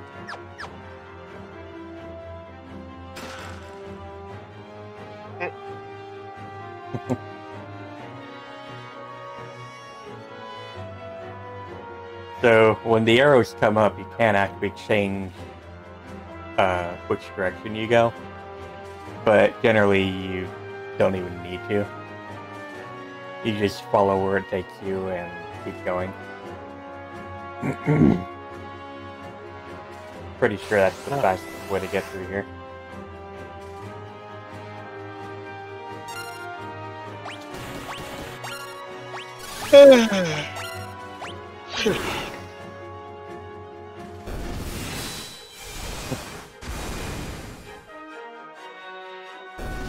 Oh, they extended this music too, huh?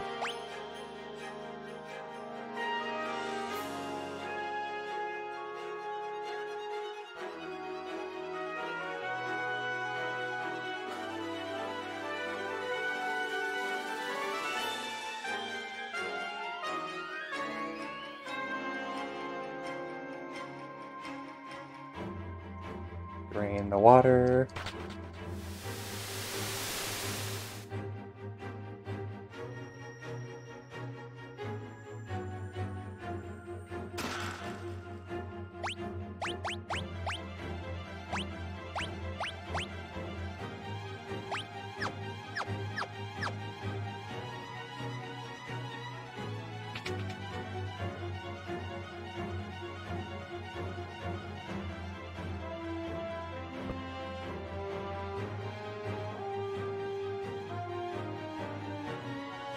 And away we go.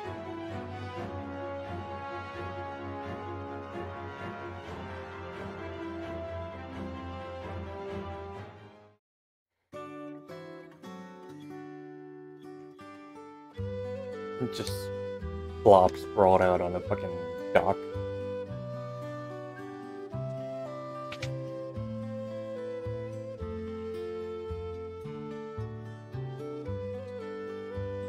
Oh yeah, this scene.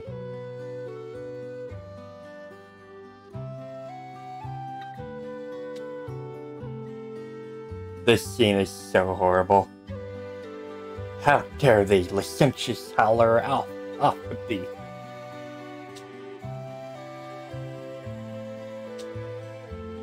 Oh my fucking god.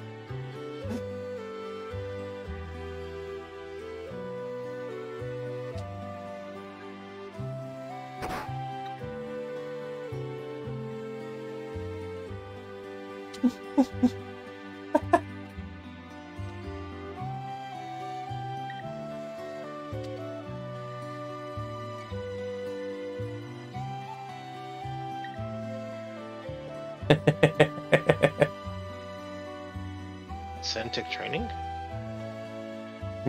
Aesthetic. Aesthetic? I don't think I know what it means here. Oh, a person who practices severe self-discipline and abstention. Martial arts. Devoted to the craft. And that he is. Master, what was his name? Duncan taught him well. So it seems so. Yeah, I was just trying to figure out what the hell that meant for a moment. But if you're able to, like, devote yourself to the craft, you can learn quite a bit as a monk.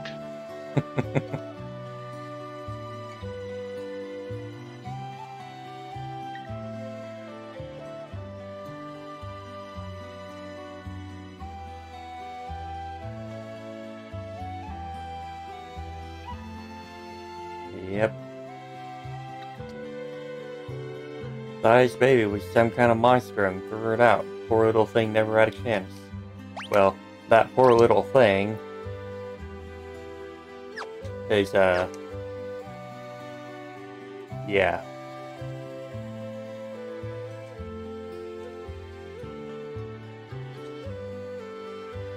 Pretty impressive that a kid like me can run a business, don't you think? You should buy something to encourage me.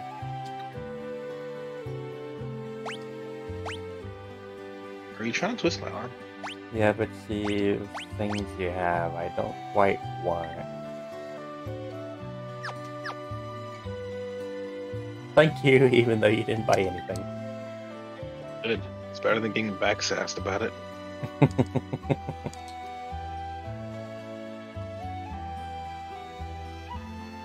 Hey, I can equip 2 of those. How about that? What's the second team to the right? Oh, those are people who aren't currently in my party. Are they traveling with you? Nope. They are elsewhere, and I'm about to reunite with them. I am actually literally about to end this scenario, and then we will find all the others. Nice. What time is it? Okay. Buy that. Yeah, we should be good.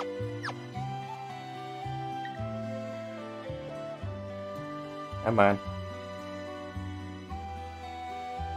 Problem with having a whole bunch of NPCs is they often get in the way. Anyways. Bye.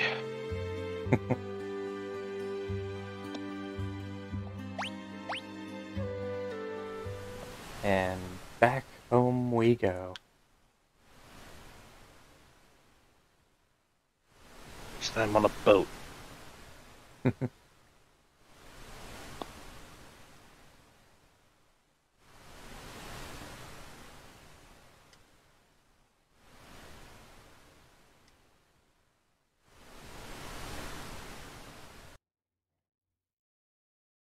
3 groups have arrived in Narshi, and a decisive battle is about to unfold.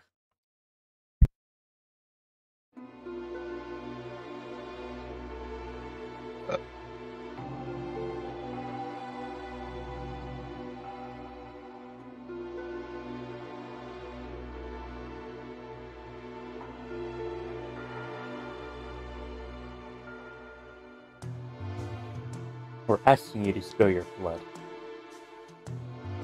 Emperor Gestal is racing to acquire ever greater Magitech power. That's the reason he wants the Esper that is discovered here. If we allow the Empire to continue expanding its Magitech arsenal, history's greatest mistake will be repeated.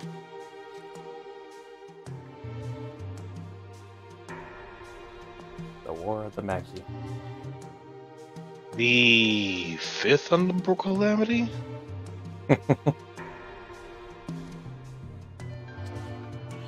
I know it's certainly one of the Umbral Calamities.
So, in the original Final Fantasy III on Super Nintendo, he was about to call her an Imperial bitch.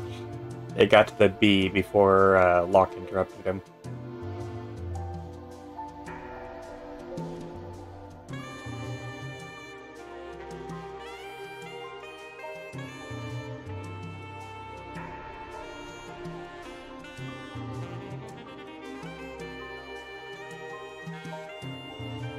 I mean, of course he has, and after what happened to him.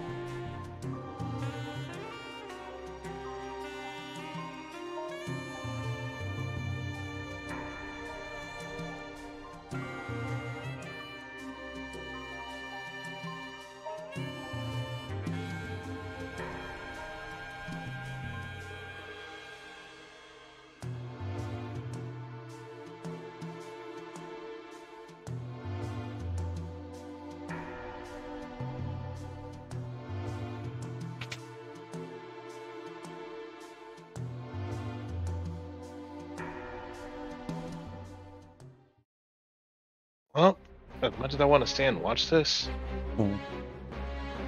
I am tired of shit. I'm gonna go lay down now. It's gonna be a big fight, and I'll probably save before it and call it a stream. Fair enough. You guys take care. Night night, Bryce.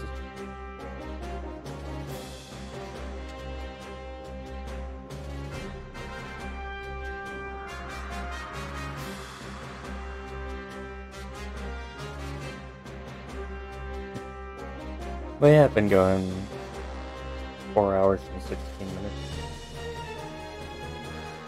This should be a good place to call it stop.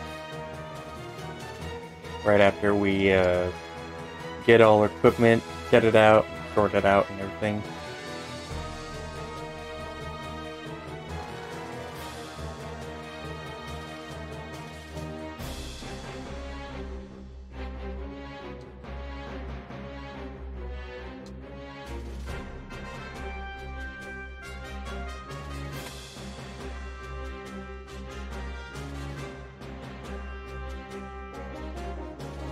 Locke has a complicated past. Don't go falling for him now, thinking he was protecting you out of love back there. Thanks for your concern, but I'm a soldier, not some love-struck twit. So much for the next suggestion.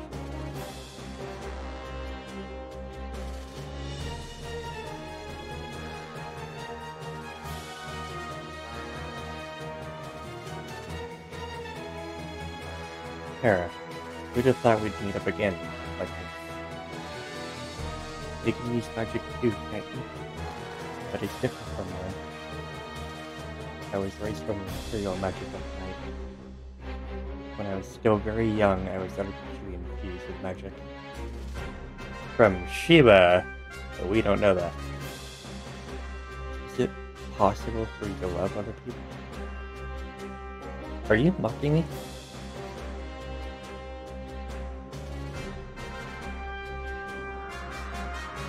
Don't think even for a moment that I trust you. Fine.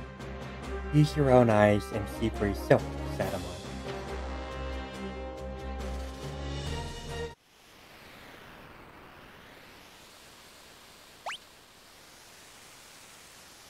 The big fight.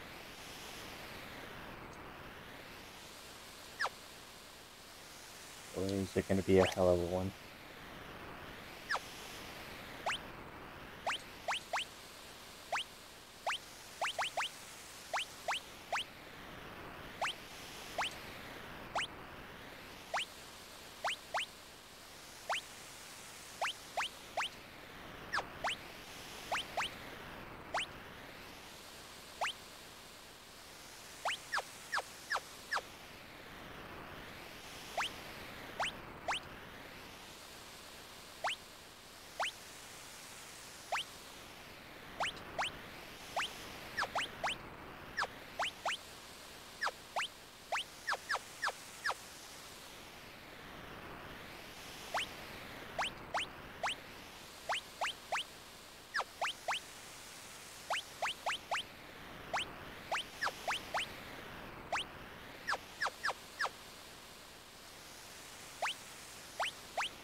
You two are pretty much good. They put another hand-holdy thing here.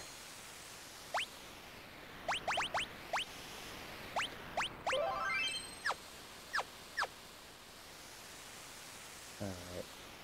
So, before we get into this big battle, I think it's about a good place to call it a stream. We've been going for close to 4.5 hours. I wonder who's currently streaming.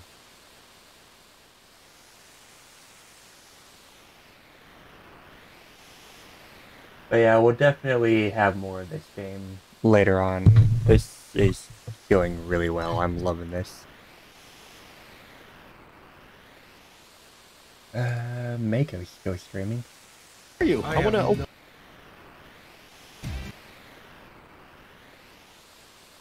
So yeah, I think we can go raid Mako. Even actually, let me just check this out. Yeah, we can go raid Mako. So